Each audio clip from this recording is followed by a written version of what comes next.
Hello, mystery friends. Hi. Welcome to Hello. Inspired by Mystery Ooh. Podcast.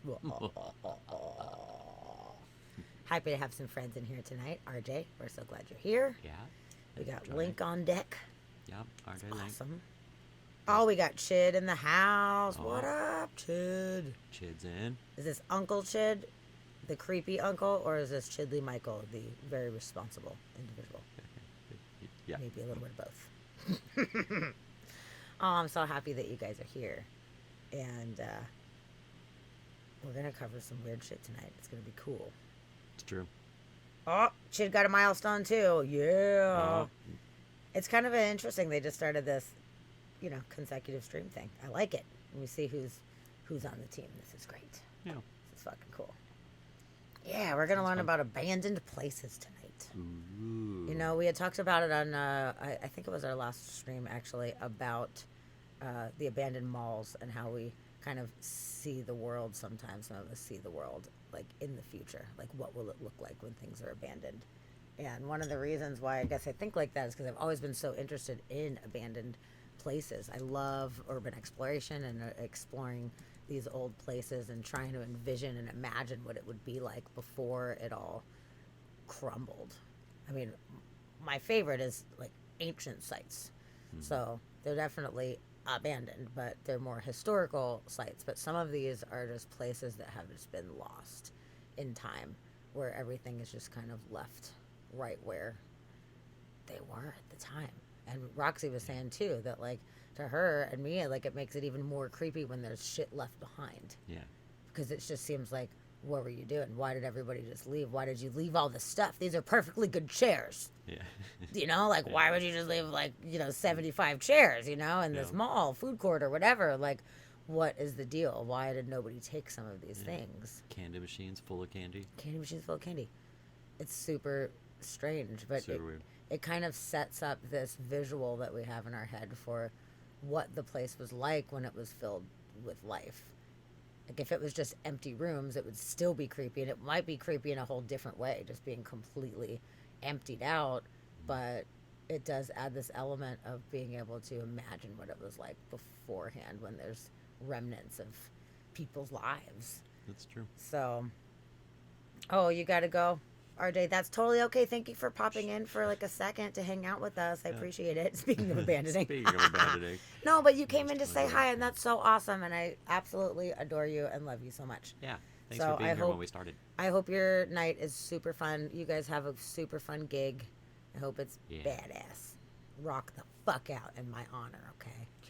Yeah. Dedicate a song to me. We love you. We'll see you soon. Yeah, for sure. Have And a good then night. Kirby's here. Yay. Okay, we're trading RJ for Kirby. That's what's happening. Yeah. It's like a revolving door around here, Yeah. You have abandonment issues. Well, he's abandoning you again, so you're going to have to find a way to deal with that. Find a safe space. You should abandon your abandonment issues. Yeah. Bye, RJ. Mwah.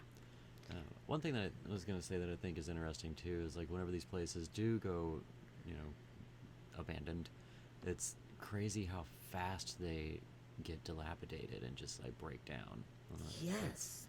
Because some of this stuff hasn't been abandoned for very long, like 10, 20 years or something like that will do crazy things to places. And then you have some places that have been abandoned forever and they look brand new. Yes, which, I don't quite really understand some of this. Like, okay, if there's broken windows or stuff like that and the elements are getting in, I could understand, of course, there being a quicker dilapidation process. But generally speaking, like, there's some shit we haven't touched in our house, We've been here for 8 years. And the paint's fine. Ceiling's fine. Everything's fine. We haven't done anything with it, And it just seems like it's still fine. So what causes some of these places to so quickly fall into disrepair? It's not like people are consistently repairing things constantly. Yeah. Now, 50 years, okay, I could see maybe things start breaking down or whatever, but unless there's external forces causing it to degrade faster, it's very interesting seeing how fast that, like, plants just start popping up in your fucking house. Like, I haven't seen any plants pop up in my house. We did have one mushroom pop up in the bathroom. That's true. We did have a mushroom. And then in the kitchen, there's like that little gap by the sink, and we had morning glories. Oh yeah, coming there through was at one little time. morning That's true. glory thing. That's true. So okay, we have had some plans. If we didn't pull that morning glory, We would have been in big whole trouble. house would be covered. So Chid says, I think I mentioned this before. You have not, but your friend published 2 books now entitled Abandoned Alberta, and they're awesome. That's so cool. What? Really? Oh, Walt is here and Waybug. Hello, my dear friends. Yeah. Waybug's going to be Everyone. lurking. That's awesome. We're going to be chilling. Yeah. Pop up whenever you feel you want to or not or whatever. Totally. But Walt is here. That's so awesome. How do you get a morning glory in the kitchen? Okay, so there's that pop-out window in our kitchen, and there must be some kind of small crack or something like that in the siding that comes up by where the sink is. We need to caulk it. We just need to do some stuff to like seal it better. But the morning glories, when we first moved here, were like out of control. They're a little bit better now. I mean, they're still out there, but we pull them so much during the summer. I think it keeps it from spreading more. Yeah. But they are just hard fucking core. And this little vine started coming up by the sink, and we were like, oh no, we need to caulk that. And then we never did. We're No. really the best homeowners. But ever, I it swear. never came back again. So far so good. Yeah, so I think there was just some little crack where it just was able to Yeah. weasel its way in. And of course, you they know? never go where you want them to. We've got there's like a chain link fence between us and the neighbors, and I try to get the morning glory to grow on that, and it just barely grows there. It won't do it. But you get a plant outside, it's covered completely. Yeah, and then they start coming inside And then of they're your coming fucking in house. the and I'm house. like, get out of I've even tried to, instead of cutting them, like point them towards the blackberries and put them on the blackberries to try and like basically see who's going to win, blackberries or morning glories. And blackberries don't give a shit about those morning glories. They just keep doing Yeah. their thing. They don't care. But it seems like the morning glories just kind of give up and they move along. But yeah, the thing is that plants can really take over pretty fast if they're not dealt with properly. But generally speaking, plants aren't just going to come in your house. And that's what I was saying with some of these abandoned places. If there's some kind of breach, then I think things can expedite a lot more. Especially with water coming in, you've got a lot more rot that happens because of that. So there's just a lot of different factors involved. And I think environment makes a big difference too. In more arid, drier places, you're going to have a lot less breakdown of things. But in places that are more moist, you're definitely just going to see more just in general. Because it's not climate controlled inside. You never know. It's true. And then it places where with extreme temperature fluctuations, it gets really hot, gets really cold, the wood's expanding, it's contracting, whatever. So that would cause, I would think, some inconsistencies over time. Yeah, for sure. So, Oh, hi, DG's here. Hi, DG. Aw. Hello. Just coming in to drop Hi. off some love. Thank you for Nice. bringing us love. We're Yeah, so thanks. glad. Yeah, we just started. Appreciate We're that. just doing our intro into abandoned places. So you didn't miss much. But cool. Oh, we're so glad to have you here. Yeah. So- Thanks for stopping by before you head to bed. We Chid, I appreciate find that. it very interesting about your friend that published the books about abandoned Alberta. Yeah. And when we start doing our travel show, which we plan to start doing once the weather gets nicer, so this summer, we're going to start doing it. Shit, maybe we'll make a trip up there, and maybe if your buddy wants to show us around some of the abandoned places, that would be an That'd be cool. amazing episode of the travel show. Yeah, that'd be awesome. So talk to him Yeah. and see if he would be interested in that, because I would absolutely love to have a guide in an area that we don't know. Show us some of the coolest stuff. That'd be awesome. Yeah. It's super cool. Okay, cool. Yeah, you'll just have to hook us up. That would be super, super neat. Online. On the interwebs? Sounds Never good. heard of it. Never heard of it. I don't know What the fuck is the internet? My favorite line from Clerks too. Yeah. Favorite ever. Okay. Yeah, send that to me in a message, so I'll have it forever. That's so cool. I don't know of any abandoned places in Baltimore or Maryland. Oh, there's gotta be. Really? There's gotta Oh, yeah. be everywhere. There's going to be some abandoned places. That was one thing that I was kind of shocked at whenever we started looking into abandoned places. And you just, start off with your initial search, like abandoned places. And the lists of abandoned places are forever long. There's things So abandoned many. everywhere. Like the urban explorers. Urban Oh, explorers. I just wanted to see how long it took you to get Yeah, there. I could have helped, but I was on my way. That's fine. I appreciate it. The Exploratorium. The explorators, they have a lot to explore, actually. So we'll probably never see all of it. It's Baltimore, Maryland. You know they got things, There's got to be. especially up in that part of the states. Like there's just It's very so many old. things There's a out lot there. of colonial stuff in that area. Hmm. So naturally, there's got to be some old buildings, old places that just fell into disrepair and have been left. I mean, I would think there'd be a lot more cool abandoned shit in New England in general, as opposed to out here. I mean, gold rush times, shit started here, mid to late 1800s. Hmm. There's not very much old stuff here, but we do have some mental hospitals and stuff that are abandoned, which we will do another episode on abandoned mental hospitals, which is going to be really interesting. Yes. And that's going to get pretty fucking spooky. So we're not going to cover them tonight, but we will definitely come around to that, and I'll find some of the best ones in the country and kind of direct people over there. Yeah. But yeah, generally there's a lot of things that people really believed in, whether it be houses, whether it be schools, whether it be theme parks, or whatever it may be, is like people put their time and energy and their money and their livelihood into constructing these places. And then one day, for whatever reason, many different factors, they just lock the doors and leave. And that seems strange to me, that a building that already exists, unless it's in complete disrepair and they're just like, fuck it, that people would leave behind perfectly good foundations of places and not sell them or not have them reused for various different purposes. Like, I can't imagine owning a place and just walking away from it. Like, how does one do that? Yeah. Yeah, it's kind of weird. I mean, like, who owns this land that is a commodity at this point, like, in the country? Like, everybody wants all this land, and, like, whether you use the building or not, or you just, like, demolish it and build something new on there, like, it's shocking that something like real estate or, just land ownership would just go Yes. to waste like that. Like, Totally. who's just Totally leaving agree it? with you. Because the land is worth money. No matter when this was, no matter at what point in time it was, like, there's always been value to this land. So even if it was shitty, why would you not bulldoze it and sell it, or just sell it and be like, whatever, it's fucked, you can deal with it. But to just leave things behind and have them just sit there and rot, I find very interesting. Yeah. And at what point is it salvageable? There's like a line where it's like, okay, it's salvageable at this point. We can still make use of the structure if we do all of these things to fix it up.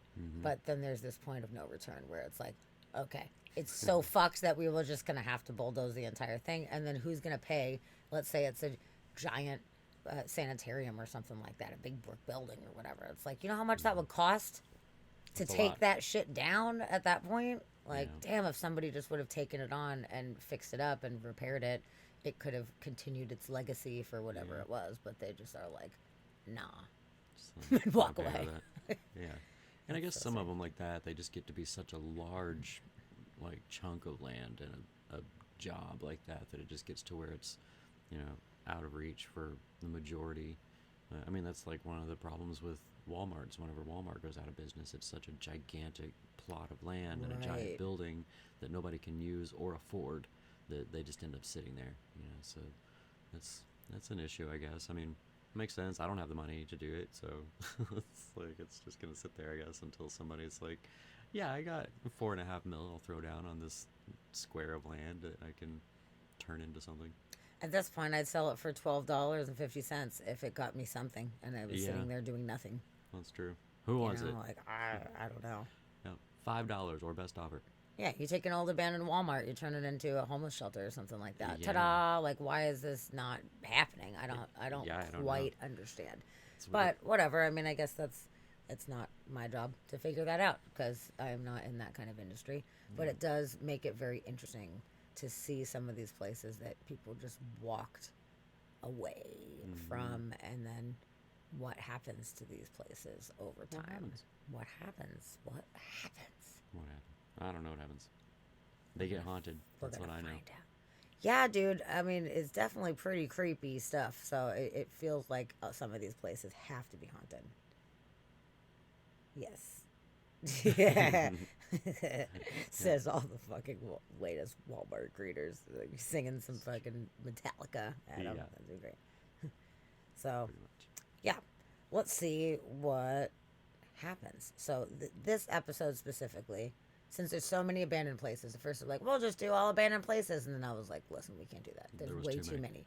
There's way too many, and there's different kinds of abandoned places. So, what we're planning on doing is doing a series. And we're going to move down the line and do them kind of in chunks. So, this one, we started off with places that weren't creepy before, but now have become creepy while abandoned. Kid shit. Which kids are just creepy in general. Yeah. So we're going to They be probably covering... weren't creepy before then. Maybe, but it was more Some like, things are oh, creepy. joy, and, you know, kids, like, playing and learning and having fun times, you know? Like, it's not creepy like a fucking sanitarium, you know? Like, that's some bad vibes. But That's generally speaking, these places we're going to cover tonight were places filled with happiness and with children's laughter and all that shit. So the main two that we're going to hit, if we have time, we're going to hit the third, which kind of transitions from sweet into not so sweet. So we're definitely going to cover abandoned amusement parks and roadside attractions, that kind of stuff. Ooh. And we're going to hit abandoned schools Yeah. as well. And then if we have time tonight, we will start going into abandoned orphanages. So we're kind of keeping with the kid theme. If we don't make it through all that, because I know how we roll, we end up getting on a million tangents and then it's super late. So if not, then we're going to cover on the next show. We will start with abandoned orphanages and we'll kind of go into more of the history of orphanages in general and all the fucked up shit that was going on with that. So it's not going to be creepy yet. So hang on to your hats. Yeah. Hang on to your hats. Yep. Children's laughter and all that shit. Yeah. Yeah. So you see Children's how much I laughter loved and children's laughter. I don't. joy and happiness do and all that not bullshit. love children's laughter. I really don't. I like when kids are happy. Like I want everybody to be happy. So if kids are happy, that's awesome. I just don't want to hear it. But it's better if they do it quietly. Quietly. Keep your happiness to yourself, kids. Quiet happiness. Mm-hmm. Yeah. So that's okay. I don't have kids for good reason. It's great. Oh, Fort Carroll. Okay, yeah. See? Oh, the residential schools in Canada. Oh, is that for the indigenous schools? Is that what the residential schools are? Correct me if I am wrong on that one. I didn't remember. I don't remember specifically what they are called. Yes. Yeah. Fuck. Hmm. I might have to cover that at some point. That's going to be real tough. Yeah. I know that's really, really some heavy shit. But that's a good point. I didn't think about that right off the bat when talking about the abandoned schools, but we probably should cover that at some point. Are you familiar with all that? I've heard of them, but I don't know too much about it. Okay. We'll cover it later, but Chid knows a lot about them. yeah, okay. Okay. Well, maybe you'd want to be Yeah. a call-in guest or something, and you can share Yeah, your maybe you could be a information and guest. experiences. That would be really cool since you're a resident Canadian. Yeah. But yeah, they've just found a whole bunch of like unmarked graves and a shitload of dead kids from these schools where they were indigenous, rounded up and being mistreated horribly. It's super sad stuff, but it's very good to be aware of it and to share that knowledge so that people know what happened. But it's dark. It's fucking dark shit, and you probably know way more about it than I do, but I at least know the gist of that. But we will cover that at some point. I think that's a really good Yeah. idea. So thank I'll you actually for put bringing that that. on the list. I've got a running list of Okay. episodes that we should be doing. Yeah, do Canadian residential schools, and then type like indigenous slaughter. I guess I was trying to think of another way to put that, but hey, welcome. Thank you for the follow. Was it popped up real fast? Was it AK Honey? I might have read that wrong, but either way, thank you so much for giving us a follow. We are happy to have you here at Inspired by Mystery Podcast. Yeah. Yeah, yeah, yeah. Yes, Chid says, I agree. Dark, but very important to bring forward what religion can make people do. Absolutely. 100% agree with you. Sometimes shit is hard to talk about, and some people stray away from things that are hard to talk about because they don't want to talk about it. Like you and AI, you don't like it, you just leave. You just leave the chat. I know how it goes. Some Yeah. shit like strikes people, but it is very important, I think, to share some of this information because knowledge is power, and it helps us from repeating the past. So, H money. Okay, H money. cool. Yeah, it popped up real fast, and I was like, I think it's AK Honey. So, okay. H Money, what's up? Thanks for Yeah. coming in. I Hello. appreciate you. Welcome in. Welcome to the stream. We're just getting started here. Yeah. Haven't really jumped into anything yet. Just chatting, catching up. But Okay, Walt gave us a suggestion too. Also put abandoned tome school for boys in Port Deposit. huh? Okay, we can make a note of that Yeah. for sure, and I will look into it.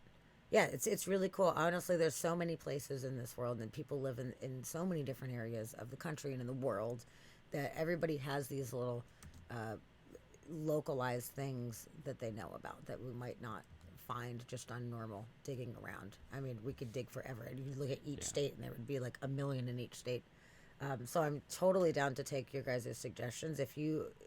I'll just throw that out there right now. If anybody has places in their area, or even not in their area, but places that they have been to before that they feel were really like remarkable, notable, abandoned places, please let me know. We will mark it down, and we'll check them out. Yeah.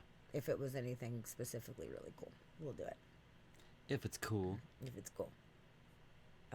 Yeah, Kirby, I actually am also in the Abandoned Places in Washington Facebook group. And there's just abandoned places in general, like urban exploration groups and stuff. I love Facebook for the groups. There's some fantastic groups on Facebook, and it's one of my favorite things about using that social media platform is the groups are absolutely amazing. People from all over the world posting stuff up, and I do really enjoy the abandoned places. Shit pops up all the time where I'm like, I never knew, scrolling through people's photo sessions and everything. I think it's fantastic. So Yeah. if any of you guys are not members of any of those groups, I do highly recommend you check it out on Facebook and see if there's any abandoned places in your area. For example, looking up Maryland, haunted places in Baltimore or whatever, or abandoned places in Baltimore. Like, there'll be a lot of cool stuff that does come up. So For sure. there you go. Okay, I just looked in. You guys have me looking up abandoned places here in Baltimore and Maryland. Perfect. Okay, Yeah, I didn't see? even see that when I was saying that. And I'm sure many places popped up. Awesome. Yeah, so this is good. So I'm hoping that this episode series, which begins tonight, will inspire you guys to look in your areas as well, or to even potentially travel to destinations that you find really cool and do some urban exploration.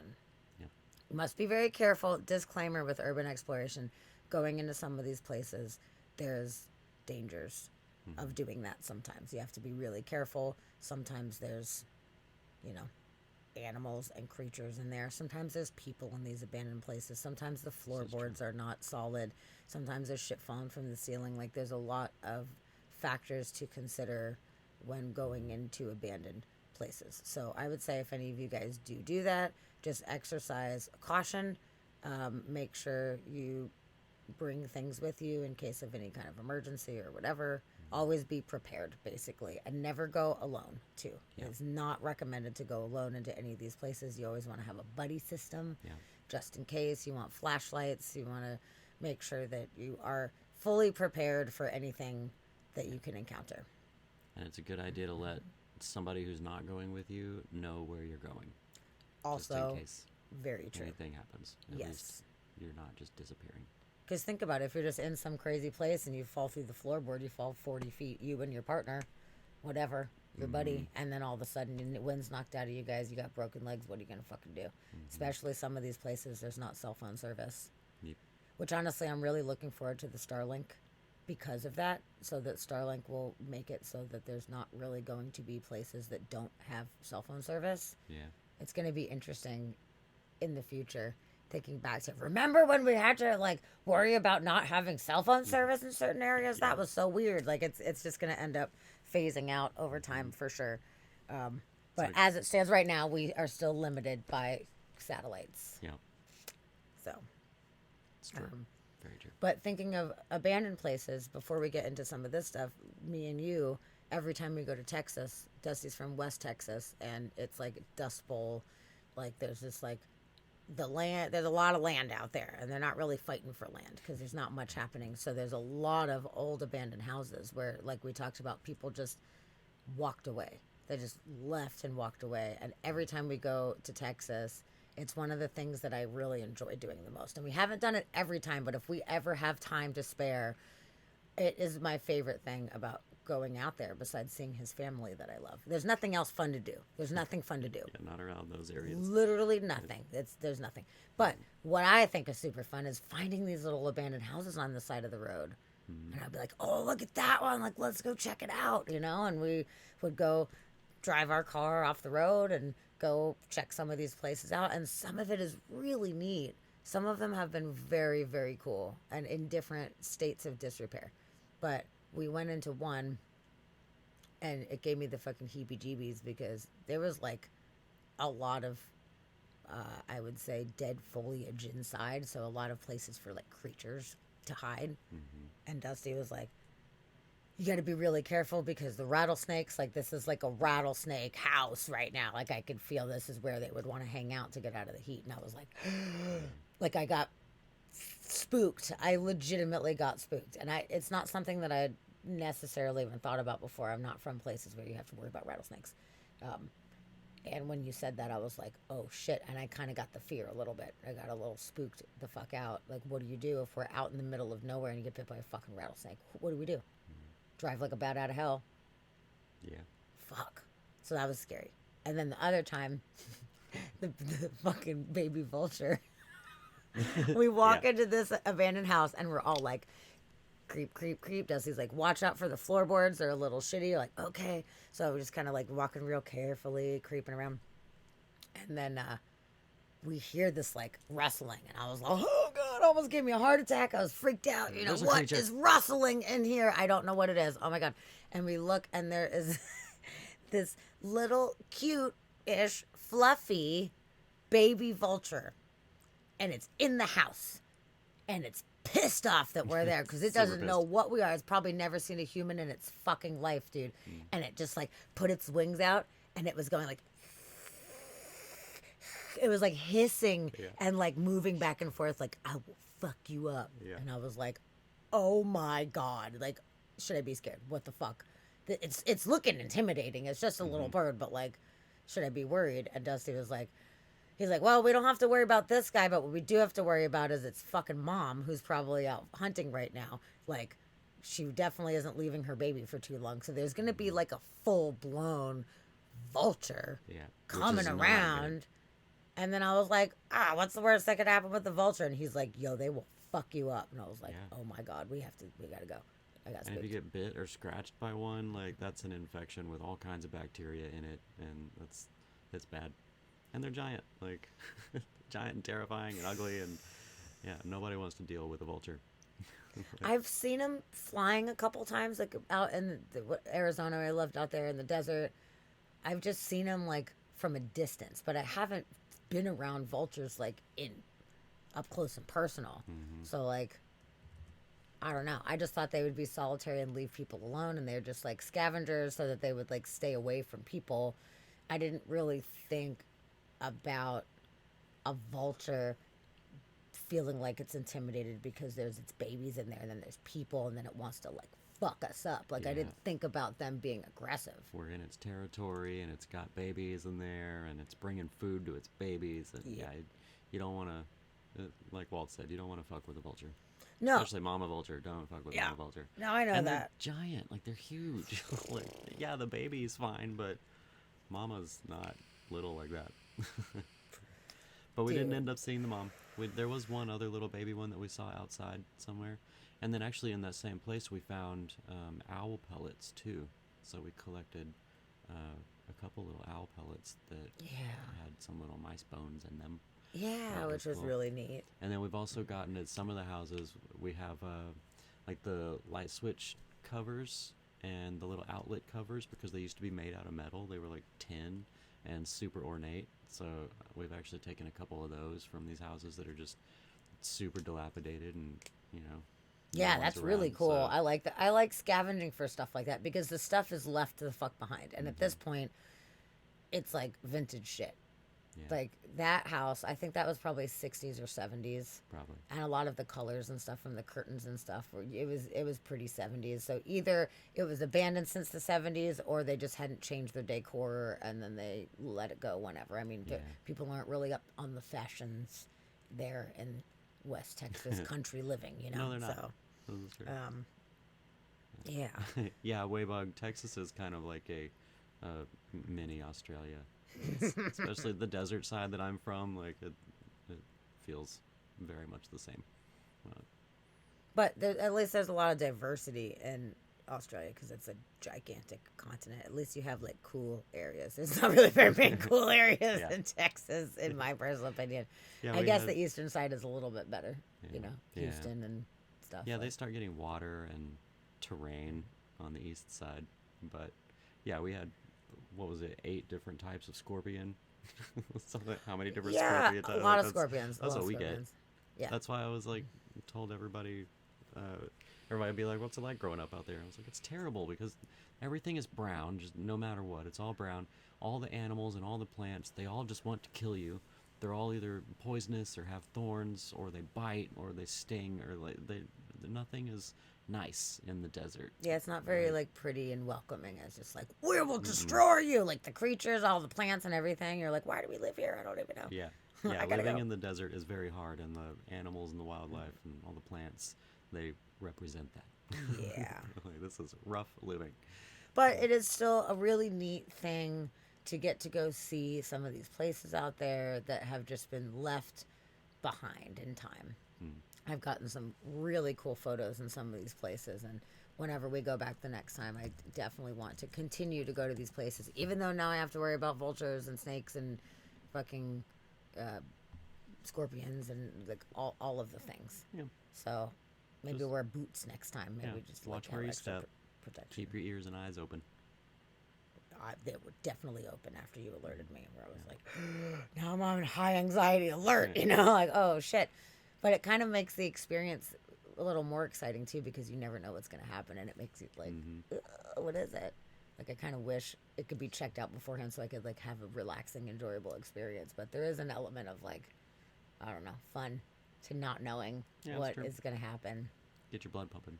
I did have a barn owl scare the shit out of me one time. I was walking up into one of these houses by myself, and I just pulled over on the side of the road and was like, "That's cool." Was walking up and like creeping up, kind of listening, make sure there's no, creatures, coyotes or something hanging out in there. And I got closer and I was going to peek in the window, and whenever I got closer to the window, I guess I made some noise, and this barn owl flew out of it. And just like wings fully spread, it like swooped out over my head That's all of a so sudden. It's awesome. like bad, like jumped back. Well, then Thought I was that being happened to you attacked. twice. Then, if that happened to you It did. solo, because when we went to that house together with the Yeah. big giant were there. tumbleweed, Yeah, yeah, I don't remember because if you were there for one, but I was totally there for one, and I was super bummed because you're like, this fucking owl just swooped over me, and I was like, I didn't see it. I didn't see that. I love owls more Yeah. than like any other creatures. I love them, and I missed it, and I was super depressed about that it. one I was a little further away from that one, but it did swoop over me. But the one coming out of that window, it was right at my head. I just made a noise that scared it, and it flew out. And Oh, that's so it cool. was scary, but It's yeah, scary, it's happened a couple but times. cool. But they're pretty and they're fun. Well, you have a very good point on top of the things that we have already talked about. As far as creatures in abandoned houses, you are correct. Hornets and wasps, Bugs. bugs not good. in general, like, you're totally right. Beehives, I mean, shit, think about it if there's a beehive underneath the floorboard and you fucking crash through because it's all fucked up. Like, that would be not good. So, yeah. So, just disclaimer beforehand as anybody that goes creeping around, it's awesome thing to do. Just be smart about it and know that you are taking some kind of risk. Yeah. If you go into like a solid hospital building or something like that, you're probably not going to fall through a floor. But you go into an old house built in you know, 1915 or something like that. Like, Yeah. you never know what the careful. fuck's gonna happen. Yeah, you never know. So, um, Step lightly. Pay attention. step lightly Bring a and phone. Bring a flashlight. yes, yes, yes, yes. So, okay. That being said, now that we got this cool warning, I would like to know, anybody in the chat, have you guys ever done any urban exploration? Hey, Rabbit's here! Rabbit. Yay! Hello. I'm so glad you're here. Nice to see you. Perfect timing. We're Yeah. happy to have you. Yeah, safety first. Safety first. Safety first. Bring your helmet. And adventure is right up there with safety, but safety Yeah. has to be a little bit higher in the hierarchy because you will not be having fun if you're not being safe. That's true. It's the wrong kind of adventure. Okay, Kirby has not yet. Okay, cool. Okay. Yeah, Chid, as far as you talking about getting that other book from your friend, that's awesome. And then that's how he started going to these places, was just finding places on the side of the road. So that's pretty cool. Have you ever been, Chid, into any of these spots with him or on your own? Wow. Well, that's crazy. Yeah, don't fuck with wasps. Ooh, That's yeah, not good. 4 different nests And of 4 different hornets, like- species of hornets, thousands of them inside an abandoned building. Damn. No fun. Okay. Just burn that building down. I know that sounds not good. Thank God I have not come across that. That is a very, very good point, though, as far as bugs. Yes. Now I'm even more scared. I didn't really think about that before. Thanks a lot. We're never going into abandoned places again. Okay. You are allergic to wasps. Mm-hmm. Okay. So I would say, let me add on to the disclaimer that if any of you guys have a known allergy to these things, I would definitely recommend taking an EpiPen with you, or take an EpiPen if you have one anyway, just in case if you're with somebody that does get stung. Because a lot of these places are going to be off the beaten path. They're going to be not right around civilization. So something to Unless also you're consider. doing urban exploration, which there's a lot of stuff like in Baltimore. Like if you're digging around Baltimore, there's going to be, Right. right in the middle of the city. There's going to be things. Very true. Detroit has a lot of abandoned places all Oh, around I Detroit. bet they fucking do, huh? Yeah, I've Which seen a that lot would of be a little urbanized scary places. because they're shit's pretty rough around those areas in Yeah. general. So, ooh, that would be a little freaky Those are places you want to be careful going into because of people. because of people. Yeah, for sure. Yeah. Chid said, I find old wooden structures a bit freakier than stone. I agree. Yeah. For the most part, I do agree. Especially just for the safety aspect of it. But they generally end up being a little bit older too. But then like the stone ones, I mean, when you're looking at stone places, you get into, that's when you start finding asylums and like hospitals, and then like old like military bunkers and stuff. Like and, solid structures. Yeah. So there's, creep factors on both ends. But yeah, the wooden stuff, I really like the wood stuff personally. but Yeah. that's what all the houses we find in Texas, that's what they are. They're all wood and like leaning. Yeah, a lot of them are leaning over. It's really crazy Yeah. that they built them out of wood. And I mean, it's not a very moist environment out there. It's pretty dry, generally speaking. So it's made it a while, Yeah, some of it these places, lasted but somehow. they're, the temperature fluctuations especially. Yeah. I feel like it's just I always think about how strong the wind gets out good. there, though, and just Yes. impressed that they're still standing. Like, you made it. I know you've withstood like 100-mile-an-hour wind, and you're just fine. You're good. Oh my God! Well, I will say this: after I saw that episode with the hornets, I had nightmares for 2 weeks. Damn Oh it! yeah, that's That's terrifying. fucking crazy, dude. Hornets not good. Oh, what? Chid is currently remediating an old mental hospital in Red Deer, and it's scary as fuck. Oh, I Removing bet. all the asbestos and stuff. Oh, Lord. That's scary for a Whoa, lot of reasons. you're in the Asbestos? process That's of not doing good. that right now. Is like your job. You go to work and you're in a old mental hospital right now. I need you to record some shit. Yeah, we need video and pictures. Can you Show and tell. seriously? Can you document some of it? That'd be great. Yeah. I would love to see that. You have a Oh, team you got a doing team it. doing Okay, Okay. that's okay. If you can somehow facilitate some photos from this, I think that would be very interesting. Yeah, that'd be awesome. And with our abandoned series that we're doing, we're gonna end up hitting hospitals and asylums and stuff. So, if you can give us the name of it, we can look up some history and dig Yeah, into it. We we'll can totally cover it show on it on the stream. show. That That'd would be be cool. really, really neat. Yeah, that'd be Super cool. Cool. Oh, Ah, confidentiality. okay. Okay. I guess that's fair. What if no pictures or video or anything, but you give us the name of it and we can just find history of it? Well, so far we got red deer. Yeah. Mental hospital red deer. I mean, Okay. how big could red deer be? I bet we could figure it out. We won't say your name. No. How are we not going to say his name? We might say your name. I don't know. We'll talk about it. I'm interested. Everybody knows Chid is just a, I'm just a intrigued. pseudonym. I'm That's totally not your real name. intrigued. When I was a kid, I'd spend my summers in a small cannery village in Alaska where you can only get there by boat or a small plane. Whoa. No way. There was a lot of abandoned cement buildings there left over from the military doing something there in World War II. There was also a native village and a lot of old native structures, including my family's graveyard and an old smokehouses and stuff. Cool. Wow. That's awesome. That is really That's super cool. interesting. Yeah. What a unique life story and life Yeah, experience what a to trippy have. place to grow up and spend some time. Wow. A cannery village in Alaska. You could only get there by boat or plane. Trippy. Super fucking trippy. Yeah, that's awesome. Where do you live? Like, where would you consider your home? I guess, where do you live now? Or where is your main home if you were just kind of there for a little bit during the summers? I'm curious, like, how different that is from where you actually live. Because that sounds super unique. I don't know anybody that grew up in little places like that. Yeah. Also, the cannery shut down within the last few years, so the whole village is abandoned, including the cannery. Interesting. Wow. That is really interesting. Oh, wow, so now the whole thing. Now we need to go and go check it out. That's trippy as fuck. See, that's another one. People just walking away from places like, it's a cannery. Like, Yeah. does nobody want to use this cannery? Like, why would somebody not buy it and can their own shit, you know? I just do not understand. But very cool. That is really interesting. Oh, Chid told us the name of it. Okay. Cool. I already found it. Got it. Thank you for sharing. I mean, what? Never heard of it. Weird. Okay. So maybe you could just share the name but can't share photos or something. Yeah, no photos. Deal. Wow, that's really interesting. H Money, I'm really glad you shared that with us. That's super cool. It's really neat. Sarah said we got to hit the old mental hospital that's on the hill by I-90. Is that? The Cedro Woolley Yeah. one, the Northern State Hospital.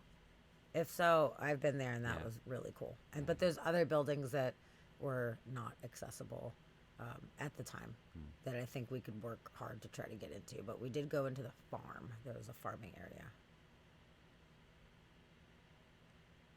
Yeah. The one in Seattle? Okay, you have to give me some information on that. Yeah. And well, if it's an office building now, then it's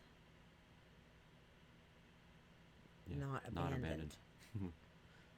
Unless it's an abandoned office building. Which would be super weird. Definitely haunted, though. Yeah, okay. But I don't know what we could do about Yeah. going into it at this point. Yeah. Speaking of going into but, it, yeah, we should go into let's it. go into it. Okay. Okay, we're going to go Oh my into God. it. You guys ready for this? We're going to go into it. We're going to go into it. I'm so ready. Ooh, Exclamation, maybe go into it. we maybe we start with the video. Yeah. That will be fun. We have a cool video that is about the 15 largest abandoned amusement parks. So I think that'll be really cool. Ooh, let me just read H Money's here.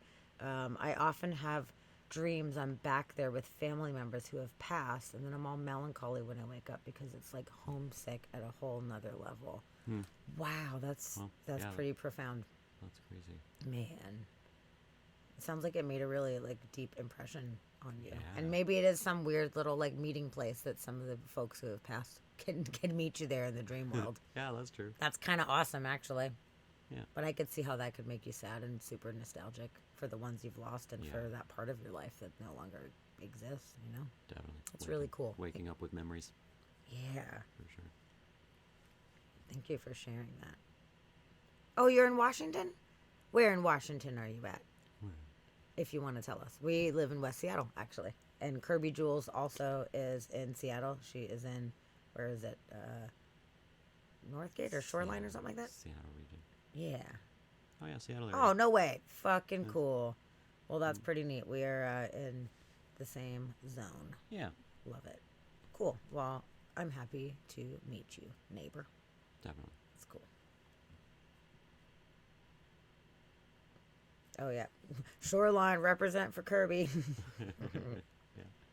Link says, I had a dream where I was at a family gathering in the 60s, long before I was born. I saw all sorts of family members that had passed. Whoa. Oh, that's crazy. Wow. Trippy. That is super cool. What if it was some kind of like time traveling? H Money, Dusty is from Texas originally, so it was just whenever we would go back to visit Texas, we would go and try to find something fun to do and go visit the abandoned stuff. Yeah. But we live here in Seattle where there's a bunch of actual cool things going on. Music, art, culture, cool people, Yeah, anything. bars that aren't honky tonks. That's nice. That's a cool upgrade. Non-existent. I'm not going to the Comic-Con. I No. wish that I was, though. That sounds a lot cooler Yeah. than everything that I got going on. But that's super cool. You actually got a lot going on. I know. So many things going on. Actually, I'm picking up my first band practice since COVID, Sunday. Finally get to do band practice again. Our last band practice was about 3 years ago, almost to the day. It was right before COVID shut everything the fuck down. So that's going to be a cool thing Yeah. to start that's doing. good. Yeah. Okay, so we got this cool video. We're gonna check it out, and we might just watch it all the way through. We might end up doing like Hi everyone. You know there's sorry. Hi, everyone. We might pause and then look into. Hi everyone. You know God damn it! I'm sorry. I failed you. Yeah, so we might pause and then look more into a certain place or anything like that. If anybody has any questions or they're like, "Oh shit, I know about this place," or like, "What the fuck is up with this?" We can pause it and then kind of go off on a tangent with it if we want to. So Yeah. I am in a band. Finally, again. I mean, I guess we've been in a band the whole time. We're just on hiatus for like years. But yeah, we have it's the most cliche Seattle thing ever. I'm super into grunge music. I have always been. It's always been my fucking jams. So we are in a cover band. I've been in original bands as well, but this project, it's a cover band, and it's all like grunge and alternative covers. It's fucking sweet. I'm the singer. Get to rock out. Get to sing some Tool and Alice in Chains and Soundgarden and Nirvana and stuff. It's pretty awesome. It is. It's pretty good. It's pretty awesome. Yeah. So, yeah, they are fun and they do get people pumped. I really enjoyed the original music that I had made in the past. It was kind of like grunge punk fusion type of thing. I really enjoyed that a lot as well. But the covers are fun. It's like music that we all know and love that we just want to like rock the fuck out. You know, it's great. It's great. I mean, I get to sing Stinkfist. Like, I'm Maynarding, you know? Like, that's awesome. It's so fun. Yeah.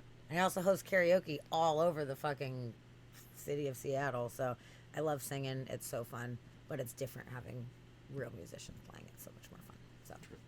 yeah. Okay. Cool. Let's do this super neat video. Cool. Hi, everyone. Hi, everyone. Oh, good night, Walt. Sweet dreams. Thank you so much for coming in and hanging out with us. We always love to see you.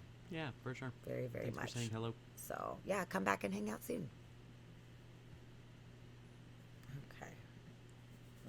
Let's see what this guy's got to say. 15 largest abandoned amusement parks. What? Oh, there's nothing like experiencing the thrills and fun of an amusement park. And that sentiment doesn't wane as you get older either. It only grows stronger. Amusement parks and theme parks are one of the last places where you can really let loose and embrace your inner child. But sadly, not all these parks make it, and many of them have closed their doors forever. Their rides will never be ridden again, which is sad. They're left to rust and decay. So join me for today's video as we're going to take a look at the top 15 largest abandoned amusement parks in the world. Okay. Number 15, Dadi Park. All right, kicking off the list of abandoned amusement parks is Hold on real quick. I just thought about something that's totally not really related, but thinking of like people tag stuff up all the time and they have their like tag handles. I've never known what mine should be until this moment. Creepy. Because you're just typing creepy or writing creepy in all of these creepy abandoned places. Yeah. And I think that's the best. Like, I just never, nothing's ever clicked. And I saw that had that graffiti, and it looked like the end. It looked like it might have said creepy, but then I realized it didn't, and then I was like, but wait. So I need to come up with a cool Yep. tag You gotta that figure says out creepy. how to tag creepy. That's pretty good. Yeah, With a little that's ghost face Oh, or yeah, something totally. like that. Yeah. I mean, I'm 42 years old. It's taken me 42 years Finally to got figure it. out what my fucking tag is. Very good. That's fucking sweet. That's You good. guys were here That's nice. the moment that inspiration struck. You know, that's what we're Yeah. here for. We're We've inspiring. witnessed magic right now. That's good, right? Yeah, Isn't that a good one? Yeah, that's good. Creepy, and people will be like, "Ew, that is creepy." I'm like, That's creepy. Yeah. I'm creeping you out with my tag. It's great. So, anyway, thank you for letting me pause and share that. I'm for it. I saw some graffiti on the 405 and it said, "I love you, bro." Oh, that's actually really That's funny. cute. Good. Oh my God, underneath the fucking West Seattle Bridge over here, it says AIDS. And I'm Oh, like, yeah. can you have a different tag, please? And it's with a Z at the end, so it makes it sound hipper, you know? But I'm like, why is your tag AIDS? There's all these words. How many words are in the English language? I mean, there's languages all throughout the whole world. You can pick any word, and Yeah. you picked AIDS? AIDS. Okay, I don't like it. I like it. But I love you, bro. That's actually super cute. Yeah. See, if people tagged with more like nice things that were uplifting for people, the world would be a better place. But I just want to spook people out and be like creepy or haunted. You just say haunted, you know, and people are like, Yeah. why does it say haunted? Haunted as fuck. Haunted AF. That's yours. I'll be creepy. You be haunted. Haunted it. Yeah. Haunted AF. Sweet. Okay, we figured out both of our fucking tag So- names. I already had one, but I'll get rid of it. What's yours? Relic. I always liked. I like that too. Relic. That's good. That's good. Okay. There you go. Cute little rabbit. Well, if any of you guys want to come out here to Seattle, we can all hang out, find an abandoned place, go check it out, and go tag our super new, cool Yeah. tags on it. Yep. I'm in. I'm fucking so in. So, anyway. Okay. Well, That's we a whole start other with it. stream. Yeah, I know. Sorry. I'm sorry. Get distracted sometimes. I'm totally pulling a fetch bug right now. Okay. Here we go. Belgium's Dadi Park, which was a haven of fun for children until tragedy struck. Coming into its own originally as a church playground for children of a basilica, Dadi Park would become Belgium's first private amusement park. It was completed in 1950 as a playground for the children of religious travelers visiting the nearby church. Oh, But there's by a bunny 1980, rabbit. all Oh, the yeah. boring schoolyard equipment had been replaced with awesome amusement rides before opening to the general public. For a time, the park enjoyed great success, seeing 1 million visitors during its peak year who enjoyed the 2,600-foot-long Monkey Bridge, the longest in Europe at the time. However, things took a turn for the worse as maintenance on the rides began to wane, making them progressively hazardous to the riders. But things really hit the fan in 2000 when a boy lost his arm on the Nordic jet ride. And by 2002, the Dottie Park staff said they were closing down the park for renovations. However, it seems that was just a front, because those renovations never happened, and the closed park fell into the state of ruin that Dude, we he see lost today. his arm. I hope he found it. Number 14, Consono. Until 1962, Consono was a small medieval town in northern Italy with a population of about 300. And despite being just an hour's drive from Milan, its location in the hills of Brianza made it a remote, quiet, and peaceful place. Residents had thrived here by growing and harvesting crops like leek, celery, and especially chestnuts from the bountiful trees which grew on the mountain slope. Hey, Things were Steve. good, Hi, Steve. but everything changed when Count Welcome. Mario Bano, a local businessman, began building new infrastructure in the country during the economic boom. He saw Consano as an untapped opportunity, and it was here he would build his City of I like it, Toys, too. hoping to bring in tourism and cash from Milan. But in order to make his dream a reality, he would have to demolish all the buildings of the ancient village, and a nearby hill was leveled with explosives to provide a better view of the Alps. Wow. The only buildings that remained were the 13th century church, rectory, and cemetery. While the City of Toys would be compared to Las Vegas, the Count wanted to continue to build attractions like a soccer field, a basketball court, a tennis court, a golf course, a skating rink, an amusement park, and a zoo. Well, too bad though, the main road to Consono was washed away after a few years of construction, eliminating the really? site's main flow of customers and effectively killing the project. Now the odd, half-completed village of kitschy buildings is abandoned and crumbling under decades of neglect and graffiti. Bummer. And it's now just full of rides that will never be. Damn. Number 13, Fantasy World. Sitting on the very top of a hill in the Philippines is a Disney-esque castle. But this massive and vibrant structure, which looks great, also seems a little out of place. And that's because it is.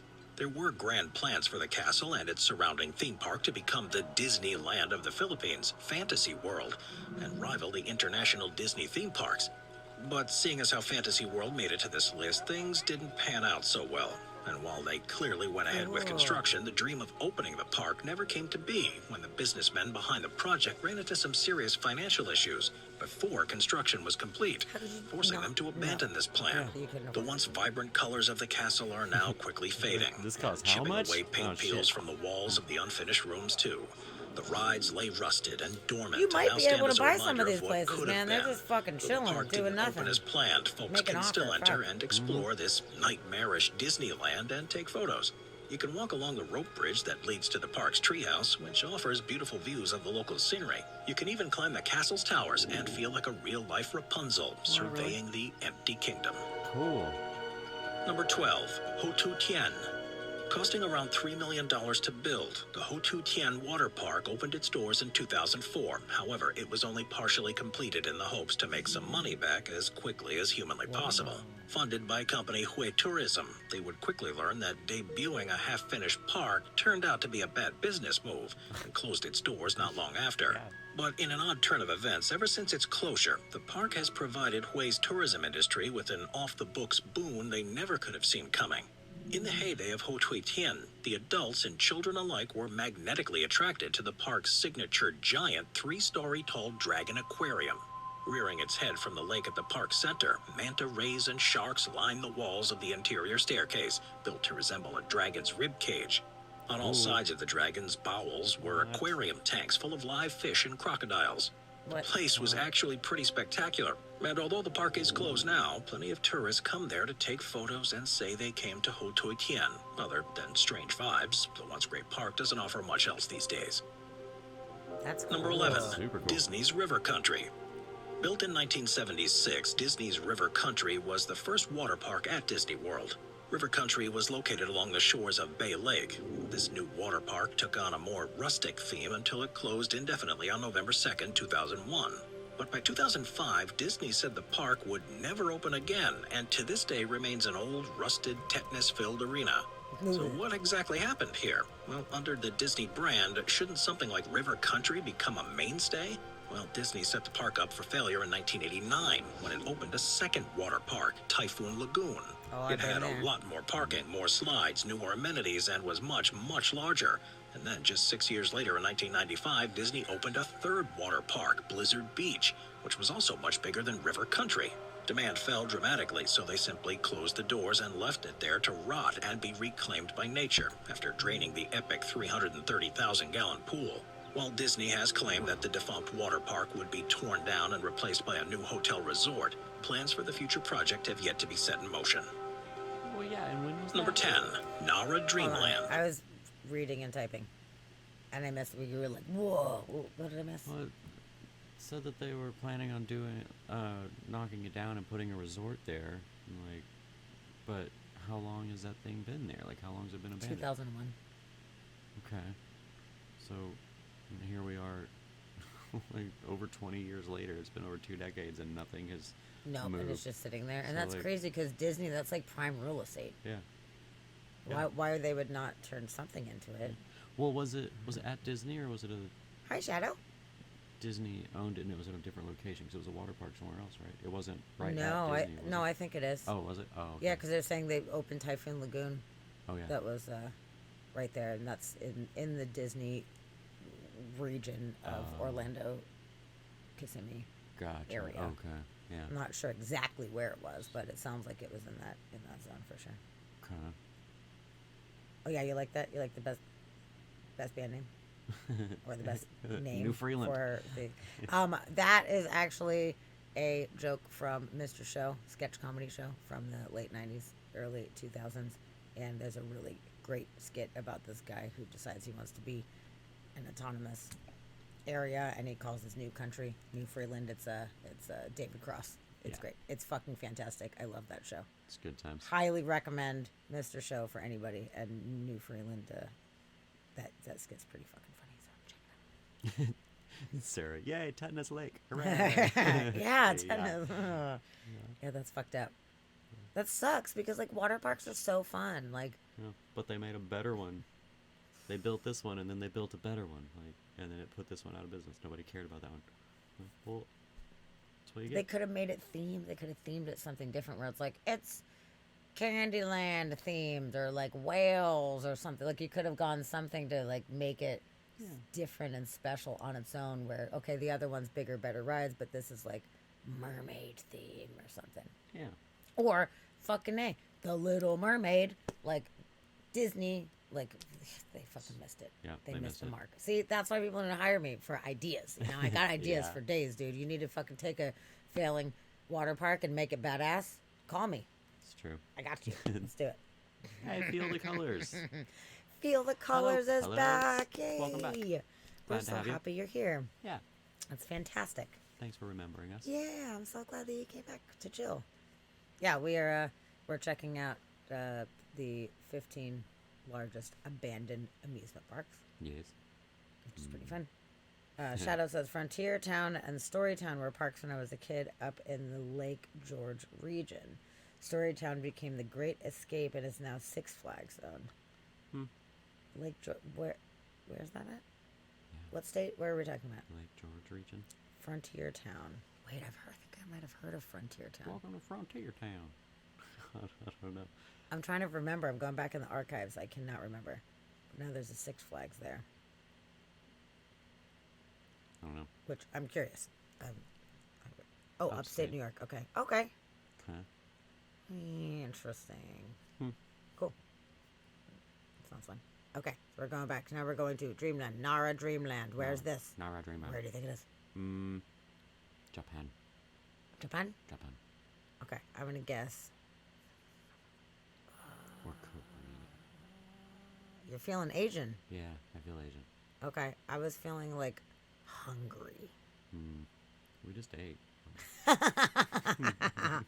Okay, let's see. I have no idea. Nara Dreamland in Nara, Japan was built in 1961, and it was based on the original Disneyland in Anaheim, California. It features its own version of Main Street USA, Sleeping Beauty's Castle, Autopia, Matterhorn, and Jungle Cruise. However, nothing can truly ever compete with the likes of the real Disneyland. So it would eventually close permanently in 2006 and be left forever abandoned. Damn it. It's begun to fall into a state of disrepair, but has become a favorite destination for many urban explorers looking to snap a photo and see the once fun and vibrant Dreamland. But this story is an interesting one. The original Disneyland opened in Anaheim, California in 1955, and Nara Dreamland opened just 6 years later. The park was almost a carbon copy of Disneyland, which certainly helped with its demise. As construction progressed, the man behind the project took issue with the license fee being sought by Disney for use of its famous characters and landmarks. Fair. But rather than abandon the project, they simply looked to rebrand, naming their mascots Ran-chan and Dory-chan. But if you've ever been to Japan, you'll know that today there's a Tokyo Disney. Disneyland came to the country in 1985, and the locals preferred the real deal over the knockoff version. And the rest, as they say, is history. Why are you Number gonna 9, do both? Okpo Land. Right? There was a brief moment in time when South Korea's Okpo Land Oh, was Korea. one of the most famous amusement parks in all of Asia. Because of its proximity to the Daewoo Shipbuilding and Marine Engineering Shipyard, Okpo Land attracted a more affluent crowd. It was hugely popular among the local population when it opened, and the ideal entertainment for those with the cash to spend. Things were good, but things went south quickly when the creepy. duck-themed ride, which was one of the main attractions in the park, caused at least one fatality in the early 1990s. What? And if that wasn't enough, On a the train duck ride? derailed and fell to the ground, killing one and injuring several others.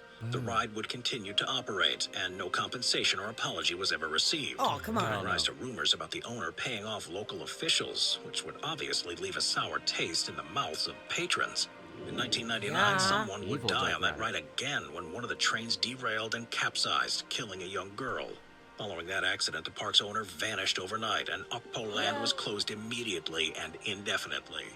It remains abandoned with the rides left in place, and the capsized duck train from which the child fell all those years ago remained hanging over the edge as it had done on that tragic day No until the shit. park was demolished in 2011. Oh, Come on, pause that. I know. I was ready to We pause. gotta discuss. Oh, They shit. They left it as it was, so the evil duck ride is still just hanging out where the girl like flew off. And really though, that duck did look evil. Its eyes were going like other directions. It's not a ride I That's trust. crazy. So somebody flew off and died, and they were like, "What? We don't know what you're talking about. It's totally fine." And then it happened again, and then the guy bailed, Bailed out, yeah. and they just left it. I mean, they closed it immediately. So I guess what's the point in moving a thing? They just probably took the like dead kid out and just Yeah. left it I get this dead kid out of here. there. You know? Yeah, that's crazy. And how crazy that the ride is still where it was. You could just like go see the accident site. Like that's gnarly. Well, they demolished it in 2011, so it's gone now. But No, but it was there. was there. It was Yeah. there for a while. Damn, Yeah. that kind of sucks because I That's- would have liked to have gone to see it. That tells me that we don't go to amusement parks in Korea. Don't go to Korean amusement parks. Maybe now they have way stricter regulations though. Since that, Hope maybe Maybe. I'm gonna hope I don't know, man. that they do. I'm hoping there was lessons learned where you can't do that. And yeah, shout out with the carnival rides scaring the shit out of you. Like, yo, they should. It's fucked up. They go from city to city, and there's like people there to fix them, but they're not checking everything all the time. And so many of these rides are just like whipping people around and like, Yeah, I don't like it. they're pretty janky. I'm not into it. I do not go on those rides. They make me really stressed out, even just like watching people on them sometimes. And I'm very mellow. I'm like just a super mellow person. Like I get excited about things, but like I don't want to be thrown around and spun around and chucked all over the place. Like that's not my vibe. But I love I that like other that. people enjoy it. Dusty loves it. We have friends that are into it, so I'm the stuff holder. I'll hold all the things and I'll go play games Yeah.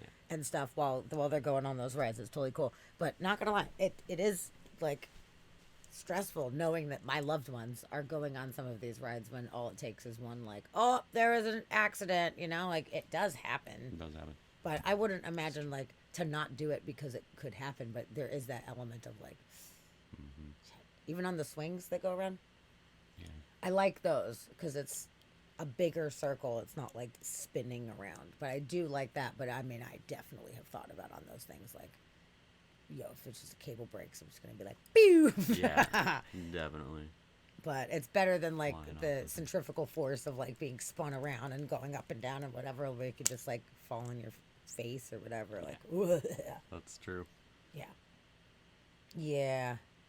They probably need a lot of maintenance, and I would hope Probably. And I mean that most companies would do that.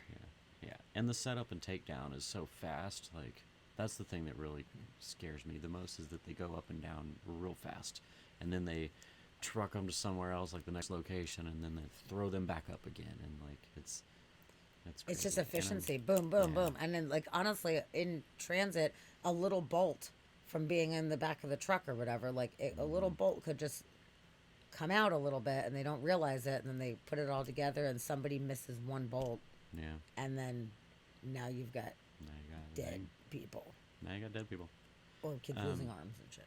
Kirby, the pictures of the upside down duck ride, it wasn't upside down. It didn't look. They showed the duck ride, like it looked like it was just smashed through the fence. Like there was like the rail and like the cart was through it, which I thought was the crash thing, but Let's see if I could find any. yeah, there you go. There's the duck. Okay. I just looked up.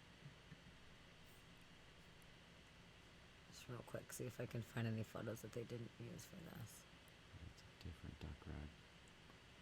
Halloween Horror, South Korea. But it's Okpo land. Yeah, what was it? Okpo? I'll type that in.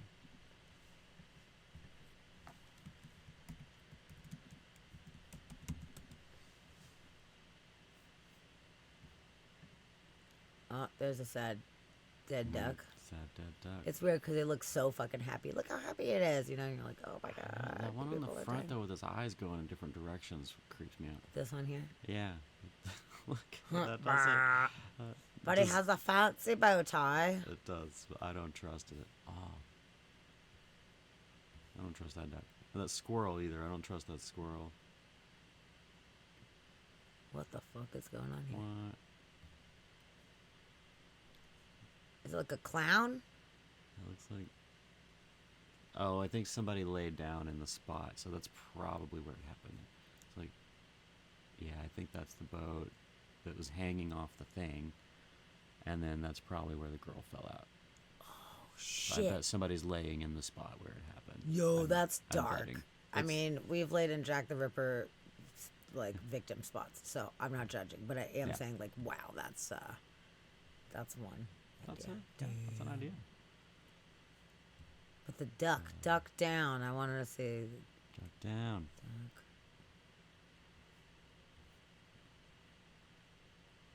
That's just like the saddest thing. Like, I'm a happy duck, and I'm a dead. happy duck. Duck down. duck down. We got to duck down. We got a duck down. Everybody duck down. Breaker, breaker, boy. Now we got a duck down.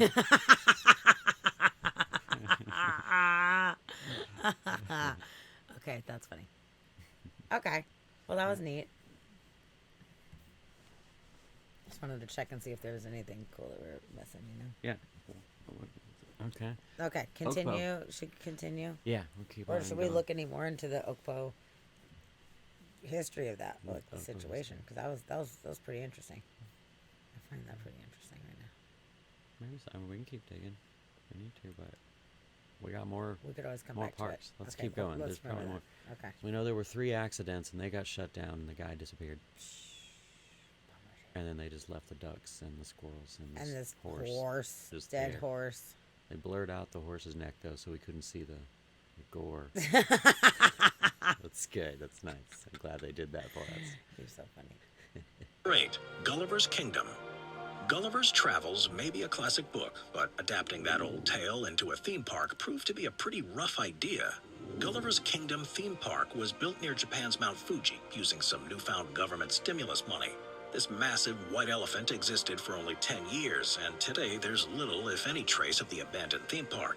All that's left are the ruins of the giant Gulliver himself. What? The park opened to the public in 1997 and was created with the hope of bringing the economy out of the post-economic bubble downturn. But this park was doomed from the get-go. It was backed financially by the Nagata Chuo Bank, Hey, thank you which so later much for the collapsed after some very, follow. very bad Friend loans Ashley. before becoming what's known as a zombie We're happy you're bank. here. Thanks The for that Nagata follow, Chuo friend. Bank was forced to clear the books of all unprofitable assets, one of which was Gulliver's Kingdom, which ran them about $350 million. In October of 2001, the unpopular theme park shut its doors for the last time.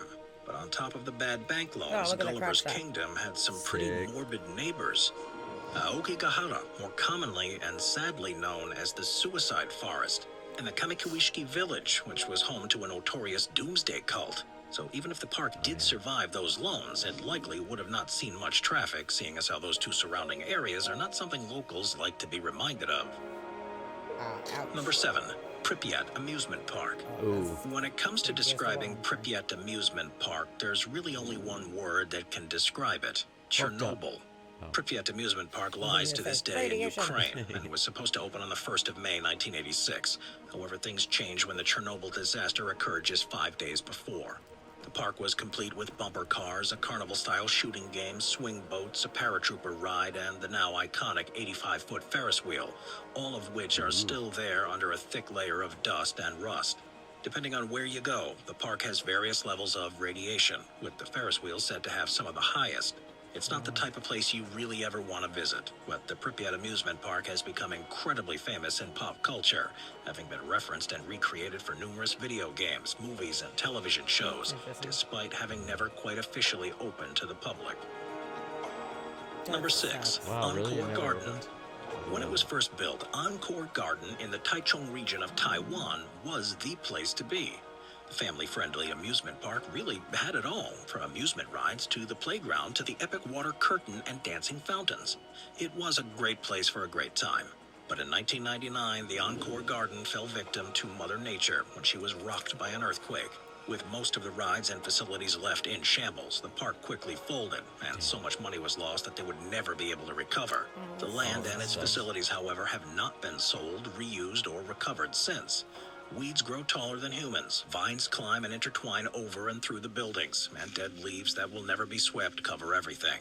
Everything down to the token booths are still there, as if the garden staff just got up and left in a hurry. But despite the lack of life, people still come here for a different type of thrill. Encore Garden is a popular spot for urban explorers and folks who appreciate the creep factor. But since the park is still under private ownership, entry without authorization is strictly prohibited. But don't expect to find any security guards there trying to stop you if you do. Number 5. Spree Park. Southeastern Berlin's Spree Park has been abandoned for 2 decades now, and it certainly shows. Leaving behind remnants dating back to 1969, Spree Park was originally built by the East German government and would see nearly 2 million visitors a year. So what happened here? Well, in 1991, a man by the name of Norbert Witte bought the park and replaced the hard asphalt with softer features like a grass and water landscape and installed plenty of rides, many of which he bought from a defunct amusement park in Paris. All of this sounded nice on paper, but unbeknownst to police and Berliners, Awesome. Witte was very much involved in the smuggling of cocaine, which he would package and stash away in the park's equipment. Over the years, Spree Park saw less and less visitors, especially once people had heard the rumors of the nefarious owner, who was eventually brought in on smuggling charges in 2004. Dang. The park remained, albeit closed down forever, and was quickly reclaimed by nature. But in 2014, an arsonist would destroy many of Spree Park's once beloved features. In 2016, the Grün Berlin Company bought the park in the hopes of breathing new life into it.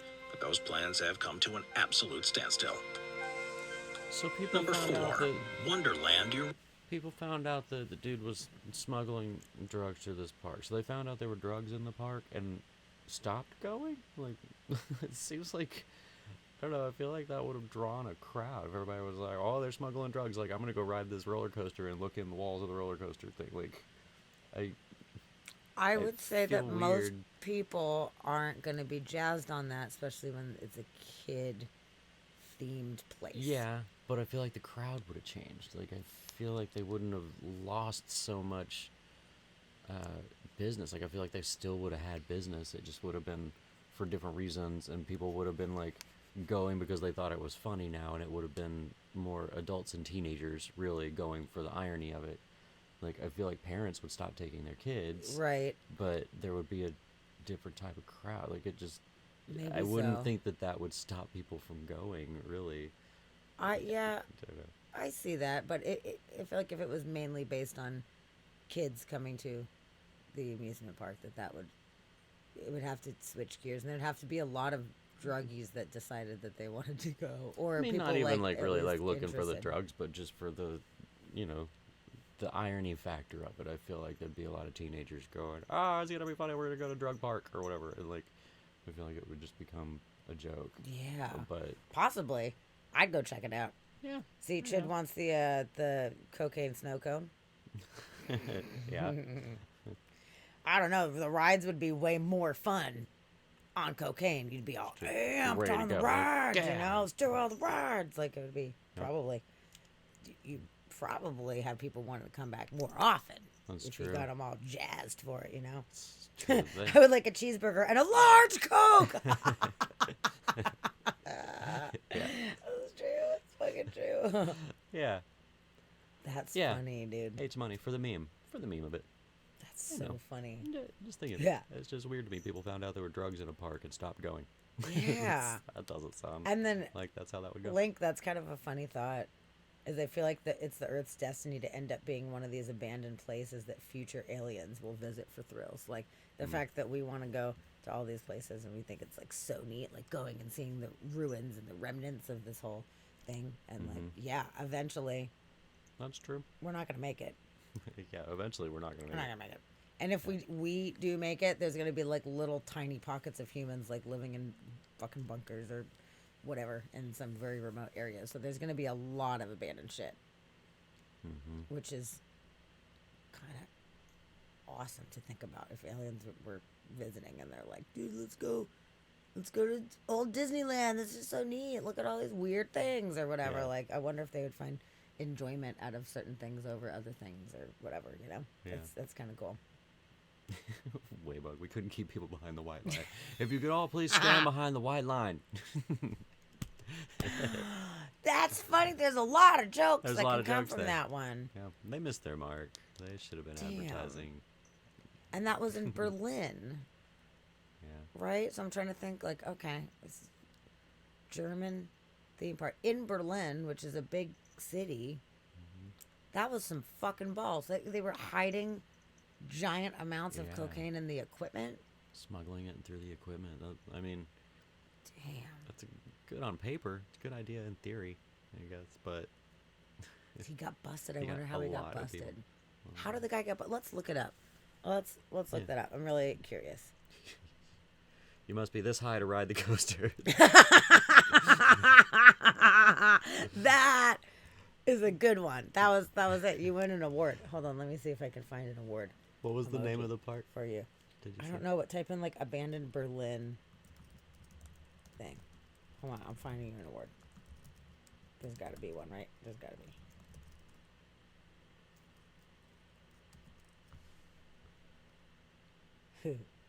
Spree Park. Okay. Spree Park. Let's see. Okay, here you go, Ted. You won awards for the funniest fucking joke of all time. Yeah, you gotta You throw even it. cracked yourself up doing it, which is fucking fantastic. Oh, I love it. Okay, yeah. I'm wondering if there's any more insight into that story, because that's a really intriguing Yeah. story. Or if you want to keep that tab up, we can continue with the video and then come back to it afterwards, or we can just do that right now. I don't care. I'm just very intrigued by the story. Yeah, we can come back to it. I'll see if I can find info on it. Okay. Yeah, as long as it doesn't take you away from the Nah. video at hand right now. So, okay, cool. Yeah, that's intriguing. Like, what the fuck? Weird one. Okay, so Wonderland Eurasia with the giant dinosaur is gonna be sweet. Eurasia. Once it was touted as the biggest theme park in Europe, Wonderland Eurasia opened in Ankara, Turkey in March of 2019 to much fanfare. The 320-acre theme park featured 17 roller coasters and dozens of other attractions, so it's safe to say that this place was going to be pretty epic, even if it cost the Ankara Metropolitan Municipality hundreds of millions of dollars to I wonder build. if COVID But fucked despite it. all that fanfare, it closed its doors permanently in 2020, not even making it to its one-year anniversary. Aw, So man. what happened to Wonderland Eurasia? Well, the place was set up to fail because just 48 hours after opening, one of the rides suffered a malfunction, forcing people to evacuate. And further political turmoil, subpar ride quality, and the lack of attendance all contributed to the park's downfall. Oh, there's fucking The robots operator in there. struggled to pay both the staff and the utility bills, and so it closed before they could even finish building some of the attractions. Today, the site looks more like a dump than it does an actual amusement park, as decaying dinosaurs, broken down models, and headless robotic features dominate the landscape, What the creating a fuck? particularly eerie scene just outside of the capital city. What? Number That's 3. awesome. Hold on. It. I don't understand. Something I don't understand is how people invest millions and millions and millions and millions of dollars into something that you don't have your shit together. Yeah. Why or how? So it opened in 2019. Yeah. I get it. 2020, shit went down. That's nobody's fucking fault. But if you have enough money to open an amusement park, you have enough money to make it for a couple years during COVID. Yeah, for a minute. Okay, so at they least. fucked up at first on the ride. Within a couple days, there was fuck up, but then they could have come back and be like, "Hey, we realized that we fucked up, and Sorry we're about gonna that." do extra better now. So you're extra safe now." You know, like Yeah. didn't even make it a year, and then they were like, never mind." Yeah. Like, why would you? I don't get it.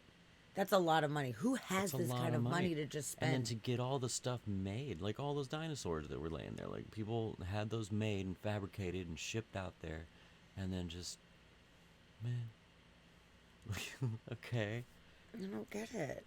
I mean, there was robots and like giant rides and all this fun, huge dinosaurs everywhere. yeah, Like, it looked super fucking cool. And then they just closed. I'm depressed that that's closed. That sucks. oh man, okay. So I found an article talking about Spree Park. Okay. Okay. I'm super ready. I'll look at images while you're talking about it. How about that? Okay, deal. Yeah. Okay, Spree Park said in its heyday, 1.5 million visitors flocked to Spree Park but it went bankrupt in 2001, and plans to save it failed after 167 kilograms of cocaine was found in the flying carpet. That's very descriptive. Yeah, it was in the flying carpet ride. Okay, well, it says that it pretty much vanished overnight. Cute. Look at this car right now. Ah, fun.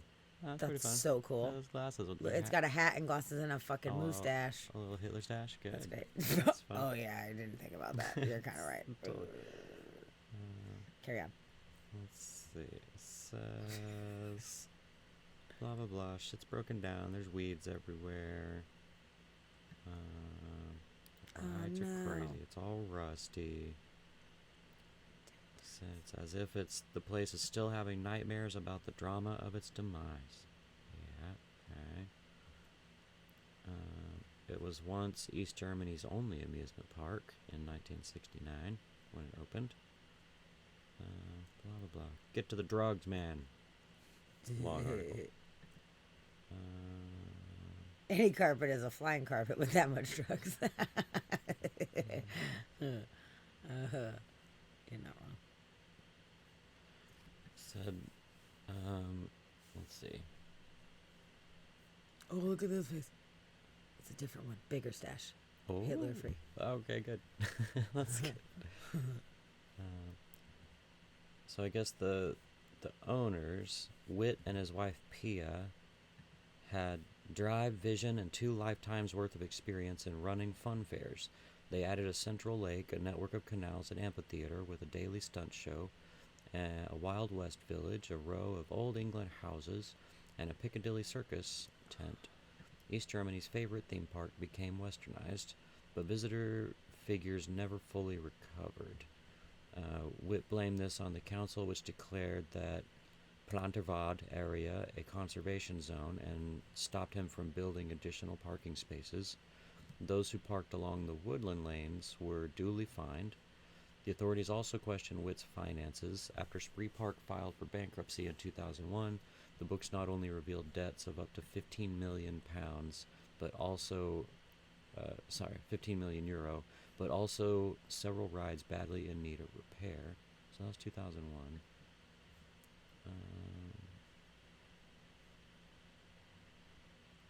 Okay, in 2002, Witt decided to pack up 6 of his most popular rides: Baby Flight Butterfly, Flying Carpet, Fun Express, Jetstar, and Spider into 20 shipping containers bound for Peru. A friend of a friend had told them that Lima was crying out for another spree park, but the mountain of debt grew rather than shrank. The ill-fated plan came crashing down in 2004 when some of the rides were shipped back to Germany and customs officers discovered 167 kilograms of cocaine in the flying carpet's mast. Damn. Oh, so it was coming in. It wasn't at the park itself. Yeah, it was Got coming. It. Got it. It was Okay. coming back to the park after they told them that they were shipped back for whatever reason. So they came shipping them back. He only got a 4-year jail sentence in Germany. He's back to living in Berlin, where rumors about him trying to revive Spree Park one final time regularly appear in the local press. His son Marcel remains in Lima's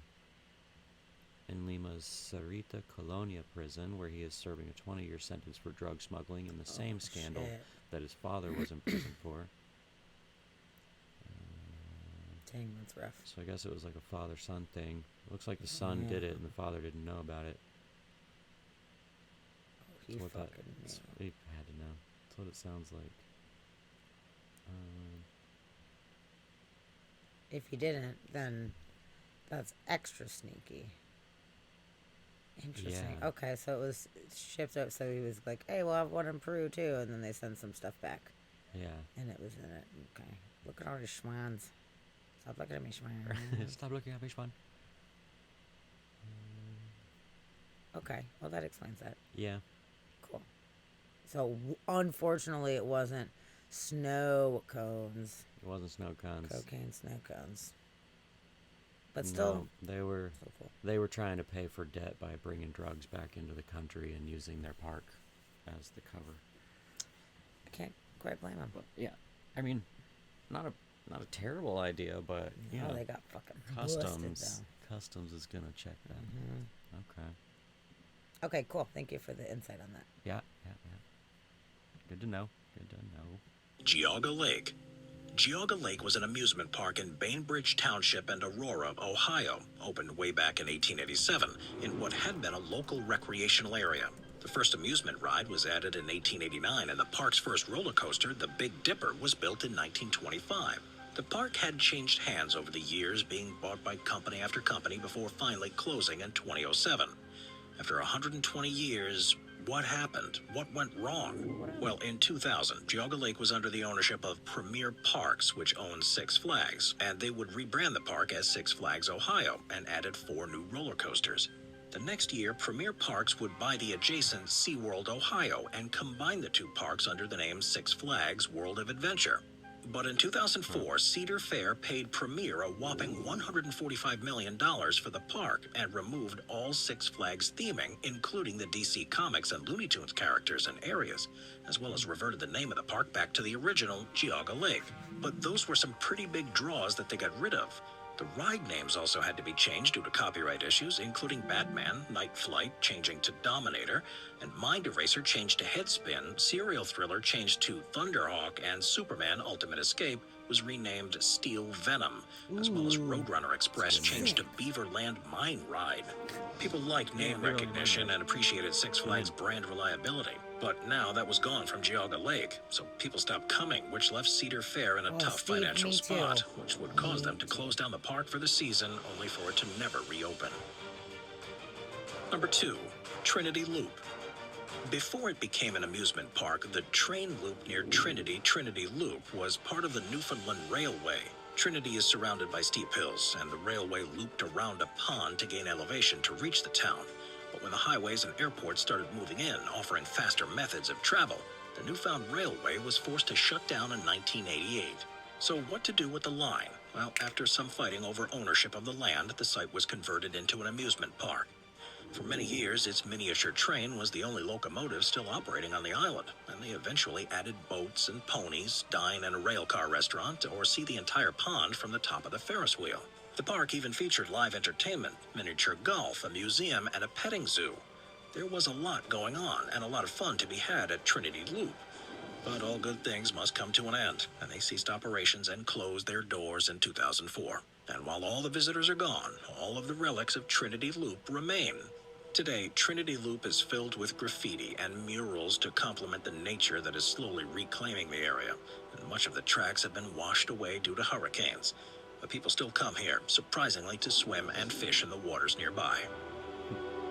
Number 1, Six Flags New Orleans.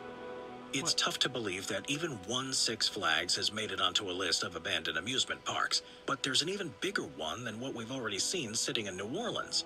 Originally opening under the name Jazzland, Six Flags New Orleans opened in 2000 and became a Six Flags in 2003 after a $20 million deal. And the park has done incredibly well since then, but if you know a thing or two about recent history, New Orleans was hit by the devastating Hurricane Katrina in 2005, and parts of the city have still yet to recover all these years later, even the Six Flags. With the looming threat of Katrina, the former Jazzland closed just 8 days before the storm landed, never to reopen again. Most of the rides and vendor stalls were either completely destroyed or damaged beyond repair, but the entire park was flooded beyond belief, with water levels reaching 6 feet. In the aftermath, Six Flags salvaged what little they could, and while the city looked into demolishing the park and clearing the land, local residents spoke out against the $1.3 million endeavor.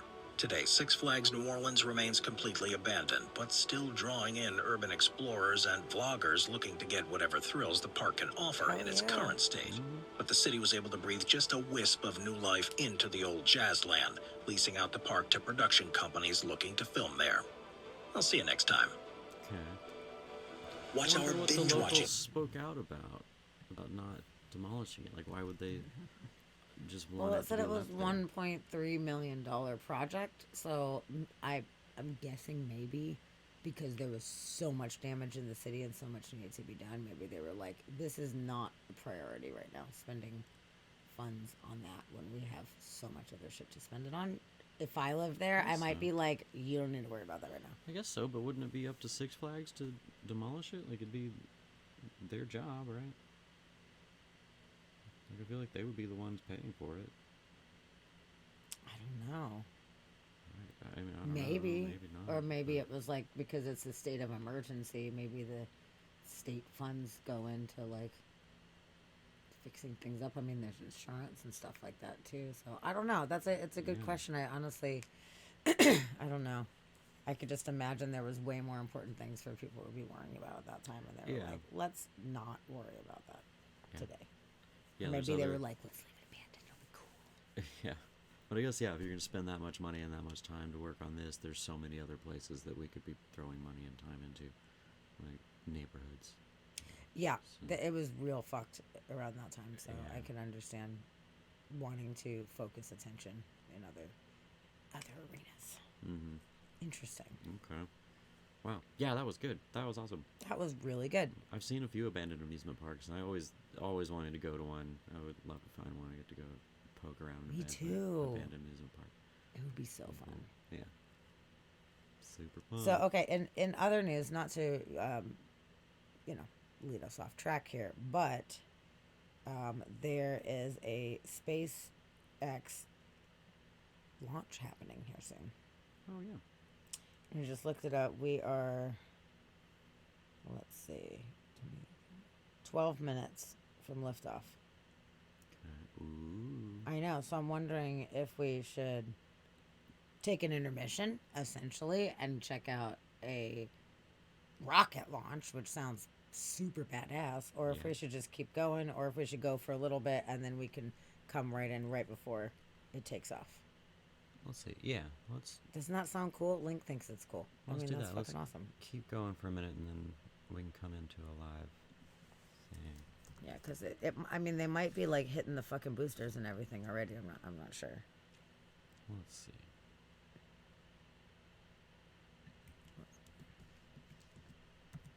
'Cause that's pretty awesome.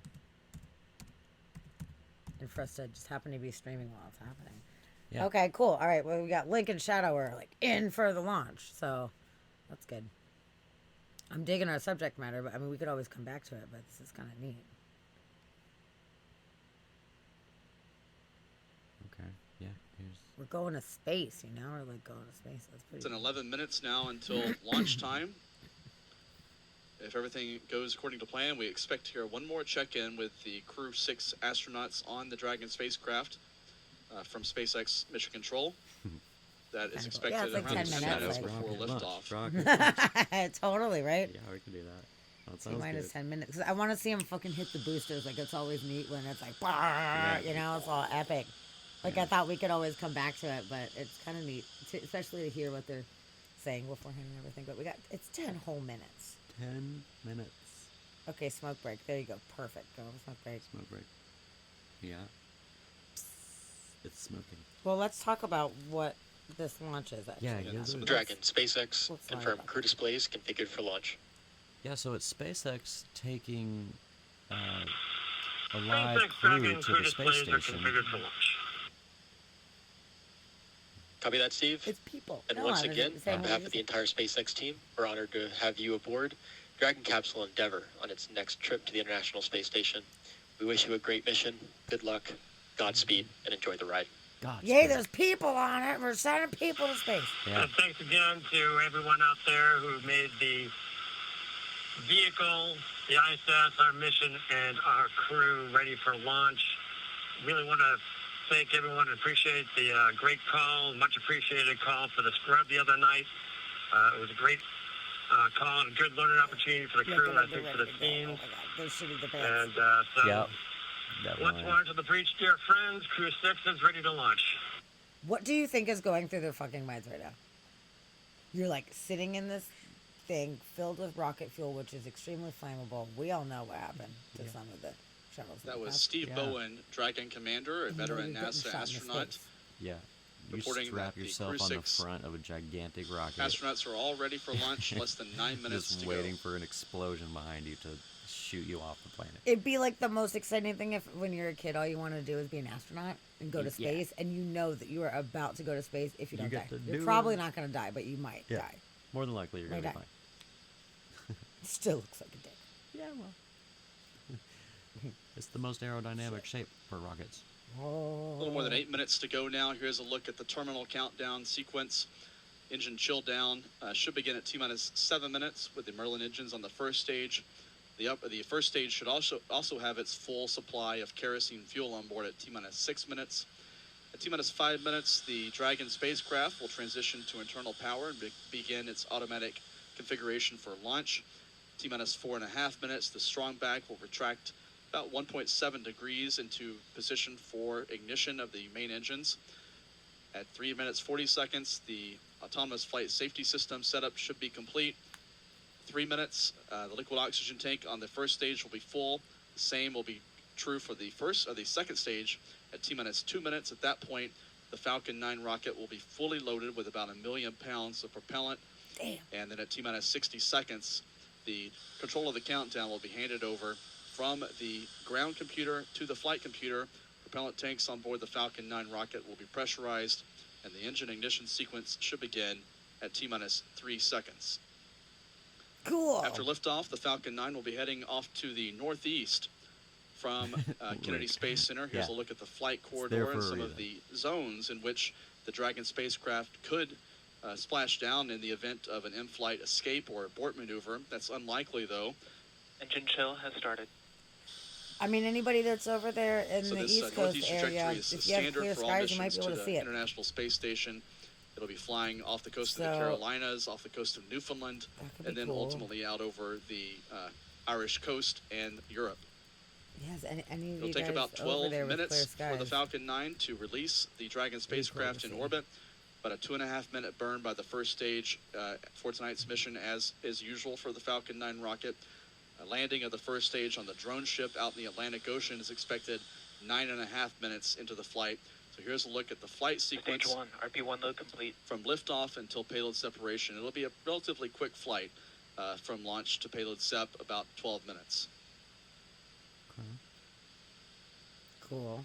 That giant thing in this little tip is where everybody's hanging out. We heard the calls for engine chill down and the first stage RP1 load in the last few moments. Yeah. Everything looking good. The I wish next I milestone will could be see coming this. at T-minus It's 5 weird minutes that they when don't the have Dragon the space shuttles spacecraft anymore, that switches those to guys internal are power. like decommissioned. That's weird to me. Yeah. But I would love to see some of these launches. I mean, fuck, I grew up in Florida and I only saw one launch, and I didn't see it from Cape Canaveral. I saw it from my fucking house, and it exploded. I'd like to have one that I could see that does not explode. That would be nice. Can we try that? That'd be nice. It's fucked up, dude. It's fucked up. Yeah, the only one that I saw was unsuccessful, so I have some trust issues when it comes to rockets. Yeah. That's a core memory. That's a core memory. That's the first traumatic memory that I ever had in my entire life. Okay. Good. Potty break before we go. Okay. Cool. Cool. I'm glad you guys are into it. I was checking it out. I was like, oh, this would be really neat, but I don't want to. Dragon is in configure for terminal count. From our trajectory of the show. But it's a Thanks for special thing. pressurizing for Stromberg recheck. You heard the call that Dragon is now configuring for the terminal count. So that's the transition to internal power. The Dragon spacecraft now running off its onboard batteries. The next step will be the retraction of the Strongback.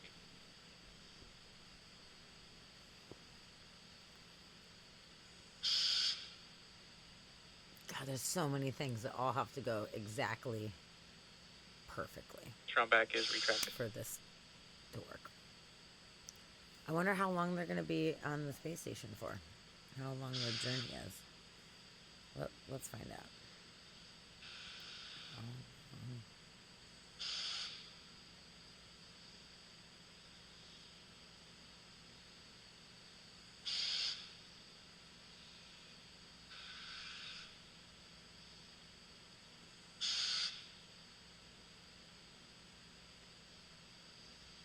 Okay, about 6 months. It's usually about 6 months, they say.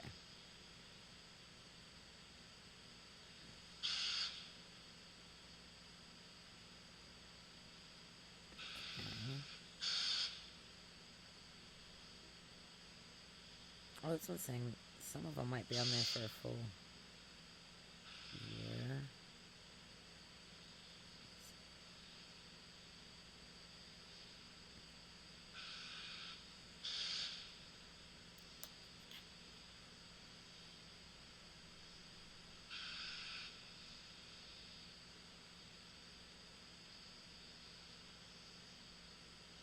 Stage 1, lock flow complete. So there's 2 NASA astronauts, 1 Russian cosmonaut, and 1 from the UAE, so United Arab Emirates. I was curious what the mixture was of different countries and stuff. Okay, this will mark the 7th astronaut flight that SpaceX has carried Dragon out is in on terminal NASA's count behalf and on internal power. since 2020.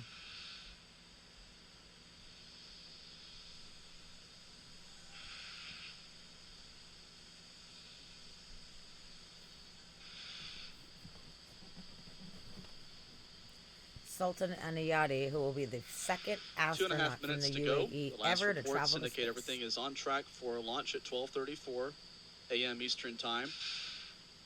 Warren Strong back Hoberg, has it's his been first time. retracted to an angle of about 1.7 degrees. That's where it'll stay until liftoff, and then it'll retract more rapidly away from the vehicle to allow it to begin its climb to space. T-minus 2 minutes and counting. Oh, Shadow, the space station got hit by a micrometeorite? Yeah, I was going to cover that on Weird News Oh. on Monday, but we didn't have enough time to cover that too. Stage 2, Yeah. lock I flow didn't hear complete. about It's kind of fucked up. It's the return capsule, so that people are going to probably have to end up Dragon using is in auto it idle.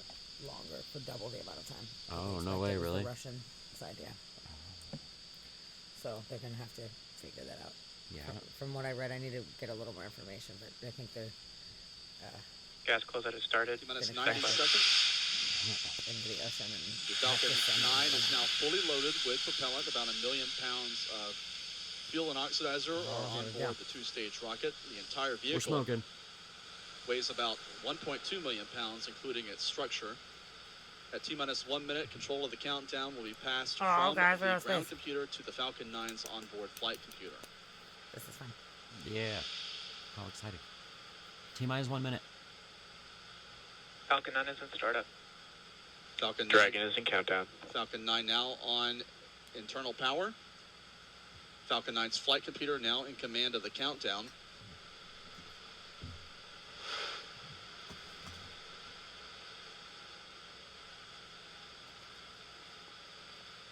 Dragon, SpaceX, go for launch. SpaceX Dragon copies. Go for launch. T-minus 30 seconds.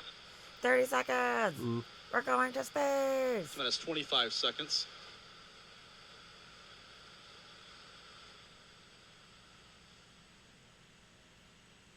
T-minus 15.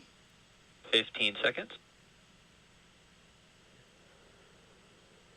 T-minus 10. 9, 9, 8, 7, 7, 6, 5, 5, 4, 4, 3, 2, 1. 1. Happy Engines full Space power. Day. And Oh, liftoff. Crew 6. Go shit. Dragon, go Falcon. I can't Go see. Dragon, go Dragon, go. Go, Copy, Dragon, 1 go, Alpha. go, go. Vehicle is pitching downrange. I can't Oh, see there's anything. the smoke. Oh, man. Stage 1, propulsion nominal. That is a bright flame. That's bright. I can't see anything. They're all right now, super hard, dude.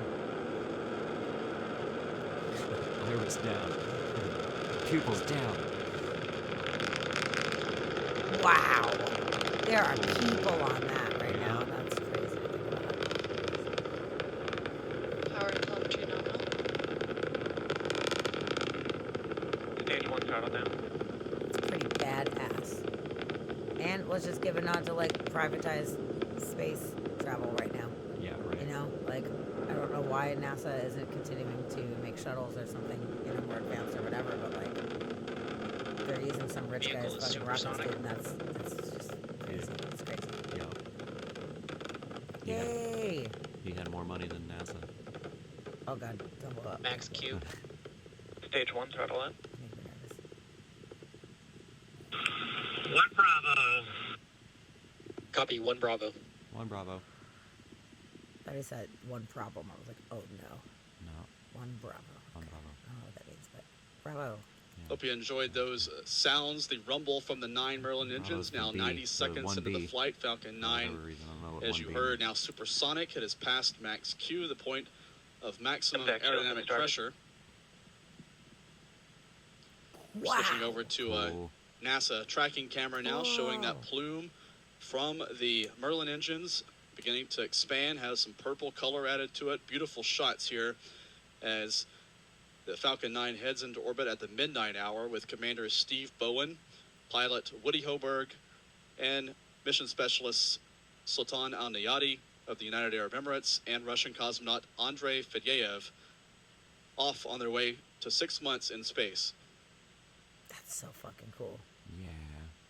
Yeah, imagine the G's, Onboard dude. view now Yeah. from the Falcon They're 9 right rocket now, they're showing like, that engine plume. We're about 10 seconds away from main engine cutoff, followed by stage separation. Yeah, if I remember correctly, I think they pull 8 Gs on the way up, which is a lot. That's a lot.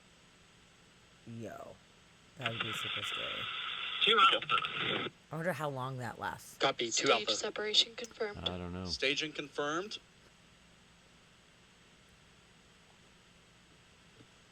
Impact ignition. Falcon 9 has now ignited its Merlin vacuum engine. That engine bell now glowing red hot as it normally Cool. does, as expected, as that red hot superheated exhaust comes out of the main engine, of the upper stage engine Yeah. rather.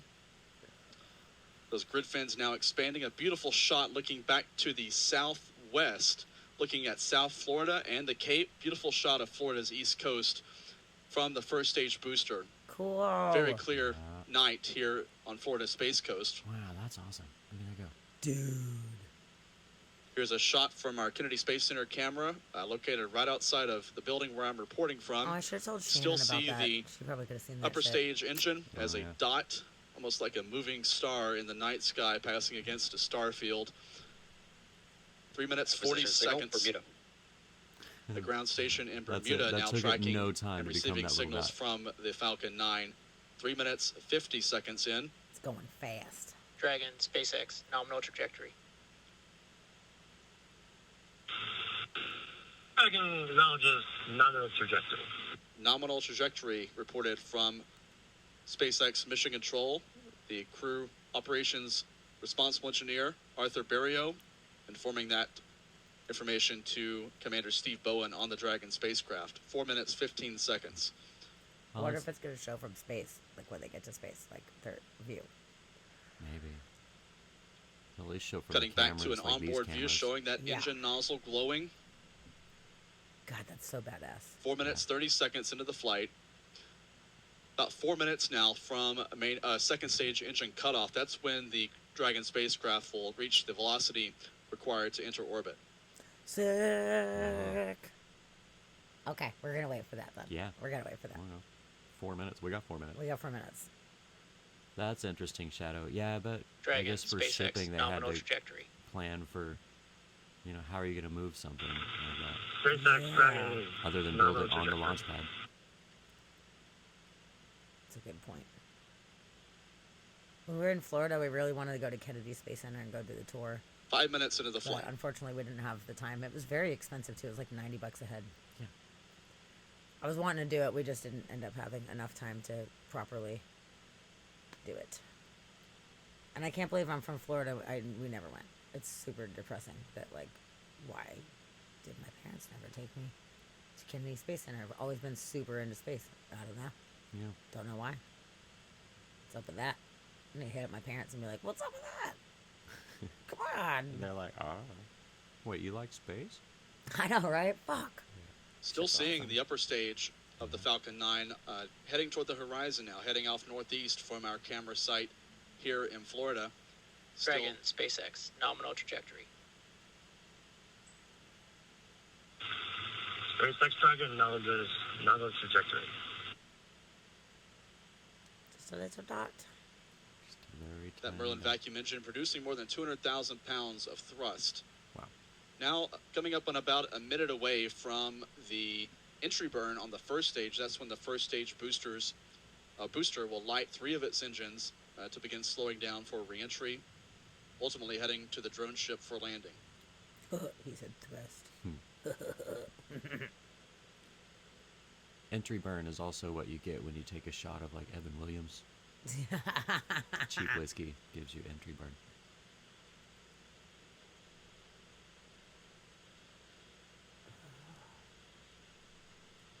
Wow, can you imagine What? who had to like build that to make sure that it didn't just like disintegrate with that much heat? Yeah, that's what I Oh was just my thinking. What God. material Dragon, is that that can SpaceX, withstand nominal this? trajectory. I don't know. SpaceX Dragon, another I'm glad there's trajectory. really smart engineers out there because I would be like, what? Just Yeah, like, make some ah. cardboard and some glue. Elmer's glue. Just like, you know, I got hot glue. Where's my hot glue gun? Also, we need glitter.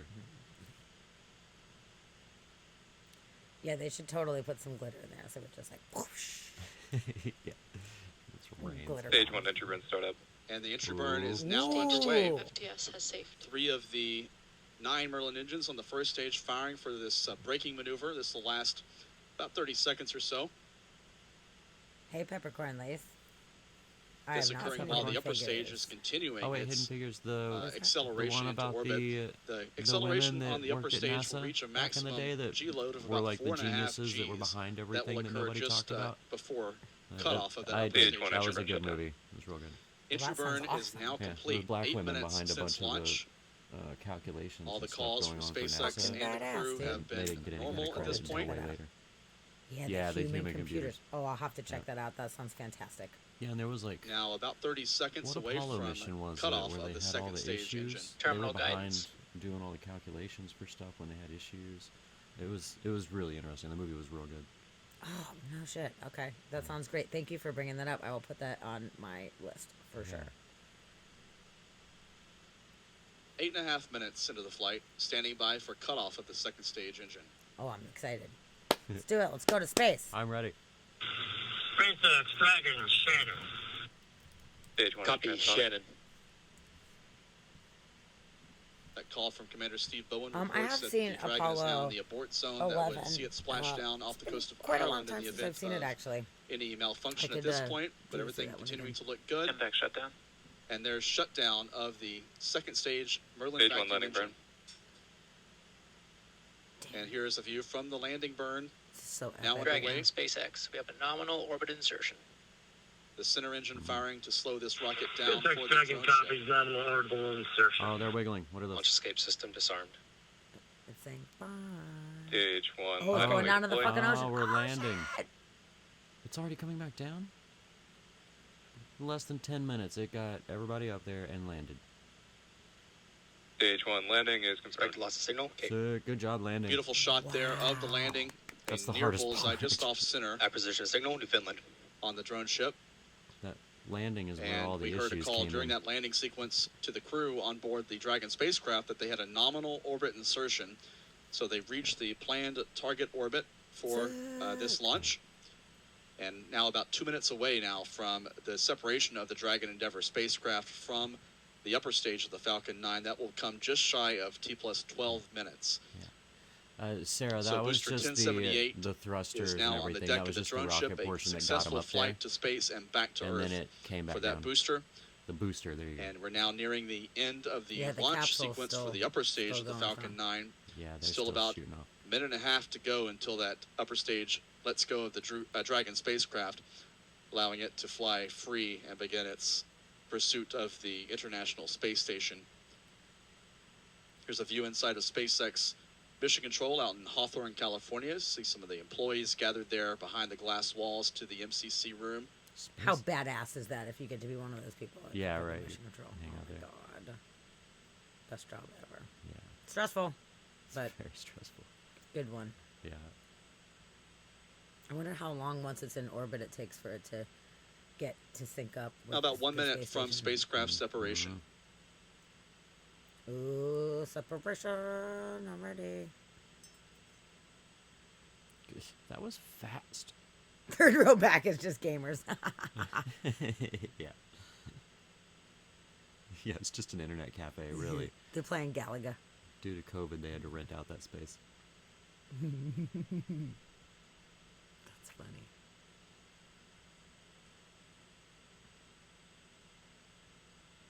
can't believe it landed itself back like I know. that, That blows my mind. like on the launch pad. Because they used to just disconnect into the ocean. They would pick them up from the ocean. Yeah. Which Well, now it didn't there's- land on the launch pad. It landed out in the ocean. There's It did. It looked like it was going right towards the fucking launch pad. No, there's a. They called it a drone ship. There's a ship out there. Oh, And it landed on that. okay. But it wasn't just like splash landing, No. which is amazing. Yeah. And then also amazing that it was able just to hit that tiny little point in the ocean after doing that. Yeah, I'm impressed. That's calculus. That's Yeah. math. And there's thing. separation That's a of the lot of Dragon math. spacecraft Oh yeah. There it goes. as the Falcon 9 and Dragon separation confirmed. Crew Dragon fly over the Atlantic Ocean near Newfoundland, heading northeast at orbital velocity.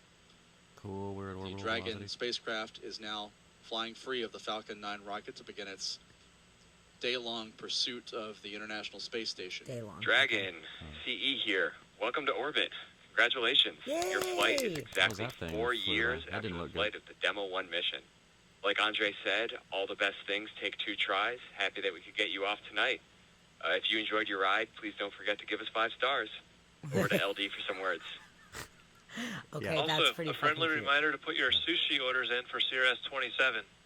Have a safe ride to the space station, and we look forward to seeing you when you get home. Thank you for flying SpaceX.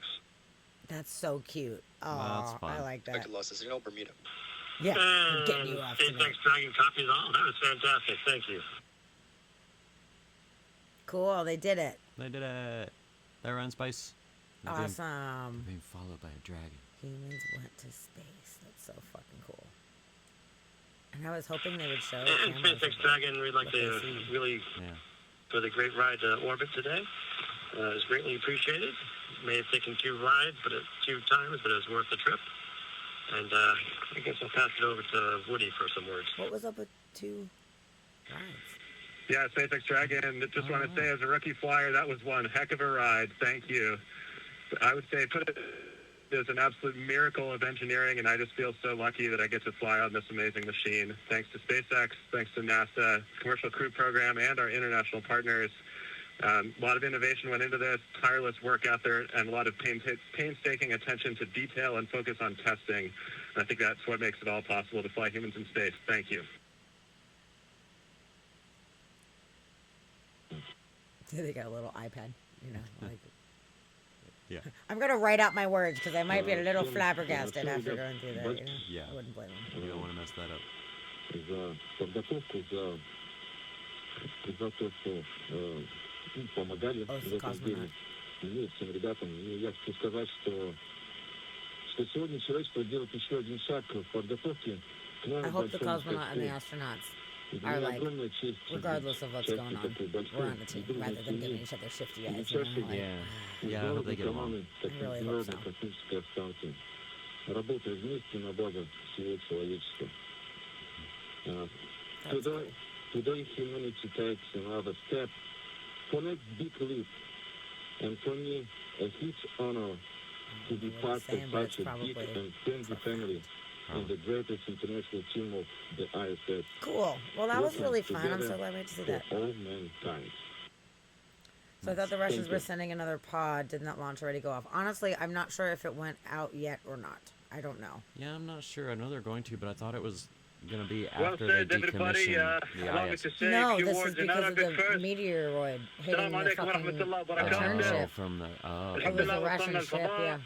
بس بغيت اشكر امي It's fucked وابوي واشكر عائلتي. So they were like, oh شكرا shit, we للقياده need to send الرشيده another fucking ship وشكرا out. لمركز محمد بن راشد I don't للفضاء know. It اللي might be a اعطوني while الثقه because هذه. they said وكذلك it's probably going اشكر to take كل their من 6 جهزنا months and turn it ودربنا into a year. لهذه اللحظه التاريخيه So I don't من know when that's مختلف happening. وكالات الفضاء في انحاء العالم. شكرا لكم جزيلا. شكرا سبيس Yep, اكس the UAE. yeah. لإيصالنا للفضاء. I would like to say thank you for everybody. Thanks to my parents, my family, thanks to our leadership, the Mohammed bin Rashid Space Center for their trust. Thank you for everybody who trained us and got us ready for this mission. This is incredible. Launch was incredible, amazing. Thank you so Aw, much. he's so And excited. last but not least, Heck yeah. thank you NASA. I'm in Thank you fucking SpaceX space. for flying That's- us no one said that? to space. Go Dragon, go SpaceX. And allow me to introduce our fifth crew member. His name is Suhail, and Suhail is the Arabic name for the star Canopus. And in the Middle East, we anticipate the appearance of Canopus because it marks the end of summer and the beginning of cool time. And Canopus is actually the second brightest star in the night sky. And this is the second flight for Suhail because he flew with astronaut Hazan Mansour in 2019. And many people think Suhail is an alien, but to me, Earth in a spacesuit, but with high ambitions. Thank you once again, and talk to you from the ISS. Oh, he's so fucking stoked pretty right now. excited. That makes me so Dragon happy. SpaceX, we copy all those words. At this time, I can Except the ones where provide you an cut out. update that we had nominal dehumidifier activation and service section Draco checkouts. For your awareness, on hard capture hook 5, we did swap to backup motors, so you'll see that the nose cone opening did swap to backup. However, all hooks did indicate that they were traveling and look good on backup. Okay, cool. We can give it Acquisitions. Cool, that give was it awesome. a pause there, I'm and glad that we was found that. so fun. I'm so glad that we got to experience Yeah, that was a good surprise. that. Surprise, we're going to space. We're going to space. Yeah, They're in space. they made it. They did it. So cool. Now they're in space. That's so crazy. Less than 10 minutes, Oh my god. they're like pretty much into orbit, and the booster is landed in the ocean. Like, you're off the planet, the booster It's has so landed. fucking Less than crazy. 10 minutes. That's crazy. That is so great. It's always nice. I've watched a few of these launches, and it's always really nice to see it go successfully. There was that SpaceX launch that they tried to do last. It was either in the fall or the winter that we're watching it, and they're like, "Oh, we're having issues. We can't launch," and they kept like pushing it back, and then they tried to do it multiple other times, and it wasn't able to happen. It seemed super stressful for everybody. Yeah, I bet. But I'm I glad they didn't wonder launch. I wonder if that's what happened with this one, because they said that this was the second attempt. Yeah. So I wonder if they had to stop for whatever reason last time for weather or something, or if, if something happened and they had to go up and like I don't know. stop it. I don't know. That's weird. I'm glad though. I mean, it's got to be really tough when you have so much hype built around it, all this stuff, and then somebody has to make that decision to be like, we yeah, can't fucking we do can't it. do this. Like, yeah, It's got to be perfect. that's a tough call, man. But Yeah.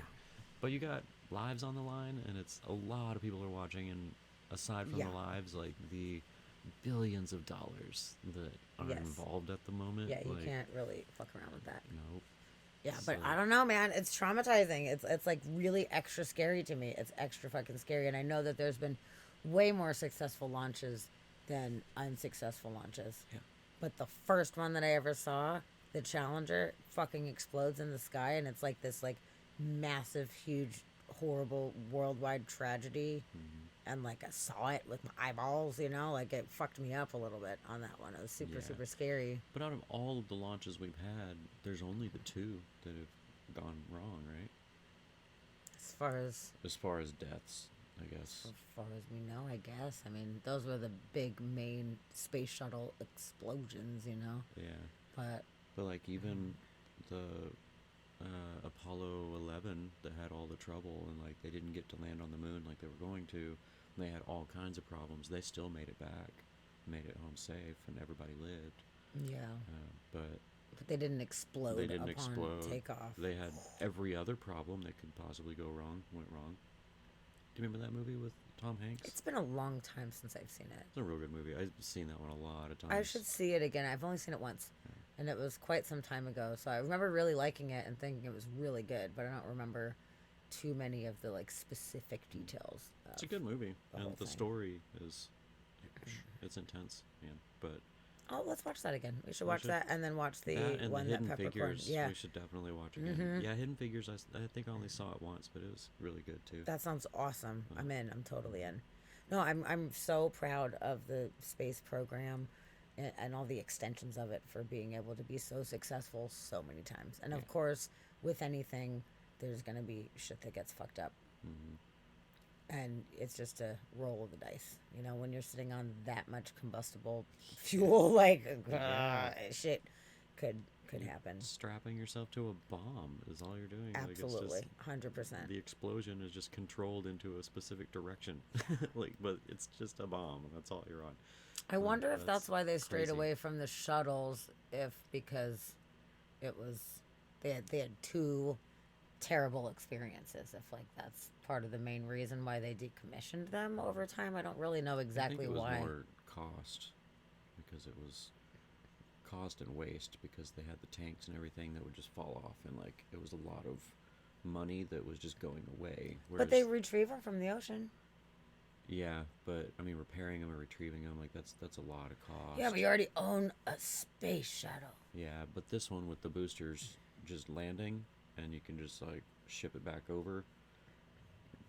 You know, there's no like repairs from it doing its thing, and there was a lot of stuff from a shuttle launch that would separate and just like go away. You know, there was multiple stages, and they would separate and go away, and a lot of stuff was still in orbit. I mean, like it's not all. I know it's old technology. I get it. It's older technology, but it was a nice large thing, you know, which I felt like seemed like it made sense. You have like this one big vehicle. That's all. Yeah. Going. Also, I think together. the fact that it could actually like come back and fly in and land like an airplane, that's awesome to me. I think that that was a super cool thing that I don't know why Absolutely that design went away. I don't know. But it's neat that I lived in a time where that was a thing. That was a cool thing. That we got to see this space program really taking new leaps and bounds at that time. Yeah. But I'm still traumatized. I'll never not be traumatized. It's fucking horrible. Yeah. Shadow and Steve are on the same page. Yeah, Armageddon. Yeah, exactly. Made by the lowest bidder. Yeah, I know. For sure. I know, dude. Everything's just But about that's money awesome. and cutting corners, you know? Like, maybe we don't do that with people's lives. And with, like, million or billion of dollar items that go to space, maybe we need to be a little bit more responsible with that. So, hopefully they are being more responsible. Seems like the Falcon's been doing pretty good. Anyway. So, I'm into Good it. job. Cool. We did a thing. We totally did a thing. That was great. That makes me Hooray. happy. Yeah, that was good. Good intermission. Okay, cool. I'm glad that you guys were all into that too. So. Yeah. So good. So, all right. So we did the video of all of those super cool abandoned theme parks. Yes, we did that. And then we've got... You guys remember that when we did that? That was pretty cool. We all did the that. amusement parks. That's cool. We're recapping. I was just making sure everybody remembered that we did that. So, all right. So now we have an article here, which Atlas Obscura list of a world tour of abandoned amusement parks. So, vaguely. Vaguely. So some of them I'm sure will be repeats, but there are plenty of them that are not repeats, and it's pretty neat. So let's go through some of them and chickadee check it out. Okay. This Atlas is... Obscura. I love Atlas Obscura, by the way. I know, it's fucking fantastic. This is in Japan, Nikko, Japan. Abandoned Western Village. Cool. So they made a old Western kind of town going down here with animatronic cowboys. Weird to be like Westworld. apparently. Okay, let's see what it has to say here, and then we'll look at the photos. Inspired by classic American and Italian Western movies. So, Oh yeah, as well as Westworld. Okay. oh, there you go. Okay, With perfect. the animatronic cowboys. Yeah. Yes. Okay. There's a replica of Mount Rushmore, a general store, a barber shop, a church, sheriff's station with prison, as well as a saloon chock full of villainous characters, which used to be a shooting range. Okay, and then there's a bunch of robots who populate every corner of the park, which is interesting. I mean, it's Japan. You can't... They're like, we're doing cowboys, but also robots. We have to have robots. So they got John Wayne and Clint Eastwood. So...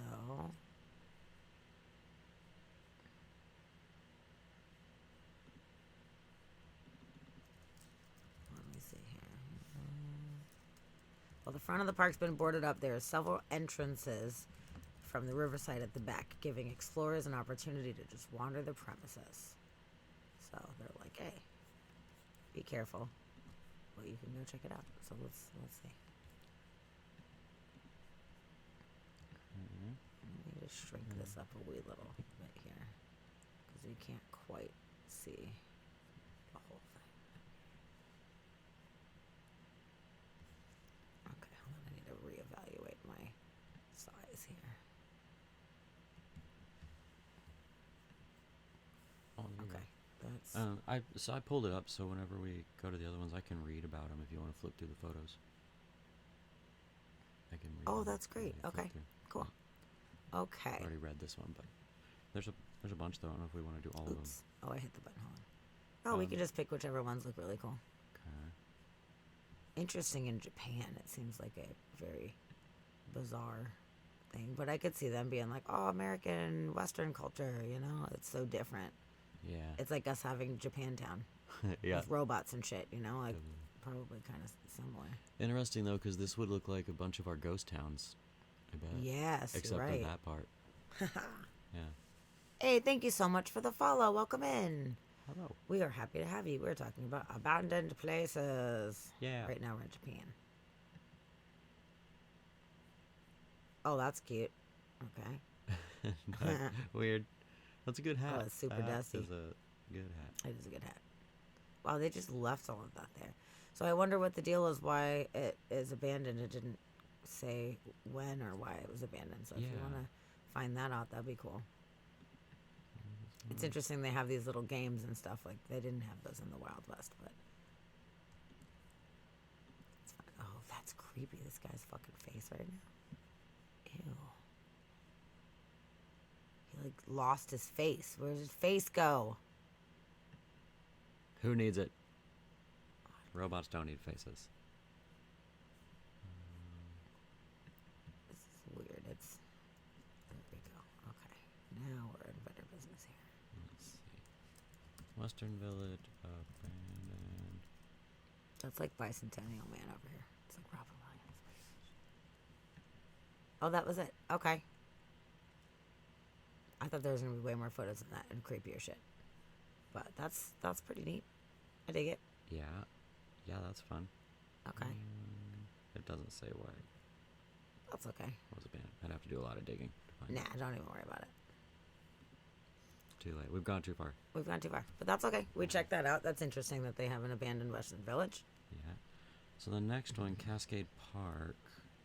Did we look at Cascade Park in that video? We didn't No. do that one. Okay. We did not. We can check it So out then. Cascade Park in Pennsylvania, Newcastle, Pennsylvania.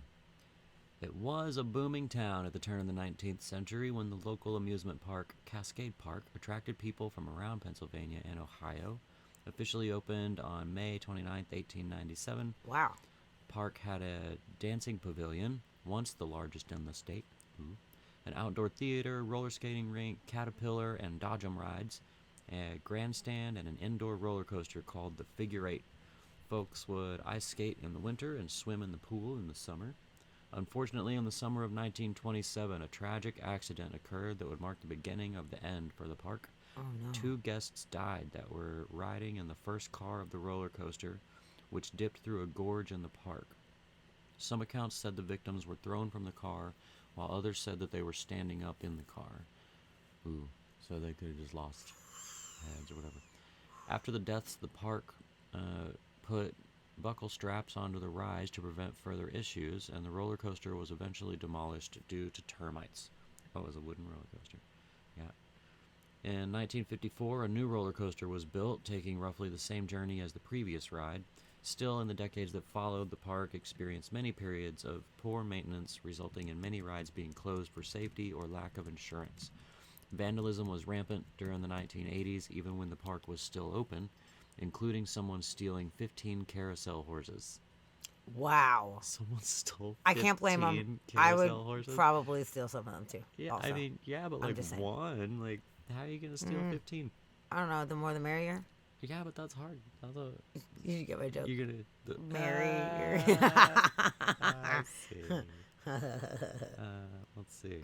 A second roller coaster met its demise when a falling tree caused damage deemed too expensive to repair in 1982.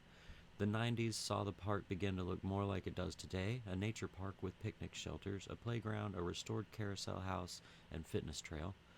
While efforts have been made to repair the swimming pool as recently as 2014, you can still find the pool closed and in disrepair. Today, many different relics of what used to exist at Cascade Park can be found, including supports for the roller coaster along the creek and the gorge, leading to a very pretty waterfall, the remnants of the dam that created the lake, several buildings seemingly not in use, and random concrete slabs. Still, the park remains in use today for concerts, events, weddings, or simple leisurely stroll among the remnants of the abandoned rides. Nice. Okay. Yeah, there's the pool. Yeah, there's not really as much stuff from back in the day. Like they said, that it's now like a park. It's nicer. So there's some remnants like that, but it doesn't seem like it has the most. Not a whole lot. Cool Yeah, it seems like stuff. they tried to get it to be like a nature park type of thing. Which I can't quite blame them. I guess this is the. Sarah, I'd steal a carousel horse and pet it. Totally. Yeah, I'd pet that. Okay. Well, that's too bad that people got like their heads dropped off and whatever. I imagine that that's a problem. Probably. Hello, Korik. Welcome in.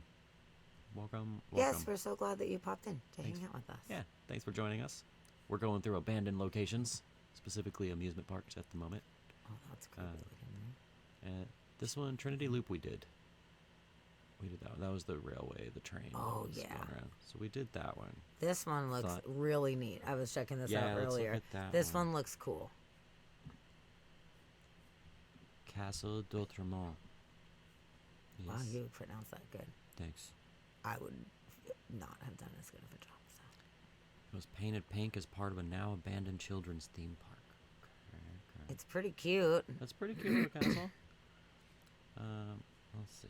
It says, a pink castle seems like something ripped from the pages of a fairy tale. In fact, fairy tales are the reason for this medieval castle's shocking hue. Very shocking. It was a hallmark feature of a now abandoned children's theme park.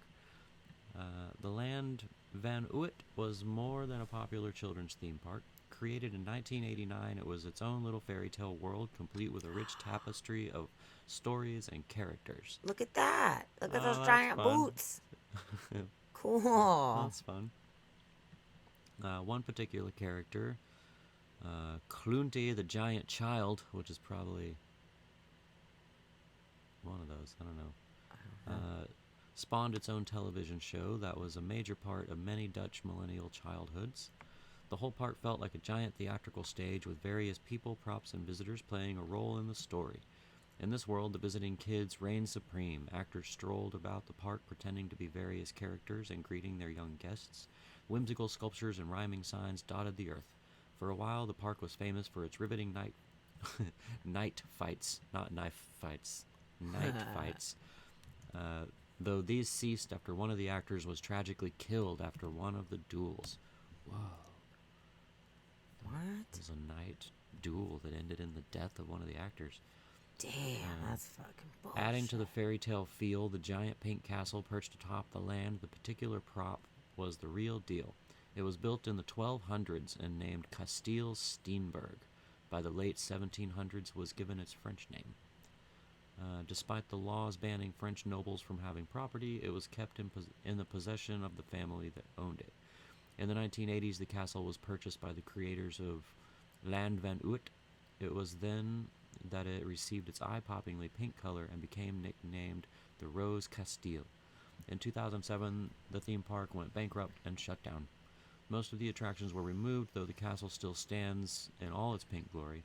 The land was later sold to the local government, who reopened it as a public park called Port van Heusen. Now that the local municipality has taken over, it's unclear how much longer the castle will retain its unusual color. Ooh, update. June 2019. The pink color has since been removed, and a new purpose is being found for the castle. Ooh, I wonder what it's going to be. Oh, new update. July 2020. The pink color is now being restored. You know how much it would have cost to take the fucking pink off? Yeah. And then to put the pink Yeah. back on? Just to Definitely. paint our house. What was our house? Fucking $6,000 or whatever. Something stupid to paint our fucking house. Yeah. And a castle, it would have been like a lot. But That's like, update. The pink is gone. Update. It's back. back. The pig is back. That's cool though. They Okay, didn't that's tear down the castle. They're gonna keep it, but it's been there since 1200. Wow. So it's a real castle that they bought and turned the land into a theme park. And where is it? Newfoundland? It is in Netherlands. Netherlands. I'm sorry. Really? Okay, cool. Netherlands. Well, that looks super fun. Yeah. Okay, I'm into it. Neat. Yeah, that's fun. I like it. Cool, I like cool. it. Yeah. This was good. Good one. Yeah, I thought it was really fun with the giants and everything. Oh, hold on, I'm gonna go back. Okay, let's see what else we got here. Oh, I see a motherfucking dinosaur that looks like an anteater. But it's not. It's a dinosaur, I think. Triceratops. I think it's supposed to be a Anteater. dinosaur. Yeah, let's do that one. Bongo Okay, Land. strange beasts lurking in a garden are all that remain of quirky, short-lived theme park. Okay. Bongo Land. Yeah. While strolling through the Dunlawton Sugar Mill Gardens, don't be surprised to see a prehistoric sloth peeking through the trees or a wonky T-Rex baring its teeth. They're among the few survivors of Bongoland, a strange short-lived theme park. Even before Bongoland, the plot of land had an intriguing history. Patrick Dean, an immigrant from the Bahamas, purchased a 995-acre piece of land in 1804 to grow cotton.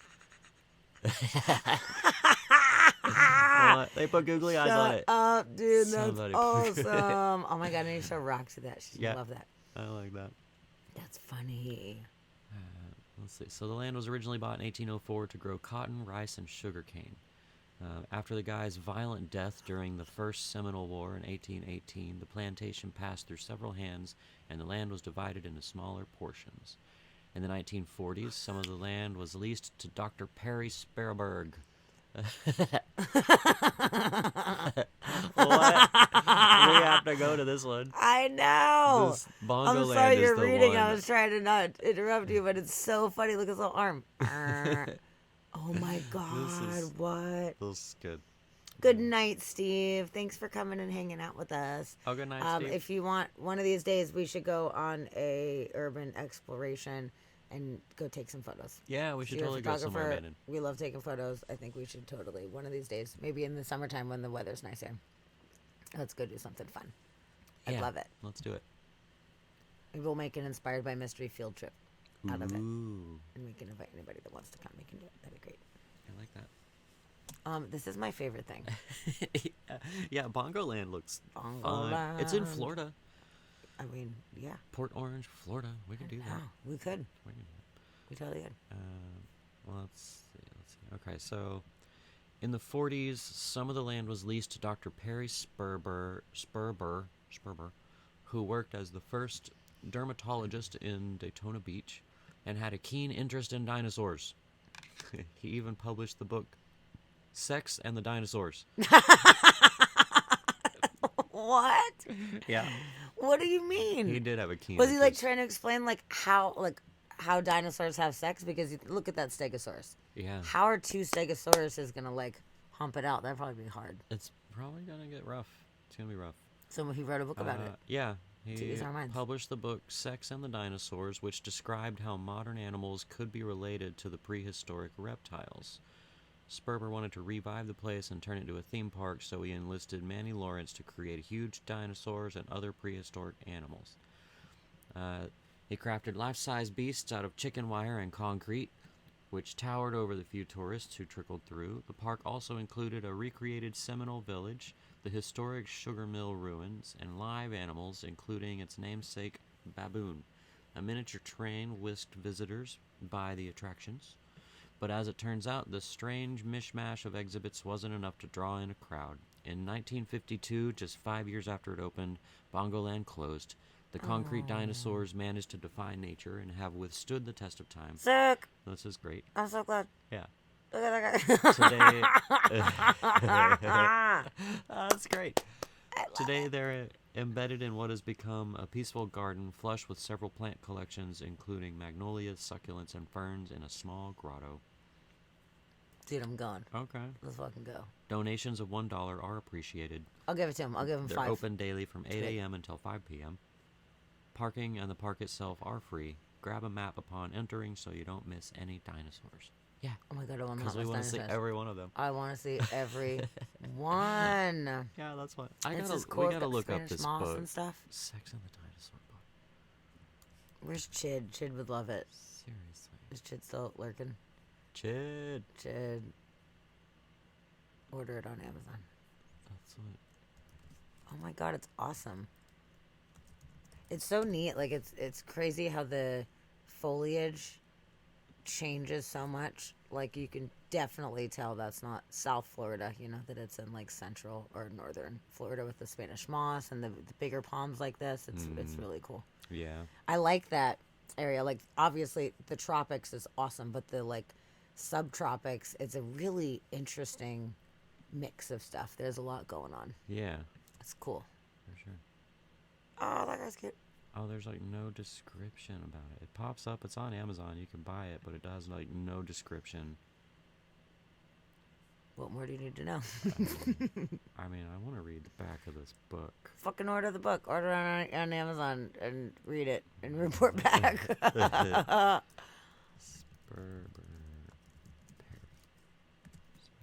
These are so cool.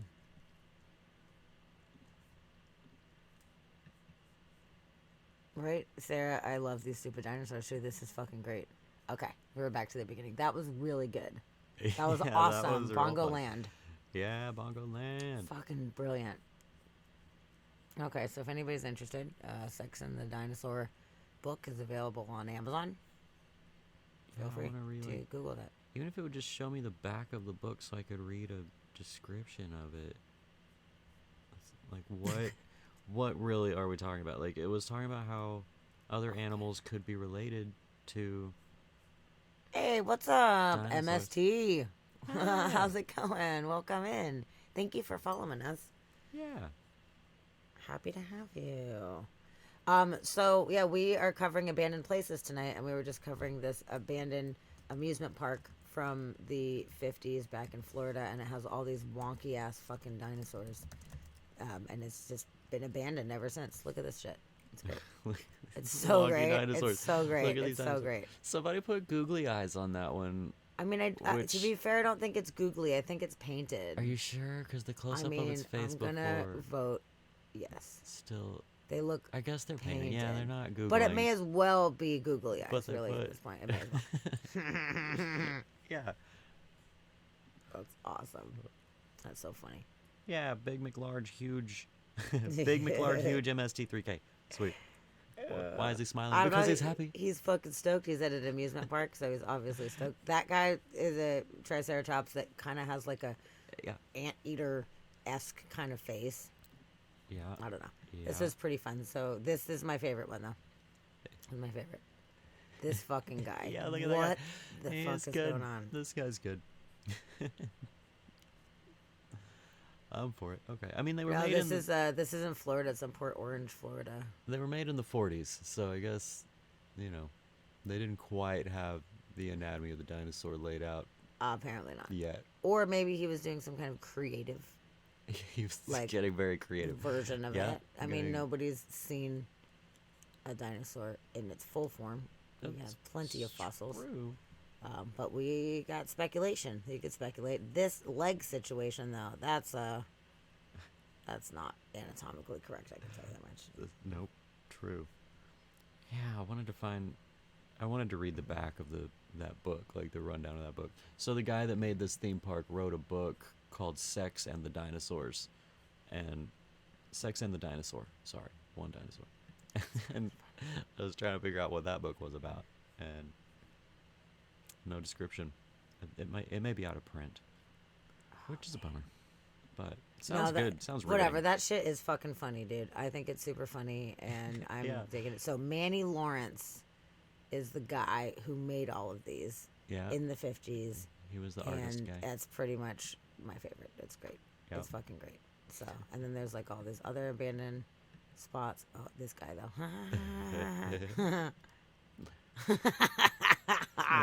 Oh my God, we gotta go sometime. Yeah. Next time we go to Florida, We if should we drive definitely up be to going there. Georgia or something like that, because it's not anywhere near where I'm from, but it might be worth a journey. I'll tell Shadow. you that Maybe much. all dinosaurs had googly eyes. You know, you might be right. Maybe they mean, did. am I right? Maybe they did. And if so, that's probably why they're smiling. And I bet we had earthquakes when dinosaurs had sex. You're probably right. Yeah, That's we funny. probably did. Oh, that's funny. That's Okay, so Bongo Land. That is the name of this place. If anybody is interested in going or looking into Bongo it Land. further, Bongo Land. Put that. That's fucking on great. Bongoland. That Yeah, makes me peppercorn. excited. It's good, right? Yeah, Bongo Land. I don't know why they call it Bongo Land instead of like Dino Land. That would have made more Yeah. sense. But whatever, you know, I didn't name it. It's not. Maybe that not was the my job. dinosaur's name. Okay, We're doing the Peter so, Strauss Ranch. The I don't know if that'll be Tommen as fun. Festival, the next one.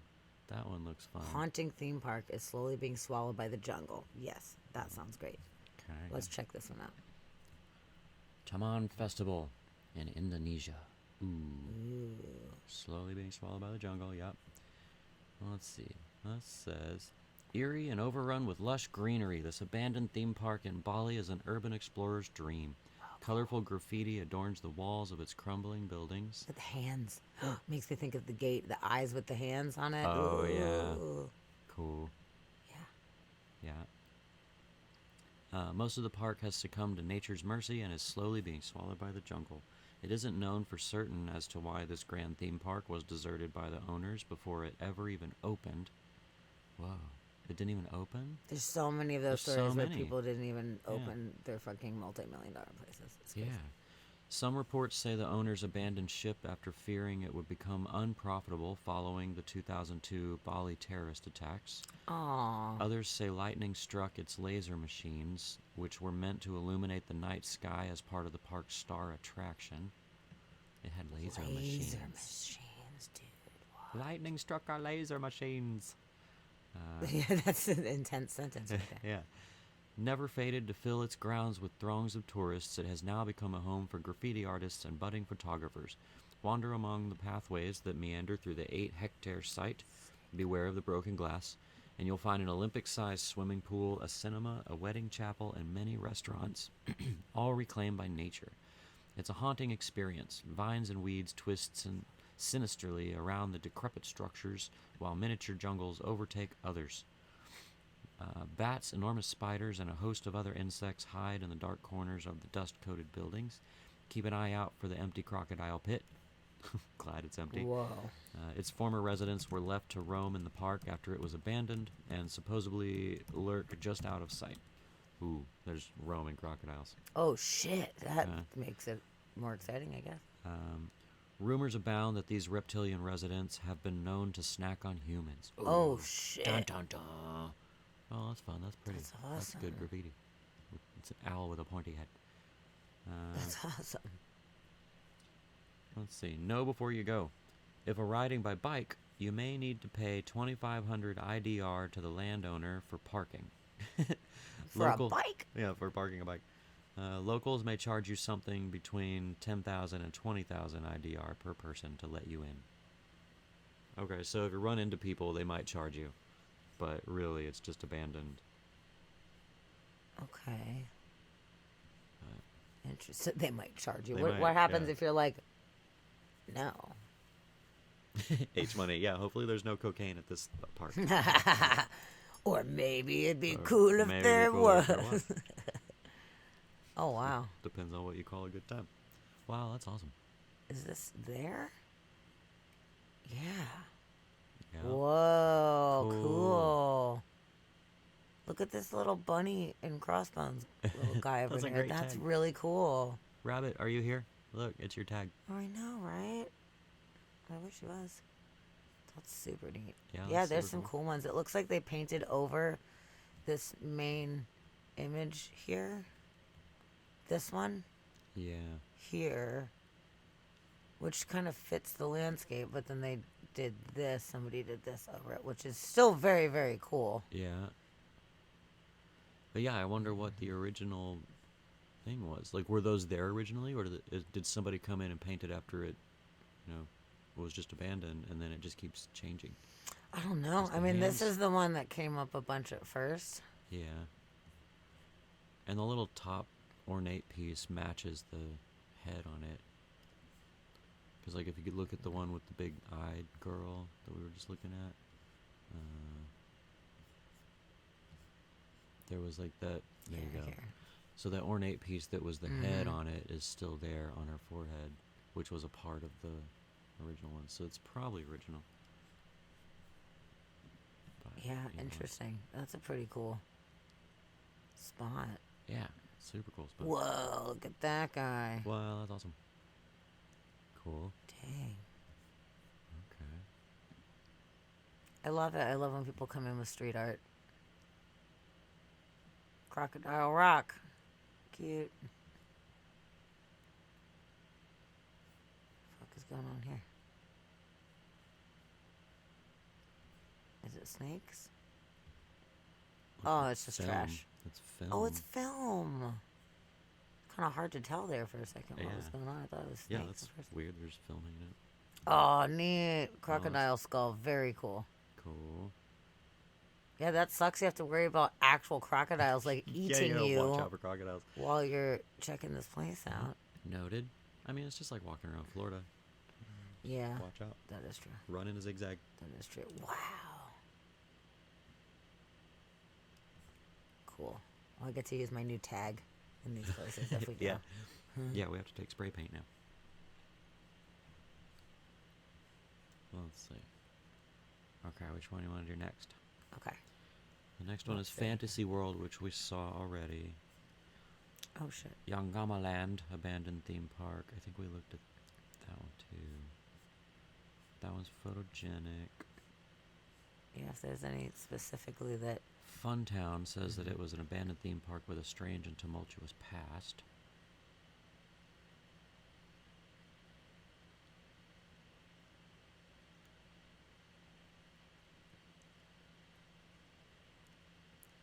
Leisureland. Leisureland.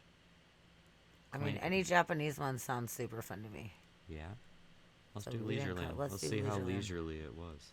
Okay. Was it leisurely? Isn't there an abandoned park in Tacoma? I don't know. Is there? Is there? I don't know. Yo, because if there is. Oh, bye, Peppercorn. Good night, Peppercorn. Thanks for coming to hang out with us. Gotta switch into mom mode in the morning. You gotta mom it up. Well, Fair. thank you for coming to hang out with us for a little bit. We look forward to seeing you back again. Yeah, I was glad to see you back in here. Okay, I'm looking at Tacoma abandoned park.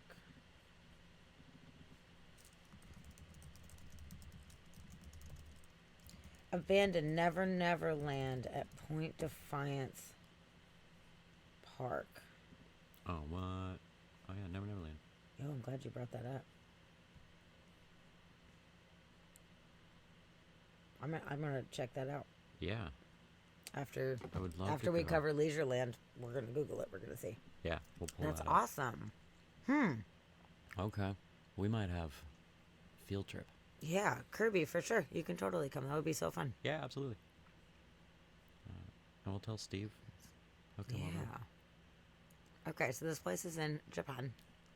Nippon. And it's remote Tohoku region. An abandoned amusement park rests upon the banks of the Kijonuma Dam. Once known as Leisureland, the park was originally built in 1979 in an effort to bring joy back to the community after the ravages of World War II. In its heyday, the park boasted up to 200,000 visitors and offered an assortment of rides. These included a Ferris wheel, a teacup ride, miniature train ride, and a carousel. Park also provided a go-kart track, golfing range, and a wooden obstacle course. Unfortunately, in 2000, it was forced to suffer a fate all too familiar with other small amusement parks. It was forced to close its doors due to lack of customers. This was largely as a result of the park's remote location, but the opening of large amusement parks such as Tokyo Disneyland and Universal Studios Japan drew visitors away from smaller parks. Oh, it sucks. Yeah. Now the rusting remains of a once proud Ferris wheel is all that stands out above the tall amber grass. The grounds are now a jungle filled with the treasure for urban explorers to discover as nature slowly takes back this long abandoned park. Aww. Well, that sucks. Yeah, that one ended somberly. I know. At least there wasn't like scandal for this one. It was just like, yeah, the big one came in, and we just couldn't. It hold seems on. like a bunch of the places have closed around 2000. Yeah. It seems like there's a theme. Yep. And I wonder as well if people aren't really working very hard to make new ones since, because kids want to just sit around and play fucking video games all the time. Like, I don't Maybe. know if they're as amped number-wise as it was before. Like, are they going to really go out of their way to do that with their friends on a consistent basis or whatever? Like, I don't know. Yeah. It seems like kids don't even like to go outside and play anymore, so I'm not sure if that is something that they would be super into. Yeah, H Money now is theme parks in the metaverse. And yeah, H Money, for an IRL stream, we haven't figured out how to do that on the go yet. It's hard to do it when you don't have Wi-Fi. To be able to stream and to keep it a clean stream, it's very difficult when you don't have Wi-Fi. So we were actually talking on our last stream about being able to maybe use our the Wi-Fi hotspots from our phone. But it's something we want to figure out how to do. It's just the bit rate isn't very good, and We might be able to do it. I think it's worth a try. yeah, we could try it. I think it would be worth but it's a test run and see if it actually works. Mm. Because when we were in Germany, even doing Facebook Live, it kept cutting out, and I was like, "Fuck!" Yeah, Like, I'm just trying to be live right now, and it just the little wheel kept spinning. So I don't know. Maybe it would work if we're not in a place that's so far out where we have really shitty service. If we're closer to the cities, yeah. maybe. But this place sounds cool. Can you just go there right now? Point Defiance Park. I'm intrigued because this looks neato. Yeah. We got 3 little pigs. Let's see. Yeah, is there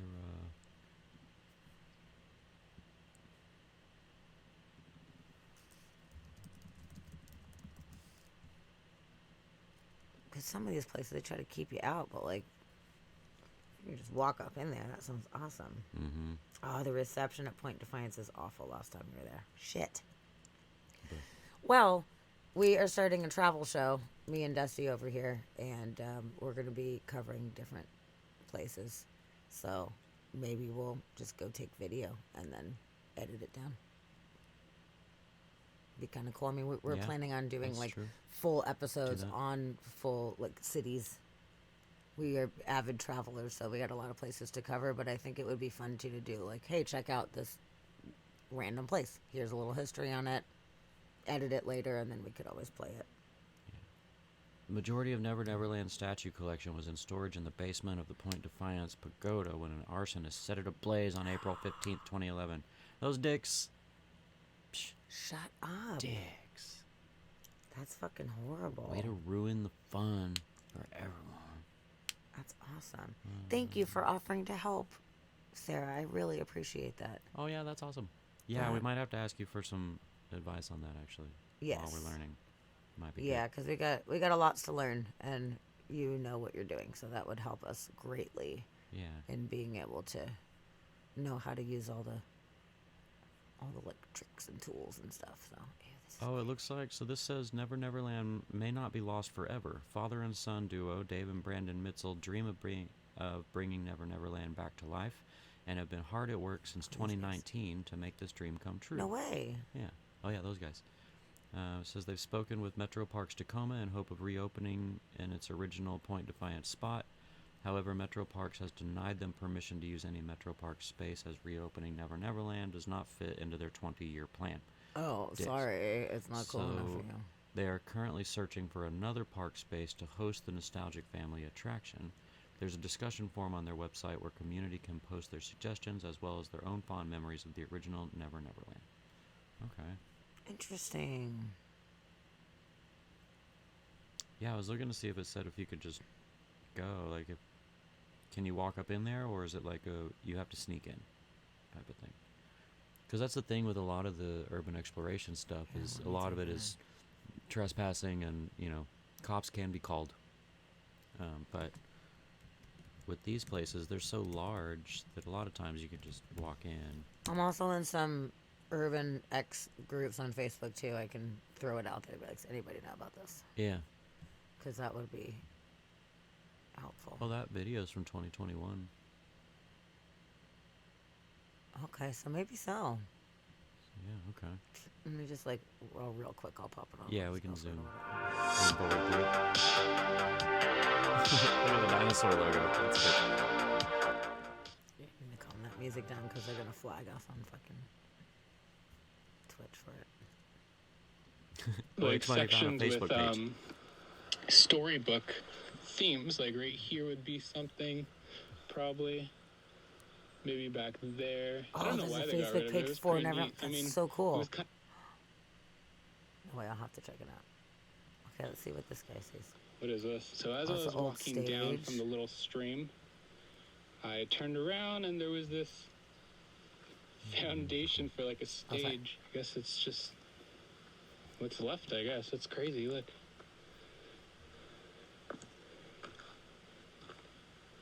Huh. People kind of hanging out there. Yeah, chilling underneath the broken stage. Good. Okay, let's keep going. See what else we can Old find. stage. That's cool. It's just kind of being reclaimed by the forest, though. Yeah. And then the fence is still there. Oh, look, it comes to a bend. Okay. There's some stuff to see. Okay, yeah. It's at least got trails and stuff, and like it looks like a pretty place to walk around at the very least. Maybe part of one of the storybooks. Oh, that's so neat. Not sure what this is. It's kind of like a playground. So I recommend if you come here to try to kind of find one of the like trails, and then you can kind of figure out where the loop is, and then you'll be able to see some of the stuff because you can kind of see where the trails had been. They're still kind of compact and whatnot. I think I see probably a good spot up here with some more rhododendrons. Oh, here's the walkway again. Cool. Okay. Got some flowers. Oh, that'd be nice to go in the rhodey bloom time. I see something. Yeah. What'd you find? So hop back on the trail. And then hop off the trail. This might be the best find right here. It's like a wishing well. Oh, the wishing well. Nice. That's like the most storybook thing, a wishing well. It's not very deep. Make a wish. Oh, that's cute. I Oh, don't have he any threw a coin. coins, so I just threw a rock. Oh, okay. He threw something into this. Nobody has coins anymore. Rocks it is. Cool. I mean, it might be by a rhododendron garden, but also there's just rhododendrons all over this fucking state, man. Yeah, they're just Left around. and right. Okay. So that's But pretty maybe cool. so. So there's also some foundation here. But yeah, it would be really nice to go during the Actually, bloom some time. That would rocks. be really nice. This is cool. I'm really glad you brought this to our attention. I would just want to go walk Like around a this rock wall? place. Oh. I mean, we Yeah. love wandering trails. I love we're wandering not trails. We're not hikers. Giant piece of We're foundation. wanderers. I like a good. And then in a second, I like I'll a good walk out 'cause I mosey. think I'm from For Texas. sure. I We're like a definitely mosey. mosiers. Yeah. But I like wandering Cool. through these see real places. quick. Oh, and there's a whole parking lot. So yeah, you can just drive up to it. Okay, yeah. So the entrance would have been, Sucks I took Here. the books out. I know, right? if I'm looking at this picture correct. Yeah, guess Shadow. it I would've like been a right good here. meander. But I it am a also looks like over meanderer. there, so I really don't know. All right, guys, that's gonna do it from. You can Cool. ask Sammy. I Living it- meander away all the time.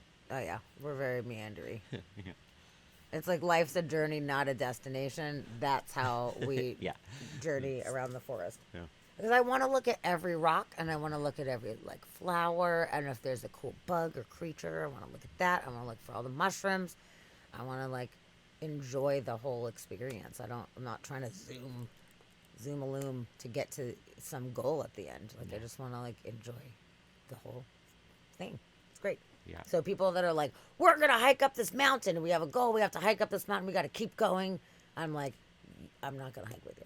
Or you can go ahead, and I'm more than happy to, you know, maybe catch up or whatever. But I don't like that whole idea of just like zooming through. I'm just easily distracted by things. Be walking around. Me and like, too. Oh. Which I'm so glad because my ex, he didn't mean to. He wasn't like trying to be shitty about it, but he was a zoomer. He was ready to go. He wanted to get to as far as he could to the end or whatever. And I'd be like, wow, look at this cool thing. And then I'd look and he's like gone. And I'm alone in the forest. And I'm like, what the fuck, dude? He just like completely Just forgot dipped that out. I existed and just like kept going. Which it's one thing if you're like, hey, I'm going to go up ahead. And you're like, yeah, whatever, you know? But like it would be funny because I'd turn around and be like, did you forget that I was here? Or you're not even acknowledging like, hey, I'm just going to, I'm in the mode. I'm going to keep going. But no. You don't love me. It's okay. Whatever. That was very metaphoric for a lot of things. So it's fine. Yeah, that's true. He meant well, I guess. Okay. So that was really cool. I'm super glad That's that super cool. we checked that out. Yeah, that we is should really good. absolutely go there. Yeah, and that's not very far away from Nope. us. Not very far at all. That's great. So yeah, let's do it. We'll make a group trip out of it sometime. That would be really fun. I mean, I'm down during the winter time. I like hiking around during the winter, but it's kind of nice to go when the flowers are bloomed and it's sunny and stuff like that. Yeah. So either Let's way see. is fine. Directions for us to get there. Has anyone ever told me I sound like Natasha Lyonne? You know what? They haven't. But I fucking see it. I totally see it. So I take that as a compliment because she is a badass bitch, dude. She's awesome. So. Do I know her? Who is she? Yeah, you didn't see it, but she was in the Russian Doll. She's the creator and the actress in Russian Doll. And she was in she's Orange is the New Black. Oh yeah. Yeah. Oh yeah, I love her.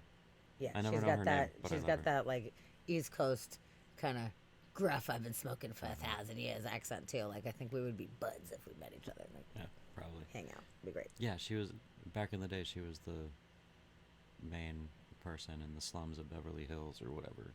And I don't even remember anything about that movie, but I've always liked her, and that's just where I always kind of placed her in my head because it was like the one thing she was kind of known for. But Okay. But I've always liked her. Another one. Okay. Well, cool. I think she's rad. So thank you Yeah. very much. I'll take it. I'll take it as a compliment. Heck yeah. Okay, so should we continue doing abandoned amusement parks, or should we switch gears to abandoned schools? I will leave it Ooh. up to you guys. How about that? H-Money, you might be right. I don't. She was in I But never. I'm a Cheerleader. I don't even know what that is. I never saw the movie, but I feel like I remember something about that. I just saw her in a super cheesy horror movie called All About Evil. I love super cheesy horror movies. Oh my god. Yeah. Sarah's enjoying the amusement parks. I'm so glad. I'm so glad you're enjoying this. And I'm we having a still- great time. We still have a lot to go through on that.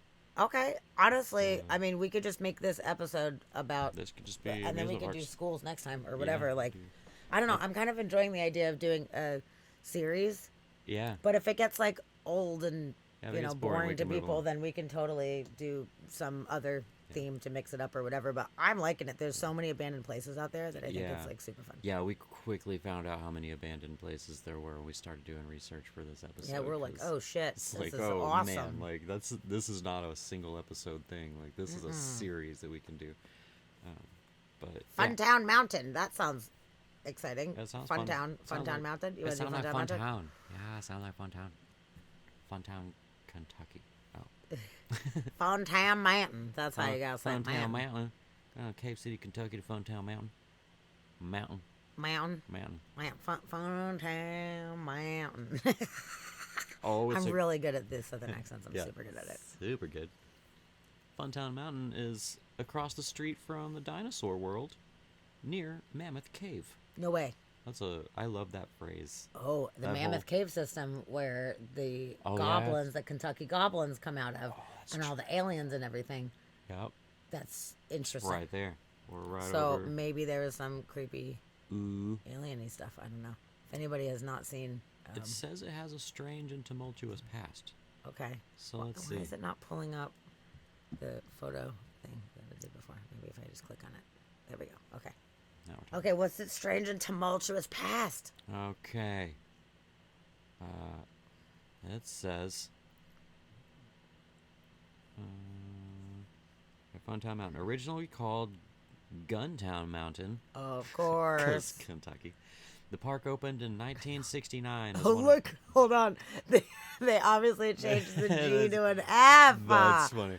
Ah. Guntown Mountain, Wild West town. Like, Over here, too, they put an F there, too. Maybe we'll make it a fun town. It says YOLO right here. It literally says YOLO. What? That's funny. What is going Wow, on? really? Oh, I'm so excited to learn more about Yeah, I this want to place. know This when is they great. changed their name, because YOLO is I don't know. new. Yeah, that's Okay. newer-ish. So yeah, originally called Guntown Mountain, the park opened in 1969 as one of the many roadside attractions, capitalizing on the crowds of tourists visiting nearby Mammoth Cave. The Wild West theme park continued to operate for decades before closing its doors in 2013. Hold on, pause and look at this real quick. Oh, Look at how cool this haunted look hotel at is the with angry I eyeballs. know, it's awesome. And the little spiderweb window. We need to put angry eyebrows on our house. Yeah, Eyeballs that's on our house. With yeah, our eyebrows house like that. needs eyebrows. That's true. We do. Okay, I just wanted you to see that. Carry on. We need scary eyebrows on our house. For I sure. know, that's great. Let's see. So it closed its doors in 2013 after a decline in popularity. 2 years later, Will Russell was on a walk in Cave City when he saw that Guntown was for sale. He had a vision for restoring and reopening the property as Funtown without the cowboy gun shows for which it was originally named. To raise the necessary final funds, he took to the road with a promotional traveling circus. The plan was simple and old-fashioned, much like Russell's dreams for Funtown Mountain. There would be a truck and an Airstream trailer filled with the performers of the Carnival of Fun Roadshow. A band and a menagerie of freakish animals and other strange memorabilia would go on a 20-state promotional tour. Wow. What could go wrong? Plenty. What happened? Ticket sales were dismal. 2 of the circus performers broke up soon after getting on the road. The band bailed on one of the tour dates, prompting the tour manager to call in a favor from his old friend, the dancing outlaw, Jessica White. Oh. Jessica White is the old, like, mountain hillbilly guy that Hank the Third writes about, and like the Whites are like a known family. Jessica? Jesco.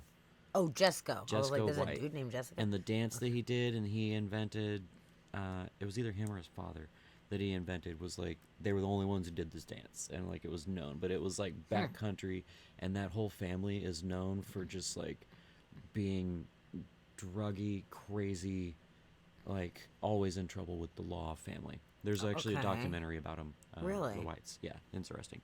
So he called this guy in, which is funny, to cover for the band that canceled, which that's a weird phone call to be making. Yeah. You can get hams there, too. That was good. Sweet hams. All right. That's cool. Said the wheels literally fell off of the truck. Russell lost thousands on the disastrous tour. Still, despite the odds, Funtown Mountain reopened, albeit in a limited capacity, in 2015.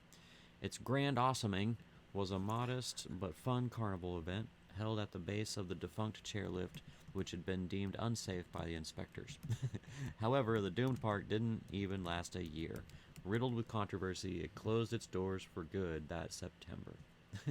If you visit Funtown Mountain today, you can't yet see what its next incarnation will be, but the F slapped onto Guntown and a few original structures still standing at the base of the decommissioned chairlift nod to its tumultuous past.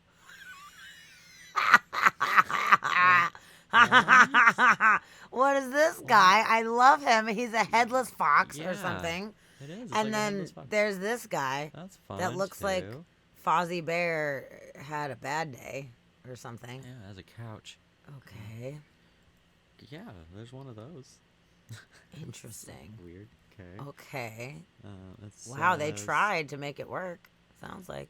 Says a small information kiosk, the haunted hotel, and the Funtown souvenir shack presumably preview what you would see atop the mountain if there was still a way of getting up to it. The buildings are boarded up and visibly weathered, paint peeling and adorned with tattered American flags. The site is a shadow of its former self, and if you look close, it still carries evidence of its notorious demise. Update, June 2018. Guntown is open. Oh, what? As of 2018? Okay. Admission is $15 a person.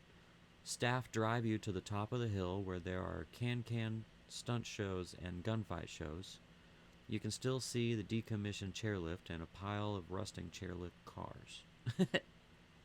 Okay, so it's still just like shitty and defunct, but they have shows going on there, and you can go. Okay, so it's like they'll a drive. half abandoned, like you see the remnants of the abandonedness, but it's Yeah. also going. The Okay. abandoned shit is there, but they have shows. They have stunt That's shows fun. and gunfights and stuff. Oh, Okay. there's another dino.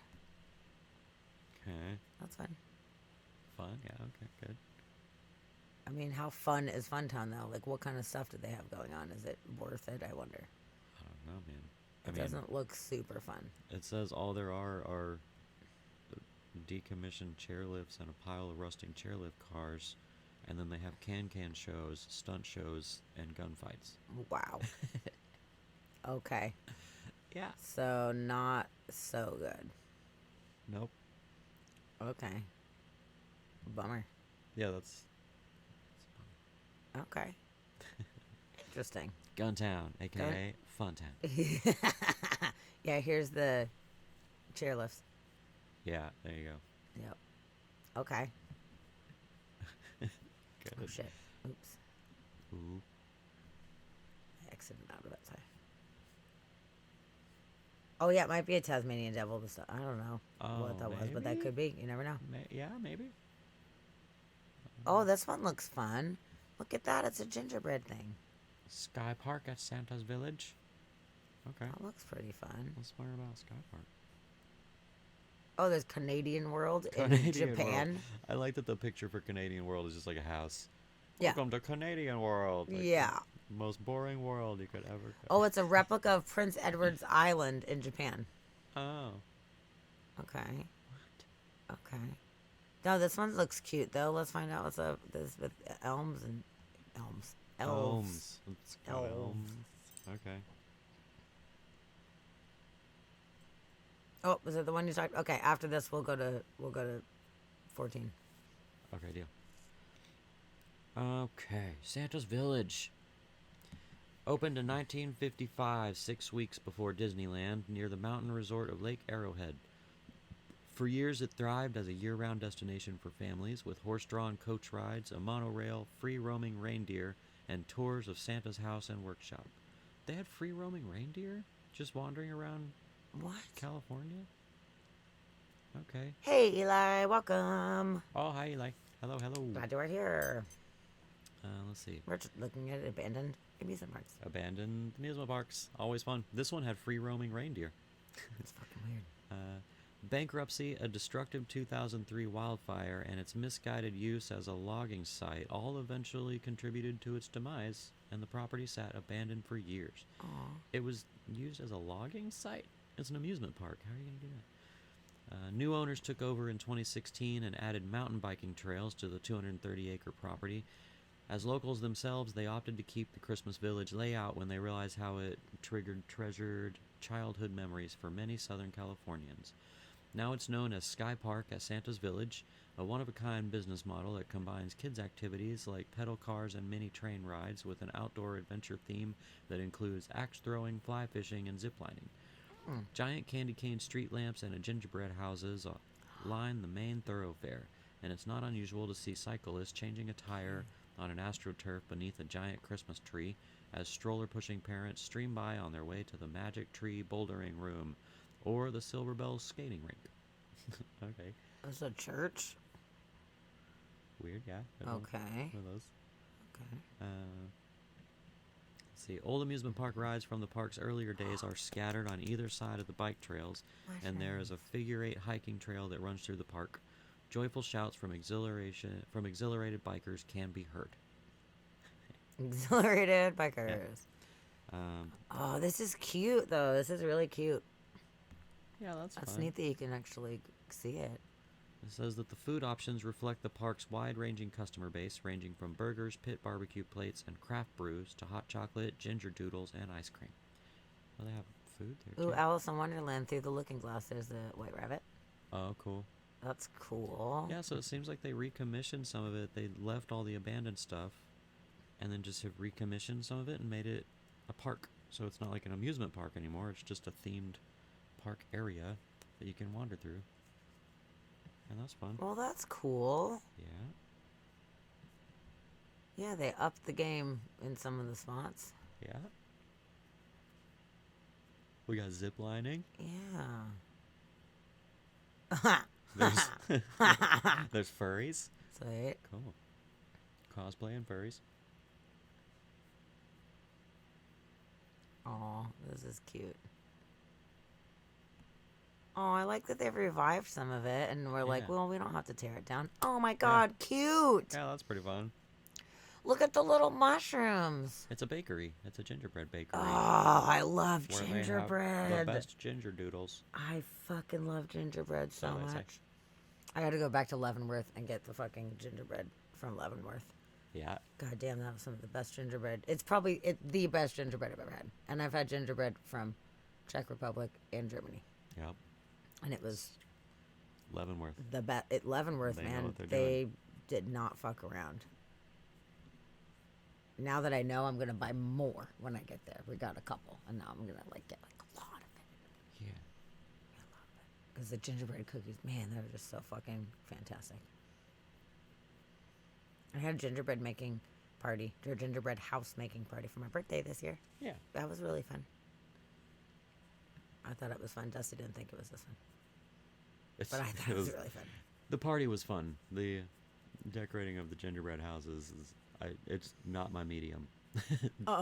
Decorating gingerbread houses is not my thing. It's totally my medium. It was the funnest thing Yeah. ever. I had so much fun doing Yours it. were I had great. so much fun. Yours and some of our other friends, they were great, but me and Tavia and Andy over at our table, we were just having issues. We had problems with these gingerbread Well, houses. you did better than Stephanie. I'll tell you that much. That's true. But then she turned her frosting into a sculpture, which was good.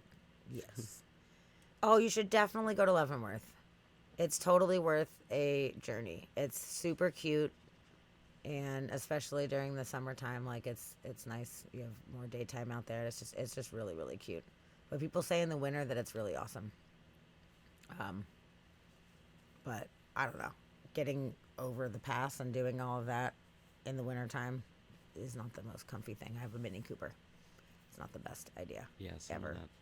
that gets sketchy. Yeah, but it's really cool. Leavenworth, it's just cute. I mean, it's not somewhere I'd want to live. I wouldn't want to spend a fucking week there. I'd be bored out of my mind. But to go for a day or go for the day and spend one night, Yeah. and then have the next afternoon or something, totally fun. And there's just beautiful nature around there, so the drive itself to and from Leavenworth is awesome. I have a convertible, so I love just driving around during the summertime and stopping off in little places. There's some little ghost towns and stuff like that around that area, which is cool. Yeah. So definitely recommend it. Okay, so Shadow was talking about Frontier Town. Frontier Town. So Okay. we're gonna check out Frontier Town. Okay. Deal. So Frontier Town.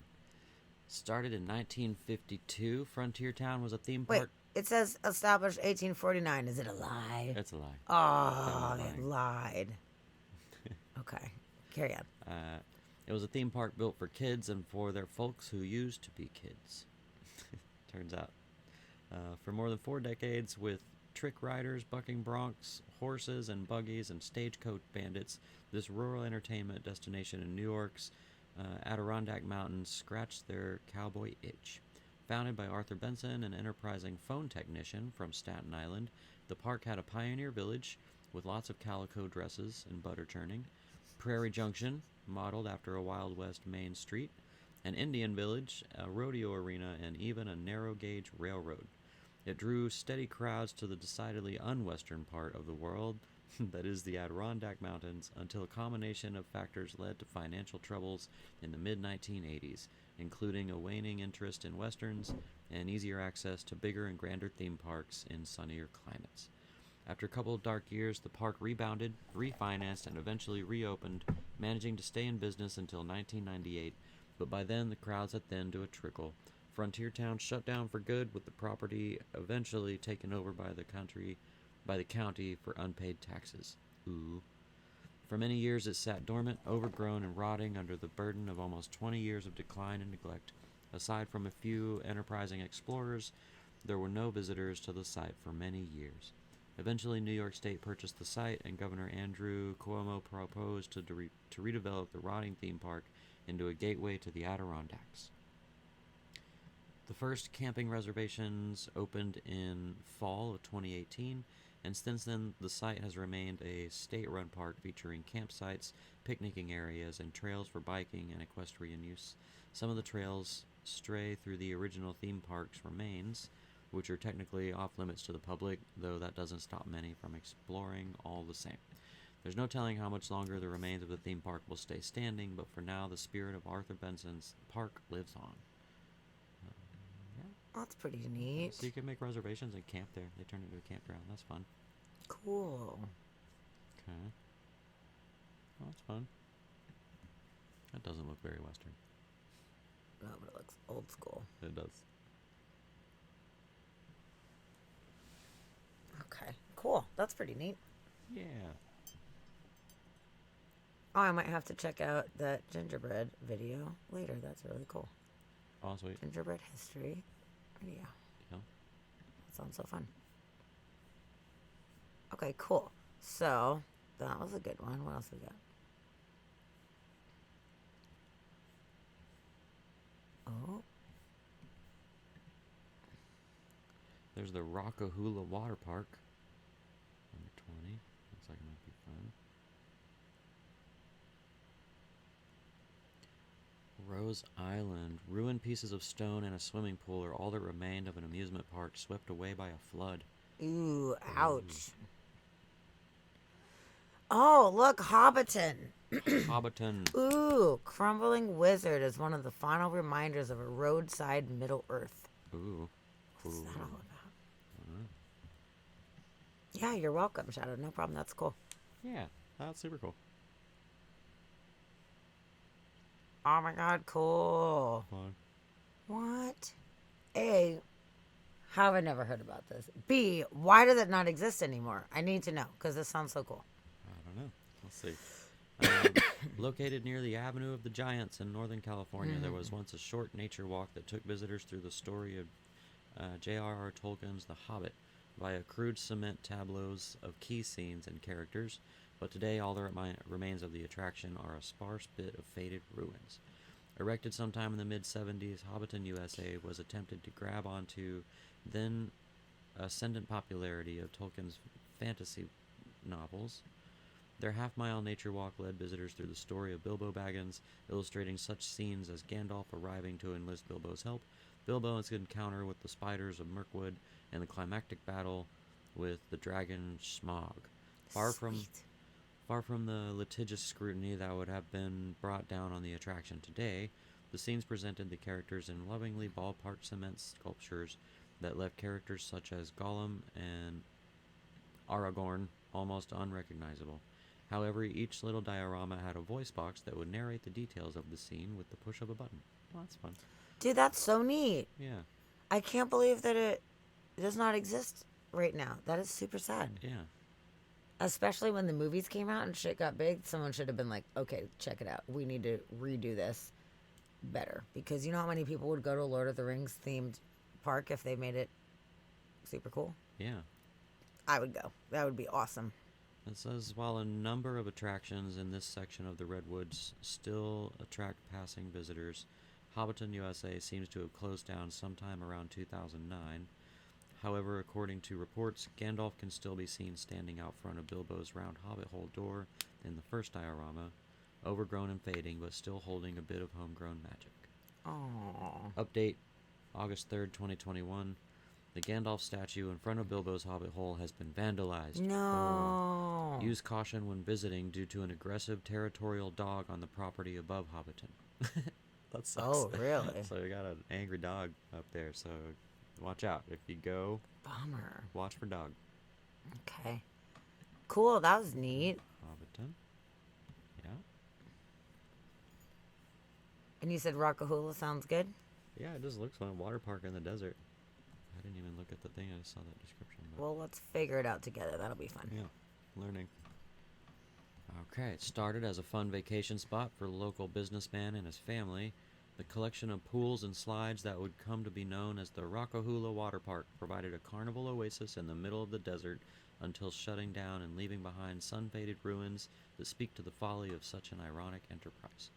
In the beginning, the park was started as a fun getaway on Lake Dolores in the Mojave Desert for local businessman Bob Byers and his family. The initial park was finished in the early 60s and consisted of a series of identical steel slides that riders could ride down, landing in the man-made lake. Soon a campground was built nearby and the park was made available to the public. For the next few decades, the park continued to grow, adding more attractions for its growing number of visitors. However, attendance began to dwindle in the late 80s, and by 1990, the park had officially closed. Oh, that sucks. Baking in hot desert obscurity for years, the park was renovated in 1998 after millions of dollars were spent to turn the park into the 1950s themed water park for Hepcat's Rockahula. Cool. That's neat. That's fun. A collection of modern water slides and attractions such as a lazy river were installed, and all the structures were knitted out to look like retro furniture wonderland. Cool. Neat. Unfortunately, the good times at the swingin' fun spot of the desert would last a single year before one of the employees took a late-night ride down a slide into a partially filled pool. The disastrous landing turned the employee into a paraplegic, and the settlement that followed cost the attraction millions of dollars. Rockahula was never able to fully recover from the tragic accident and closed down once again in 2004. Yo, he was able to sue. Yeah. Even though he went down a slide into a pool that was not full. Yeah. I'd be like, that's your own fucking And it was fault. an employee doing it like a late night ride. Like, come on. Come on. They were probably drunk. Seriously. That really sucks that they are paraplegic, but like, you Yeah. shouldn't go into a pool that's not full all the way. Yeah, you Like, shouldn't win that lawsuit at the very least. Wow, it looks cool. Yeah, it says since closing, the faux 50s architecture and water slides have faded and broken under the unrelenting Mojave sun. Vandals and scavengers had damaged most of the buildings and signs, but they still stand, rusting away like some time-lost ruin.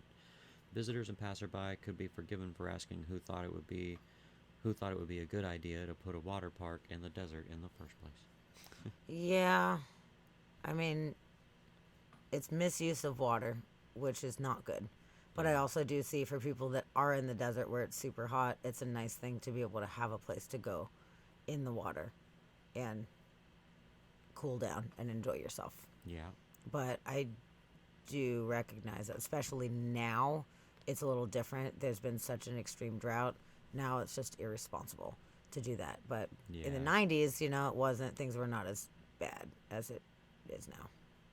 There's not as many, like, global repercussions then as there is now. Yep. True. Sweet.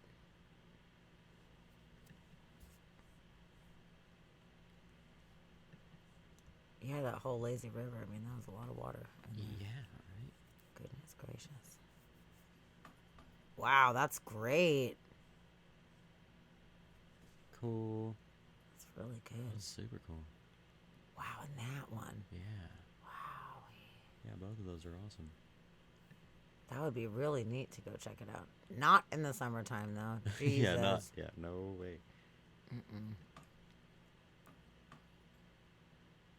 It's neat, though, people can come do art there. Yeah. That's nice. That's cool they turned it 50s style later on. They were like, oh, that'll be fun. Yeah, that's We'll super do it cool. retro. Wow, that's really cool. I'm really digging the color that everybody's put on everything. And there's a lot of space. Like, hey, man, artists unite. Let's do it. Yeah. Make it fun. Yeah, you might as well. Those are the perfect places to be doing murals and shit. Absolutely. It totally is. Fuck ups. Wow, that's a cool looking building, just in general.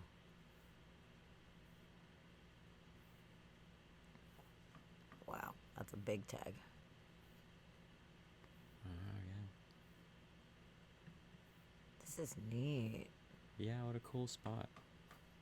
There'll be lots of good pictures hanging out in that place.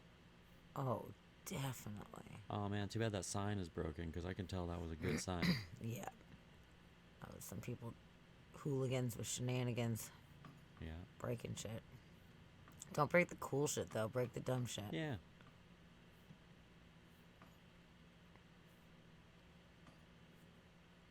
Oh, And I've seen videos where tugboat.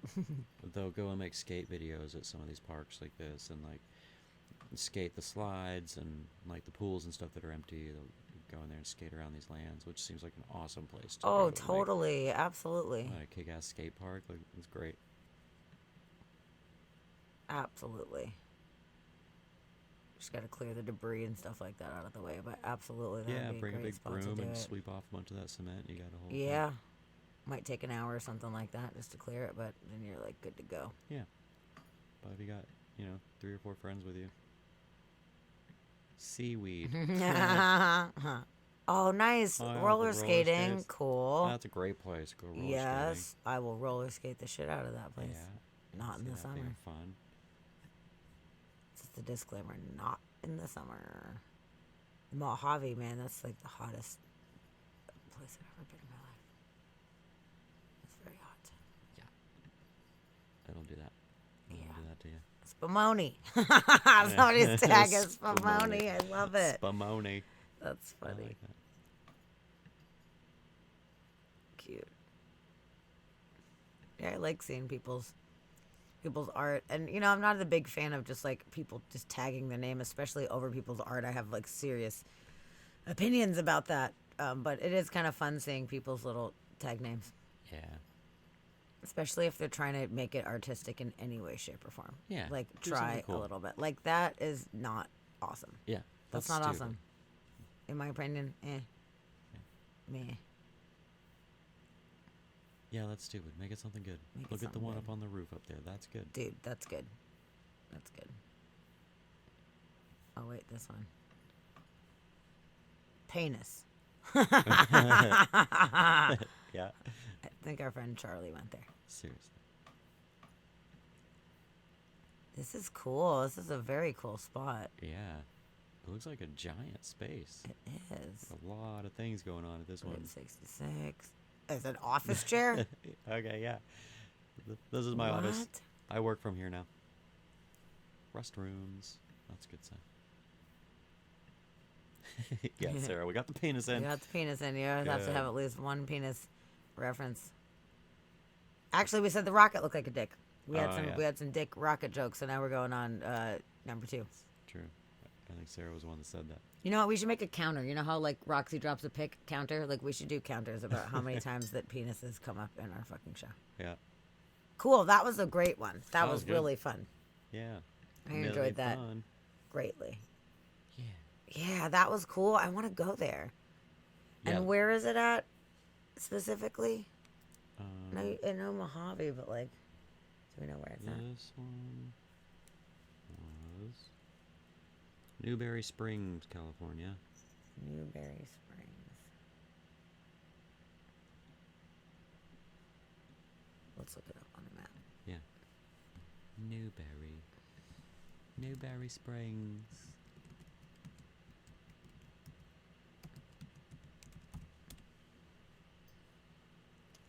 Okay, let's look at. Where's the map? Oh, here it is.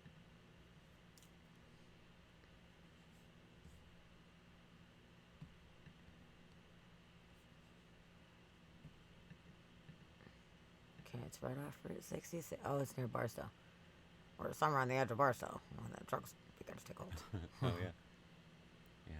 Oh, that is out there. Oh, Lord of mercy. Okay. So if you're going from Vegas to LA, there is potential to go there. Yeah. But if you're not, then it's like really out of the way for anything whatsoever. You're making a trip to go there Damn. for sure. Okay, wow, yeah, that's some shit over there. Okay, good to know. Mm-hmm. Good to know. And I have driven from Vegas or LA, Vegas before. Didn't know. Didn't even know. Yeah, Eli, bring water.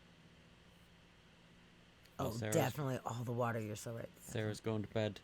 Good night, Okay. Sarah. Good night to you. Thanks Sweet for hanging out with dreams. us. Yeah, I'm so glad that you were hanging out for our super fun abandoned episode. It was great. and we'll do more of The it soon. abandoned episode. Yes. Yeah. And we'll do more. Oh, we'll do more. Stay tuned. Don't even worry. Jazzland. Number 22. Jazzland is the one in Louisiana. Yeah. Number 22 That has looks an interesting. interesting history. Okay. I just read forward on that a little bit. Okay, great. It's kind of a dark history. It's not about the park, but the park was put on the land that had history. Ooh, okay. I'm in. What's the story? So it's the Lake Shawnee Amusement Park. So it said long before the amusement park was built, this was the site of a well-documented conflict between white settlers and the indigenous Shawnee people. In the late 18th century, Mitchell Clay moved his young family west, and they established an 800-acre farm near Lake Shawnee, where they raised 14 children. Good Lord. Jeez. In August of 1783, a Shawnee band killed 3 of the Clay children. Mitchell Clay tracked down the band who had raided his farm and killed several of its members in a bloody retaliation. The event became known as the Clover Bottom Massacre. Damn. Many years later, the amusement park was opened in 1926 to cater to the families of nearby coal workers.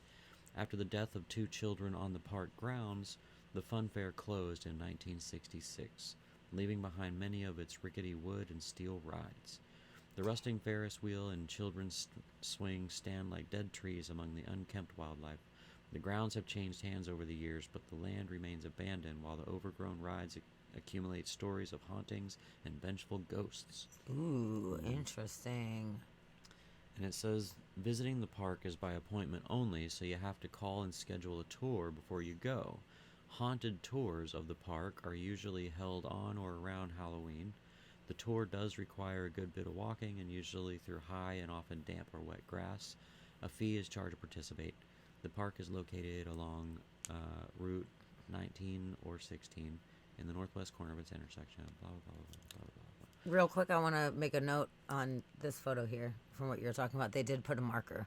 Okay. In this field in 1783, 2 children of Mitchell Clay were killed by Shawnee Indians. Clay was the first white settler in Mercer County. Wow. So they did put a put a little acknowledgement of that. Okay. Interesting. Well, yeah, and I guess it's on haunted tours, so I guess it's got ghost stories and haunting stories, Ooh. which is interesting. Oh, that's an interesting thought, Eli said. It would be cool to make a theme park that's meant to be abandoned, making overbuilt structures and sculptures so it holds up in time. Oh, yeah. Like knowing that one day it's going to go down, so you build things with the materials that would make it last for as long as possible. That's kind of a cool idea. Yeah. Atlantis Marine Park in Australia, number 25. Oh, yeah. Oh, we went Yeah, there. Link, I bet you're right. I bet birds love these Ferris wheel seats. Oh, you're probably so yeah, right. probably. So right about that. Oh, yeah. Oh, yeah, but there's all kinds of bird nests. Beep, beep, beep, beep, beep, beep, beep. All the time. That's awesome. Yeah, that's true. Unless they swing in the wind, the birds might be like, whoa. Well, they're in trees. Trees swing around in the wind, too. That's true. Probably used to be a little bit. True. Okay. Okay. Yeah, that one. Okay, let's do it. This sounds awesome. Oh, and then there's prehistoric forest. Oh, prehistoric forest. Cool. I'm having so much fun doing this. This is great. Yeah, this is awesome. I'm loving Cool it. deep dive. Yeah. What cool deep dive. Atlantis Marine Park in Two Rocks, Australia. It's got 2 rocks. That's it. That's awesome. That's super cool. Look how Oh, happy he Waybug, looks. if you're still lurking, this is for you. Yeah. You could find giant King Neptune. Yeah, Waybug, you around? Are you still here? Let's see. So, an abandoned marine theme park has created a difficult experiment in dolphin rewilding. What? What is this? Wow, look at this place. Whoa. Well, it's fun. Neat. Okay. Located in the little town of Two Rocks, just north of Perth, the Roman god Neptune towers over his crumbled kingdom. Atlantis Marine Park was constructed in 1981 with hopes that nearby Perth's boom times would attract tourism to a shiny new ocean theme park. A 10-meter tall Neptune holding his trident was built by local artist Marc Le Bousset, along with numerous pools and many other strange ocean-themed sculptures, including the disembodied head of Jacques Cousteau. Sick. Okay. The park was to be the first step in turning the area into a premier leisure recreation region. The park's slogan was Atlantis Marine Park for the enrichment of mankind. That was your slogan? It's a weird slogan. 6 months before its opening, the park's future stars and main attraction were captured. 7 wild bottlenose dolphins were caught in the lagoon and trained to perform. They would be the main draw of the park for the next 10 years. They just stole them from their home. Yeah, they just stole dolphins. The park did not prove to be the moneymaker its creators had hoped, and by the end of the 80s it was losing money.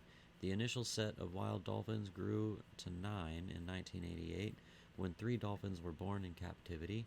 Aww. The new arrivals created new issues for the park. Regulations for dolphin enclosures had changed, and legislation required the park to build a larger area for the dolphins. Along with an already dwindling cash flow, the Tokyu Corporation of Japan decided to close the park in 1990. Weird, it was owned by Japan. Okay. Part of the park's closing was an unusual agreement with research scientists and marine park veterinarian Dr. Nick Gales. In return for releasing the company from its financial obligation to the dolphins, they gave him permission to attempt to reintroduce the wild dolphins and their captive-born offspring back into the wild. It would prove complicated. The hope was to provide a case study for returning other captive dolphins to the open oceans. The first step for the Atlantis Park dolphins was to remind them what survival in the wild entailed. The adult Atlantis dolphins had been performing in captivity for almost a decade, and the captive-born juveniles had never hunted in the wild. They all needed to be shown how to hunt for fish. While some of the dolphins responded immediately, the captive-born dolphins seemed to treat the exercise as a game and would often all chase the same fish, competing more with each other than actually showing any ability to forage. While the researchers watched the dolphins, they also attempted to discourage human interaction. Meanwhile, the dolphins watching the human researchers couldn't quite figure out what the new game was. Puzzled, they would try to get to the observers to engage with them, according to the researcher Kelly Wapples. A favorite of their antics was to perform a behavior in unison. Although the juveniles were never formally trained, they copied the performance behaviors displayed by the adults during feeding sessions. Quite often, while we were trying to record observations of natural behavior, the juveniles would all stop, watch us for several minutes, then in perfect unison embark upon a series of tail slaps or peck waves. After living in a sea pen which served as a dolphin halfway house, the adults were fitted with radio transmitters, and all of the dolphins were released into the wild. Out in the wild, the dolphins struggled. They quickly lost weight. The group structure broke up. One of the juvenile dolphins was reported to be visiting resorts, trying to interact with people, and nearly beaching itself in the process. That sucks. It was like used to having human friends, and it was trying to find human friends. Just looking for friends. Ultimately, 3 of the dolphins proved to be incapable of living in the wild. They were recaptured and lived at Underwater World, now Aqua, a local aquarium. A wild dolphin frequently visited the enclosure, spending hours on the other side of the net. In the late 1999, the dolphins mysterious died in quick succession. Oh, they all died real fast. The fate of the other dolphins is unclear. The splitting up of the group and failures of the radio tracking made them increasingly difficult to locate. After February of '92, none of the wild Atlantis dolphins were ever seen again, though occasional reports do come in from local fishermen who claim to have run into unusually friendly dolphins in the area. Since closing, the park sculptures have been vandalized regularly. In 2015, volunteers refurbished the King Neptune sculpture and reopened the area to visitors who can now wander around the site and imagine it as it was for both human and dolphin alike. Oh, well, I'm glad to hear that those dolphins are still alive anyway, and the fishermen were like, yeah, there's very friendly dolphins out here. So that's good that they didn't all just disappear. Maybe, I hope so. But that was in '92, so I mean, at this point they're old and probably gone. But you know, dolphins are so smart, and they're so social, and they're so friendly. I understand if they're raised in captivity, like it would be extremely hard for them to understand because they're so social. Yeah. So when they have human friends, and then all of a sudden it's like, okay, go out to the water, just be a dolphin. And they're like, but like, what the fuck? Like, you just abandoned me. Like, it was probably like, I don't know how to be a dolphin, and you just abandoned me. I was raised by humans who give me food, Yeah. Yeah. And they're like, it's a game, you know? Ha ha ha Yeah, ha. And oh, they're like, play no, again. dude, it's survival. Fuck. Yeah. Look at this giant new pool we have. This is amazing. Yeah. Oh, Waybug, you never heard of it? Never heard of it. Okay. Yeah, 2 rocks apparently. Maybe you'll have to make a trip. Yeah, let's Road see trip. where that. Near Oh, actually, Perth, hold on. it said. Oh, okay. Okay, actually, I'm gonna hit maps here. And let's look. Oh, yeah, there you go. On That was the easy. thing. Yes. Tavern at the Rocks.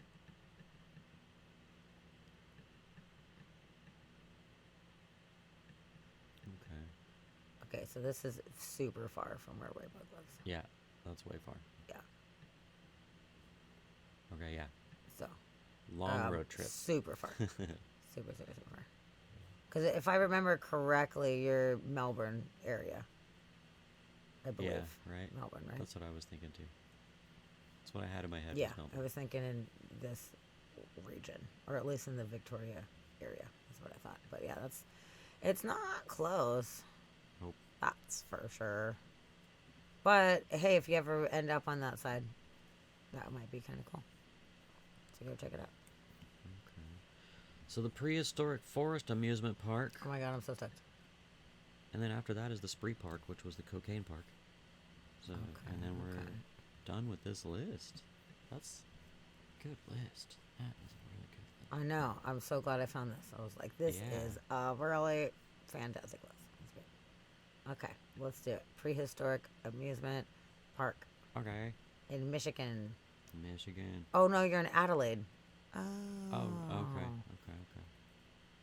Who the fuck? It's closer to Melbourne. Well, now We I'm were in the fine. same region, but I'm gonna look on the map just so I have a yeah, clear vision. I had Melbourne in my head too, but because yeah, it's like just Okay. Yeah, I knew it was somewhere in this region, but okay, which I mean that's But not Adelaide. super close. Not I super close. acknowledge that. Not the but same, but it's different than being completely on the whole other side of Yeah. the continent. Okay, got it. Okay, Adelaide. I will remember that. From here on out. Kangaroo Island, that's so cool. There's a Kangaroo Island right there. Sweet. Oh yeah, Aaron Shea and Cy, they're from Melbourne. Oh, gotcha. Yeah. No, you're right. Okay. Cool. I bet it's beautiful over there. Probably. I'd love to check it out sometime. It'd be so fun. Yeah. Okay, prehistoric forest in Michigan, United States. Yeah. Okay. Let's look at some dinosaurs. So the prehistoric forest was a roadside attraction established in 1963. It was a true American tourist tar pit. Ooh. Tourist tar pit. I see what they did there. Yep. The theme park lured visitors to its property with the promise of not just life-size fiberglass dinos, but an active man-made volcano. What? What? Oh shit. A trundling safari train and the famously tall 400-foot Jungle Rapids water slide. Fun. Trundling? A trundling. What the fuck is trundling mean? Yeah, it trundles along. I had a trundle bed Yeah. in the 80s. Does that count? Yeah. Okay. It trundled. Very slowly, but it trundled. Oh, thank you, Waybug.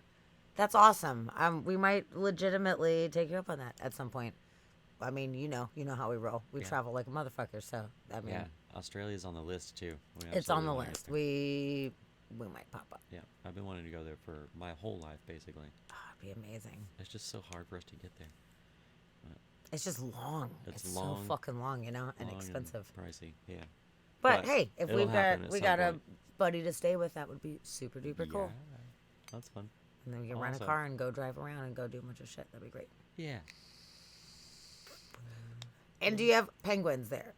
Do you have any penguins in the remote region? I don't know if you do, but I want to see penguins. So I'm just throwing it out there, like if Are there's there any Australian penguins. penguins? Yeah, Yeah. cigarettes are $40 in Australia. We're not going. Sammy won't go. They're 14 here, and that seems bad enough. Damn. I'll bring 40 vapes. Right. Damn, that's super crazy, dude. Holy fucking shit. Okay.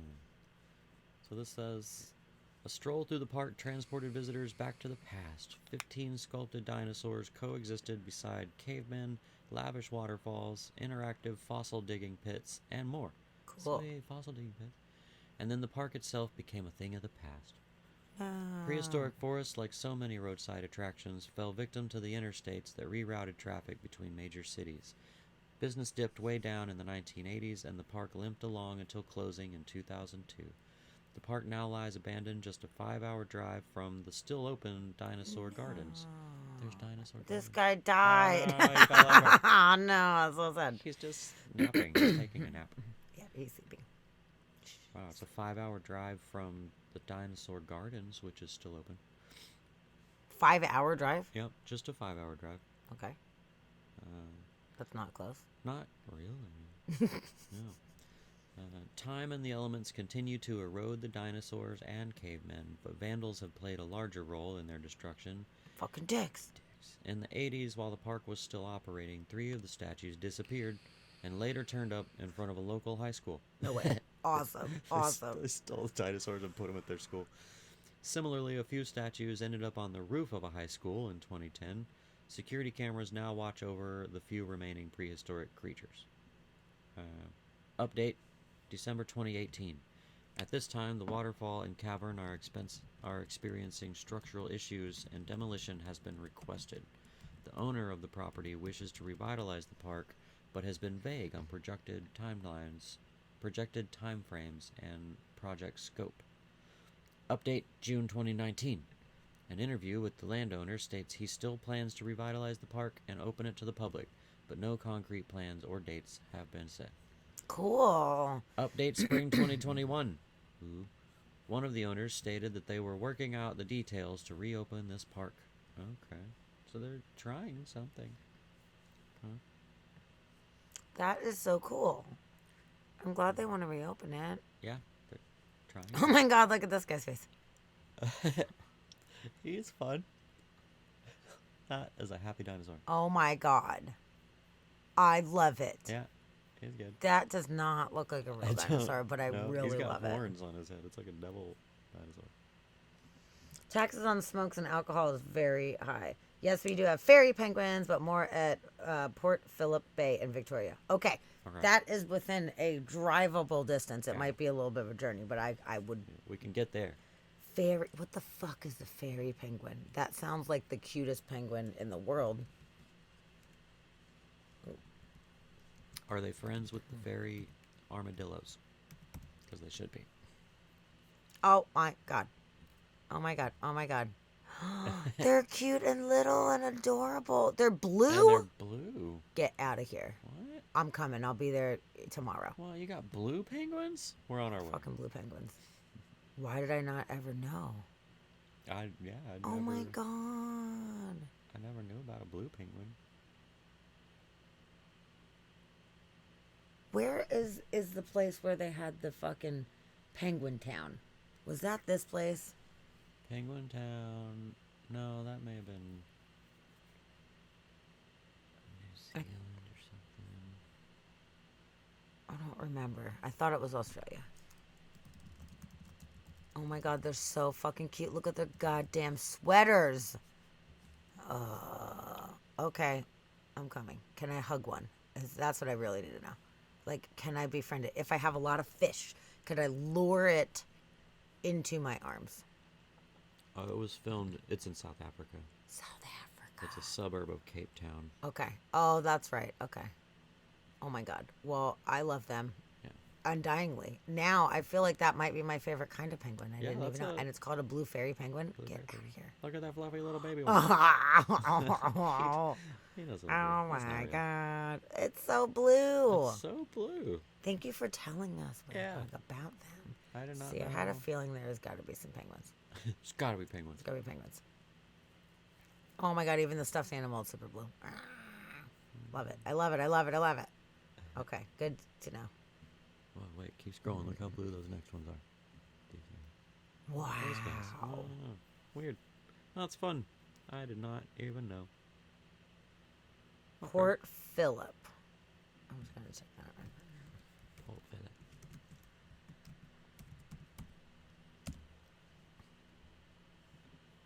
Okay, I'll fill up. Oh, hold on.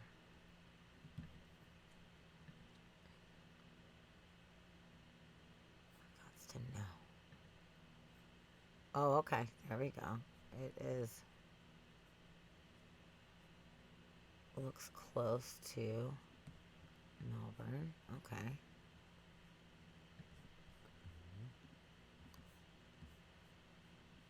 And then if we were going from Waybug's house, let's just see for fun. Adelaide. 8-hour drive. Okay, that's reasonable. Yeah. It'd be a fun road trip. Go to fun. see all the things. I bet there's things along the way that we'd want to see. I bet you're right. That sounds super cool. Mm-hmm. Okay, I'm into it. One day. Count us in. Fucking be there. Neat. Neat. Neat. That's fun. Cool. Well, that was fucking awesome. Yeah. I That was a think we great list covered- of abandoned amusement parks I know. that we had there. It was really great. I didn't think that was going to take a whole episode. I thought for sure we would get to schools, but... Didn't think either. No, I know we were going to do abandoned schools too, but we just did all these awesome amusement parks, which was great. That was great. I had a fun time. I had a fun time. Did you guys have a fun time? Everybody have a fun time? Yeah. Woo. So we'll definitely come back next week and do, we'll do one of the other things, either schools or orphanages. It's going to be great. Hey, Love for Pizza. That's a Love for great pizza. fucking name because I also love for pizza. Yeah, we do love pizza. We do love Thank you for popping in. Yeah. It's so nice to have you. I don't know if you've been looking for a little bit and listening, but happy to have you. Yeah. Yeah, super fun time land. Yeah. Well, H Money, you're pretty fucking awesome, and I'm so glad that you popped up and you are here in our city, and that is super cool. Yeah. I don't know if you live anywhere near the West Seattle area, but that's where we're at. If you like karaoke. Yeah, you can I host probably karaoke. Do you care about karaoke? find us. Because you can come to my karaoke night. That'd be great. Oh, thank you, Love for Pizza. Thank you so thanks, Love. much. Yeah, we That's we since you're new, we'll kind of give you a little bit of rundown. Same thing for H Money here too. Yeah, we have a few new friends. So, Inspired by Mystery podcast is me and Dusty Hill. And on Monday, we do weird news. So, I find the weirdest shit that is happening in the world. And I guarantee you there's a lot of weird shit constantly. Sometimes it's really quirky, weird stuff, Guinness World Records that are just super bizarre. Either space news, archaeology news, just some cool stuff. I love covering science. AI comes up a lot. So, we just cover a lot of the stuff that's happening in recent times, which is really fun. Yeah.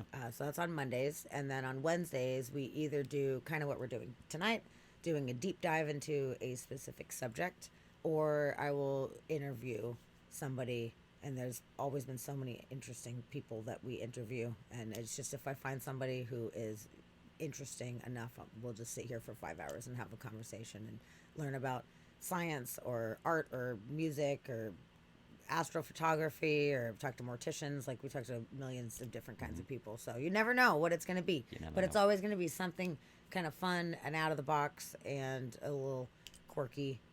We talk about haunted places and spooky things and history. We're super into archaeology and history and geology, so there's a lot of that comes up as well, so you just never know what's going to happen. There you go. Eli says cool weird stuff. Weird stuff. It's pretty much cool weird stuff all across the board.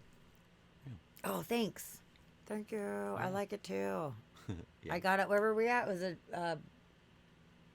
somewhere? Cape Cod. I got it on Cape Cod. Was it a Cape Cod? Oh, yeah, it was a Cape Cod one. Yes. Thanks. Cape Cod. And I was like, how could I leave here without getting this bat necklace? It's so fucking cool. So thank you for acknowledging my bat necklace. Yeah. I love it. Yeah, pizza, we're everywhere. We do anything that interests us, really. And we honestly have a lot of interest. We have a full spectrum of stuff that really interests us. I mean, we go into talking about dreams a lot. Yeah. We've had dream episodes. Like hearing about people's dreams, talking about the dream world, astral travel, and all of that kind of really interesting stuff. It definitely can go down a very introspective channels as well. Yes. So you just never know. But yeah, we're always Yeah, interested in a lot of shit. So it's like, what do we feel like talking about today? Let's talk about abandoned places. That sounds awesome. Yeah. So Yeah, and on Mondays with the weird news, we interact with the chat a lot. It's just kind of us all hanging out and shooting the shit about all the weird things that pop up. And she'll usually go through and find all the weird news articles, and I generally have no idea what's going to be coming up. So I'm which is fun. He's shocked. just as shocked as everyone else watching is. And there's a lot of weird things going on in the world that just There is. make It's you laugh. really entertaining, honestly. I love it. Since we started doing this, we're going on, it'll be 2 years coming up here in the springtime. And since we've been doing weird news every Monday, I have learned so much shit. There is so much weird This is shit. true. And some of it's things that I don't think I've ever really would run across before. Like, No. we just found out this letter got sent to this house that was from 1916. 1916, yeah. And it just arrived at the address that the people lived at, and they were like, this looks like an old letter. Is it from 2016? This looks super old. And they're like, holy fucking shit, this is from 1916. Why did it just arrive now? We don't know. So then, we just cover shit like that where you're like, what a cool thing, what a random neat thing. Yeah. So One thing that I've learned is that people call the cops on animals a lot. Just like if there's there's a lot of animal news. lot of Llamas animal on the news. loose. Yeah. Kangaroos on the loose. Like, what are Yeah. you going to do? You call the cops, apparently. You call the cops. Everybody calls the cops. What? Not animal control. Nope. Cops. Send the cops. We've seen a lot of cops have to deal with random animals. The fucking turkey, I think it was, that got into the people's house. Turkey in people's house. And then the cops are like, we don't know how we're gonna deal with this, and they go in there, and then the turkey's all bah, and it busts through a fucking glass window and shit like that. Oh my god, What it's is so happening? funny. It's so fucking funny. Yeah. Watching some. And of then the shit. one It's there were great. there were two eagles fighting, like two bald eagles fighting in the road, and somebody in one of the houses that was right there on that street called the cops and was like, "There's two eagles fighting." And like, why did you call the cops on that? First of all, who cares? Like, watch them fight, and I'm sure they will stop doing it eventually. One's gonna win, one's gonna lose, and they'll move along.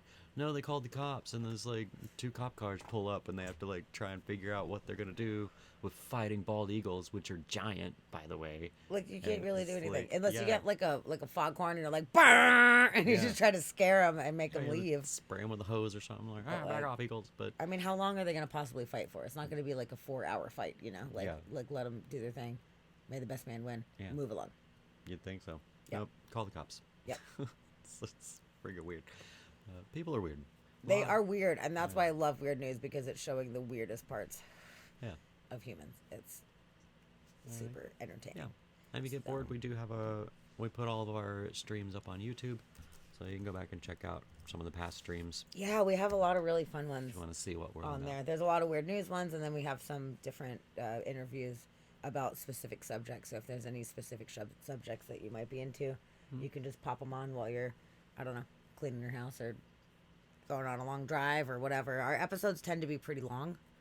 Yeah, some So of them yeah, we can be. usually go for about, I would say, 4.5, 5 hours we go. Yeah. So, and usually the beginning part, usually the first half hour, so it's kind of like an introduction, and we're kind of like chatting with chat. We're doing a catch up with chat. So if you are interested in watching one of them and you don't want to hear all that, you can just zoom forward a little bit, and then we get to the nitty gritty. Yeah. Yeah. But And this was. We this love was our fun. chatters. We love our friends. We have a lot of regulars. It's generally friends that are in here all the time. Friends from all over who we've met through this stream. So We love it. We It's love great to see everybody acquiring over and new over. people. Like H Money popped in today and was just like, "Hey, what's up? What's going on?" Yeah. And you've been here for hours, and we've been having such a great time. It's awesome. definitely. It's awesome. We love acquiring new friends, and some people are in here every stream. Some people kind of come and go as they choose, But it's really nice to make new friends around here and have good people come and hang out. And we really like to hear people's perspectives on things too. So when we're talking about a lot of these things, like, we want to hear what people have to say and their thoughts, especially on introspective topics. So we really do want to hear what people have to say. So we're definitely trying to be as interactive as possible. The only time that it's not as interactive with the chat is when I'm doing an interview with somebody, because I'm a little more focused on the person. I'm trying to make sure I'm not detracting from the conversation. Speaking of, This is Isis. This is Isis. Isis normally within the first half hour of the stream comes and yells at everybody. And she, I guess, has been sleeping, but she felt like, oh my God, I missed my mark. I have to come in and yell on the stream. So You realized we were streaming, you had to come yell at us. Okay, good. oh, that's cool. You're watching the Harry horror show, and I came up on the suggested. Awesome. Oh, nice. Yeah, that's cool. super cool. I like Harry. We've popped in there a few times. Yeah. And he's rated us a couple times in the past. I think we've rated him too. So that's really cool. Yeah. I'm glad it came up on suggested, and you gave it a go, and you really enjoy being here. That's really cool. And that's funny. You thought it was your cat yelling. Does your cat sound like that? Because I Yeah. feel like she has such a unique, like angry Yeah. kind of voice. She It's not very sounds- ladylike.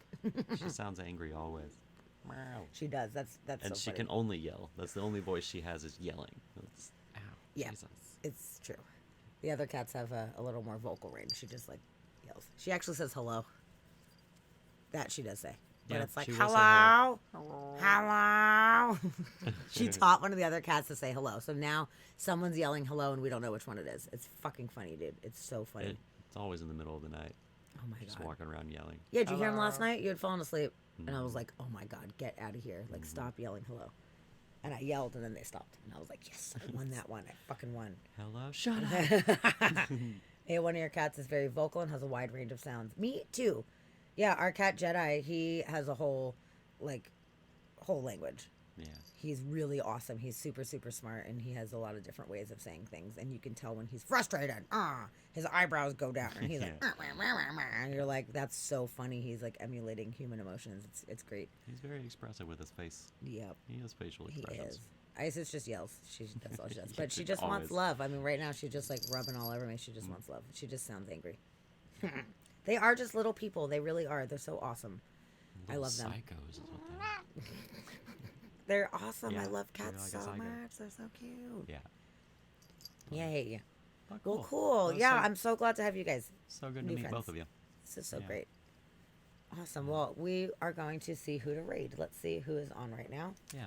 Who we might be able to raid wander on out. tonight. Yeah, Love for Pizza. Sorry, you came in right at the end. We just finished looking at all these abandoned amusement parks. So we were going to do abandoned schools and maybe orphanages in this episode, but we only made it through amusement parks. There was a lot more than we expected. Yeah, so we're going to we come got back later and So do we'll be back. schools, and then we're going to do orphanages, and we're going to do abandoned asylums and hospitals, which I'm kind of excited about because those are creepy as fuck. Yeah. So we'll probably kind of marry some ghost stories into that. Like, okay, Yeah. let's show you about this place. We'll tell you the history, and then here's some of the weird ghosty shit that happens Yeah. there or is reported to happen or whatever. You know, like I think that'll be really, really cool. So Yeah, we probably were get a little thinking spooky. we were thinking with the abandoned thing, we would start out kind of fun with, things for kids and like happy things, amusement parks and schools, and as we go, it'll just get creepier and creepier. So by the time we get to orphanages, it's getting pretty creepy, and then we'll go into asylums, and Yeah. there's, It's great. We there's a definitely lot. like creepy shit. For So it ends up going like hard right into the creepy zone a lot of times, which is awesome. Nice. We like it. Hospitals are creepy even before they're abandoned. I know. Oh, that's I right. know. And then when they're abandoned, it just makes it like extra fucked up and creepy. Yeah, For sure. definitely. Oh, yeah. You used to work in a creepy hospital, Oh, huh? St. Joe's, huh? I mean, you think about it, like, there's so many people in there. There's so much, like, sadness. People are in pain. People are fucking dying. You got all the nurses are stressed out and doctors are stressed out. Like, everybody's, like, Yeah. under stress in those areas. So, naturally, I would imagine that it would be dark, just dark vibes. Some dark energy that just kind of, like, hangs in places like that.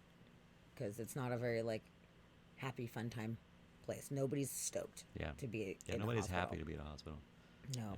Oh, you guys sage every night? Okay, good. Not All a right. bad idea. Every night, that's amazing. Yeah. I think I might need to do that, actually. I don't think I do it enough. But whenever we do, like, we do it with gusto and intention for sure. And I have a whole mix of a whole bunch of different kind of herbs for different protective properties and clearing and stuff like that. So sometimes it'll just be sage and sometimes it'll be a mixture of different things for whatever energy we feel like we need to kind of move along in that moment. Yeah. So Yeah, and we've our best friend lives with us too, and we've had household Not really coven. I guess, like, what do you call it? Rituals, I guess, household rituals. So we've done clearings and we've done stuff for the whole house. You know, for New Year's, whatever. We'll set intention and do a clearing. But so we've had different rituals with the three of us for sure. So It seems to help. it Honestly, does. we just talked Yeah. about it a couple weeks ago. We're like, I think we need to do another like legit, just clearing out. Just last year was a real hard year for a lot of us. It was a pretty dark year. Yeah. So I was like, okay, I think we need to like open the windows and doors and just like try to move some of that shit out. So Yeah. I definitely appreciate when other people see the value in doing those kind of things too, you know. For sure. See, stay away from garage sales. Can't. Well, do it. okay, not as much garage sales because I don't get up early enough to actually make it to most garage sales in time. But This is true. antique shops and thrift shops are my favorite shit ever. Yeah. But I will say, and I see where you're going with that. I get you. But I'm pretty good with my vibes. So there's times where I go out and I'm like, wow, that looks neat. And I'm like, oh, don't fucking touch that shit. Yeah. Oh, no. That's true. Oh, thank you, Vanilla Bean Goddess. Vanilla thank Bean you Goddess. for following. That's the cutest Also very name cute name. ever. Yeah. Oh my god, I just actually ordered some vanilla beans recently, and I'm going to be making my own extract again, and they should be coming in the mail anytime. Yeah. So That's extra fun. cute. That's super cute. I feel like I can smell it. I can smell you, and then not in a creepy way. But I'm glad that you popped in. It's so nice to have you. Yeah. But yeah, I can just kind of tell. There's some things where I'm like, I don't want to touch that. I wouldn't want to bring it home. I love old photographs. I love the old like cardboard photographs from like Victorian era, turn of the century, early, 20th century. So, and I'm very careful about those because I feel like it steals a piece of your soul or whatever they say. But I feel like I can feel people through them a lot of times, and some of them I love. Like I will just be looking through, and I'm like, oh my god, I love you. Like you have to come join the family, and I'll add to the collection people that I feel like kindred with. It's really cool. Yeah. Definitely. Oh, you're the bean that makes sweet things flavorful. Ah, that's so That's awesome. cute. Good. That's How the did best you kind of bean. find us? Did you just see us on like a suggested to watch thing, or did anybody send you over? Because I'm so glad that you popped in. Yeah. Yeah, we were actually just talking to two new friends that we just made. Yeah, we've got some new friends in here right Love now. for which is Pizza great. here and AKH Money are both new as well. They just Yeah. popped in today. So we're just giving them kind of the lowdown about the how we rundown. do weird news on Mondays, and then Wednesdays we do deep dives into different subjects or interviews. And today we did abandoned amusement parks, and it was super fun. There's a lot of That was abandoned a lot. amusement parks. That was a lot more than we expected. There was even an article that was abandoned roadside attractions. Some of them were amusement parks, but we didn't even get to that because we Oh, had man. so We many didn't things that make it we there. looked at. Oh We my could have goodness. 2 episodes on just amusement parks alone. Yeah. I know. It's crazy. But, Yeah. I feel like we did it good justice. Yeah. And it's fun. Abandoned places are so fun and creepy. Aw. Oh, you are so awesome. You're beautifully dope. I love The that you dopest. just came in and said sweet things to us. That is so awesome. I think wow. we needed that. That's so very true. awesome. Thank We need you. more love. More love these days. Where are you That's always from? good. Where do you live? Yeah. If you want to share, you don't have to share, but like if you want to. What part of the pale blue dot Where is your are land? you are you on? Which Yeah. actually, Love for Pizza. Where are you at? Too, if you want to tell us where you guys are from. Yeah, yeah. It's kind of cool because H Money came in tonight and he lives in the Seattle area, which is badass. Oh, Lover Pizza is in Texas. I'm actually originally from Texas. Where in Texas are you? I'm originally from. I grew up in Odessa, Texas. So West Texas is all my homelands. Super beautiful. Super pretty.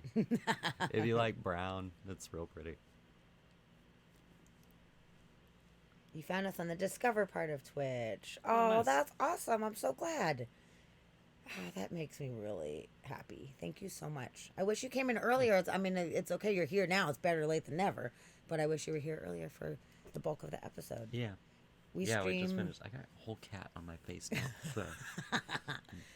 Yeah, we stream Mondays and Wednesdays, and I'm glad that you did give us a follow, which is fantastic. So I hope that you have the notifications turned on so you can come and check us out next time. That'd be so awesome. Please come back. Oh my God, you're from Philly, but you're in Florida. Weird. Okay, well, I'm from Florida, and my dad's whole family was from Philly. So that's awesome. Weird. I am from Coral Springs / Coconut Creek area, which I don't know what part of Florida you're in, but it is in the Fort Lauderdale, Miami metro region. And I lived down there for quite a long time, from 1980 to 1997. Gotcha. So it was a long time. Oh, Link, I've actually been through Bonham. And actually, my junior high was called Bonham Junior High. Oh, really? Yeah. Is he like a, I don't know, a historic figure or something like that? Yeah, he was. Did he like save the Alamo or something like that, or Pretty much, yeah. Like that? Oh, really? I'm totally guessing. That was the most cliche Texan shit that I could think of. Okay, cool. That's yeah, me. he was one of the Alamo guys. That's about all I know. But That's so I think funny. he went into politics or something like that. But you know. Oh yeah, Plano. I've been to Plano enough times. But I will say I don't know what they're putting in the water in Plano, but all of the music that comes out of there was amazing. Every band that came out of Plano was freaking good. They were all good. Oh, and H Money's X is from Texarkana. I just always think of the CCR song when I hear Texarkana. Yeah. I'm from Louisiana, just about a mile from Texarkana. That might not be the exact words, but it's close enough, you know. Yeah, that's it. Yeah, that's it. It's good. And Love for Pizza, ATX, so Austin. I'm gonna say that's probably Austin. Oh, gotcha. Yeah. That would make sense. That would make sense. Which I heard Austin is the coolest part of Texas. That's deep. Oh, and you grew up in California, but moved to Texas in the 80s. Yeah. We actually met in San Diego. We did. We lived in San Diego. We lived in North Park. No, Hillcrest at the time. Hillcrest. But we also lived in North Park, and then I used to live in Ocean Beach, which was fucking awesome. I loved it out there.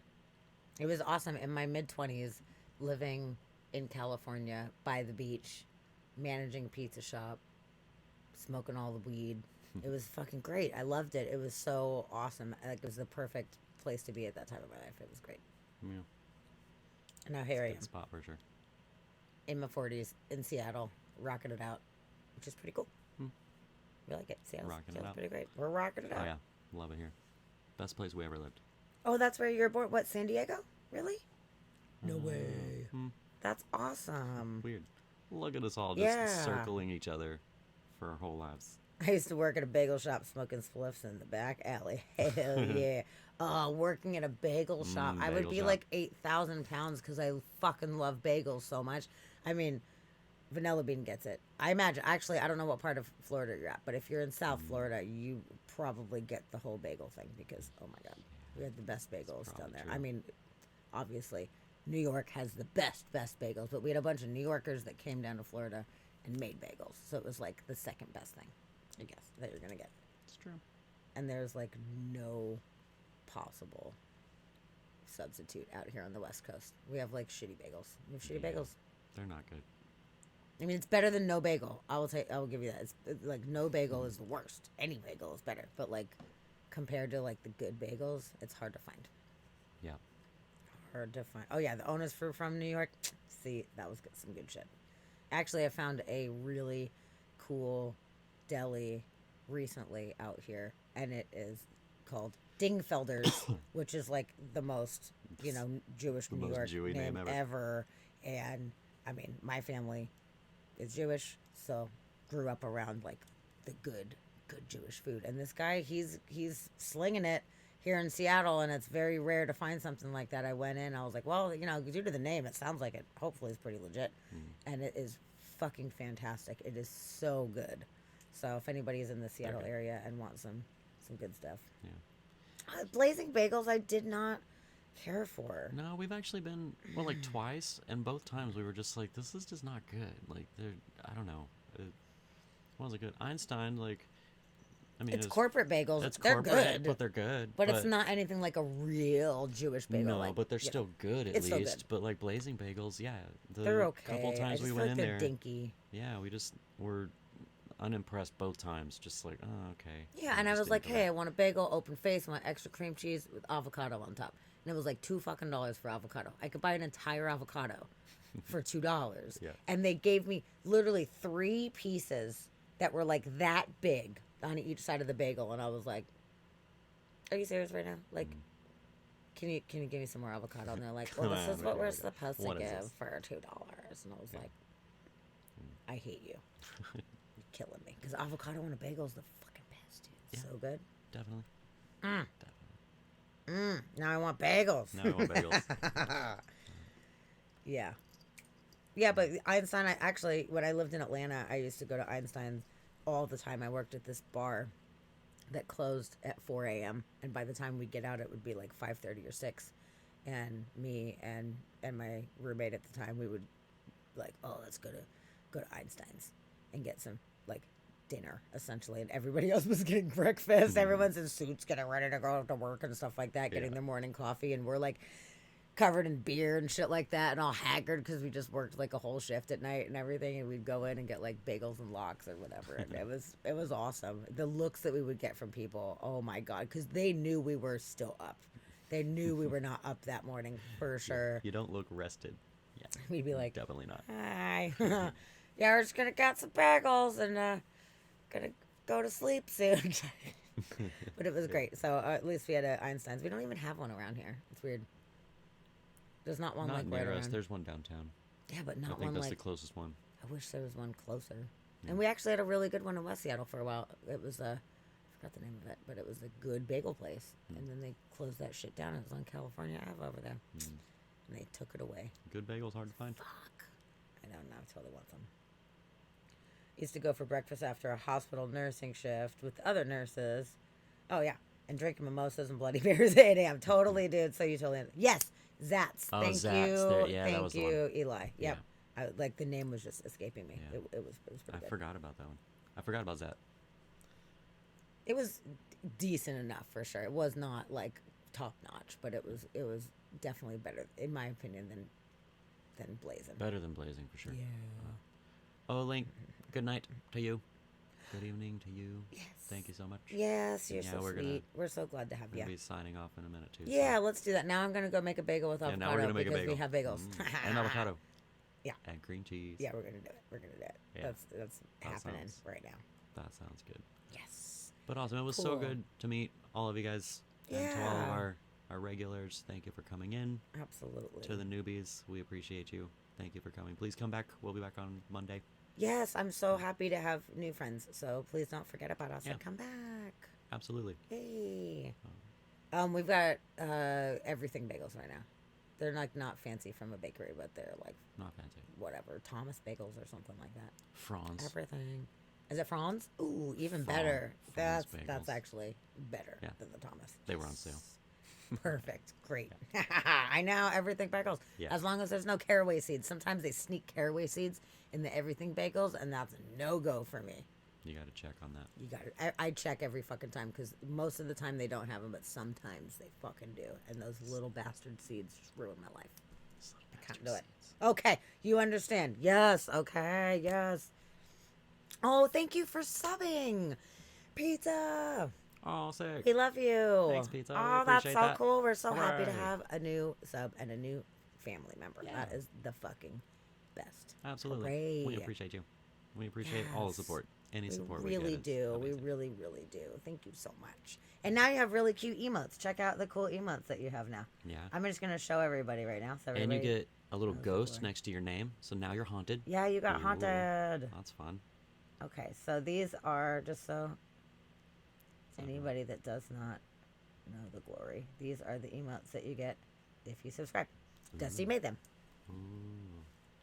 I pretty much designed them. Yep. And Dusty made She them. designed them. It's great. I made them on a screen. And you did so good. They're so fun and they're so colorful and awesome. So I love them. I love them. I think I'm they're a great. big fan. I subscribe to my own fucking Twitch channel just so I can have the emotes when I'm in other people's streams. I use them all the time. I pay myself Yeah. $5 a month. It's hilarious. But I'm so supportive of It's an myself. expensive habit, It's but we great. do it. I know. So cool. Yeah, let's see who we're going to raid tonight. Yeah. Let's see. To Decisions. What's everybody in the mood for?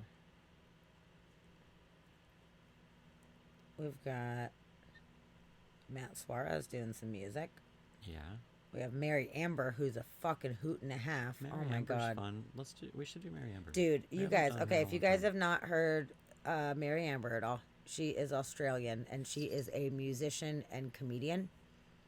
And she's extremely talented she's and funny. super fucking funny, dude. Some of her songs are like comedic songs.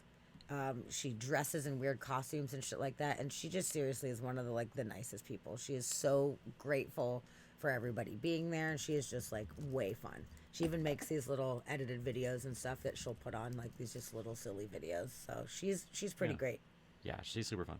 So I say, let's pop over to Mary Amber. Yeah, we'll Let's do that. say hey. Give her a follow if you guys want, and just check her out because it's very entertaining for sure. Totally. Yay, you She's got that super fun. little ghost down. Yeah. Yeah, check out your ghost. Sick. Yeah, and the little lurking ghost emote. How cool is that? I was like, I feel like people need more like lurking Yeah. Little emotes. lurking ghost. And I was like, he's lurking from behind the tombstone. I cracked myself up on that one, so I hope you guys caught that. Yeah. I'm so clever. Yay, I'm so glad I'll Super see you clever. Monday. This is so wonderful. Yeah. I'm that's so awesome. happy to have you. This is super, super cool. Yay, look, there you go. Here's your ghost. Yay. Cool. This is really great. I'm very happy at the way that this whole stream went and how it is ending with This new was friends. a great This stream. is awesome. Yeah, we loved it. And yeah, Pizza, thank you for coming in, even though it was last minute. We appreciate you popping in. And Yeah. hopefully- Next time you get We'll see to you on Monday. be in the bulk of the Yeah. show, it'll be great. And Pop Mondays in are fun. anytime. Mondays are fun. You'll like it. Monday, fun day. Yeah. And Eli, thank you for hanging out with us as well. Yeah, I'm so glad. That's my neighbor Eli. He's awesome. Yeah. Sweet. Eli, Waybug. Yeah, Or- everybody, anyone that's lurking, thank you so much. We love you. Reddest And, Rabbit's probably asleep, but still lurking. I know. Love you, Rabbit. Sleeping and lurking. Awesome. Okay, cool. Well, we will see you guys on Monday. We'll be back. Yeah. And you'll be back. Mondays. And we'll be here. And you'll be back. Same, We'll be here. same place. You'll be there. Right here. All right. Bye, guys. Awesome. Say hi to Mary Amber. Yeah. Bye, everyone. Okay, bye.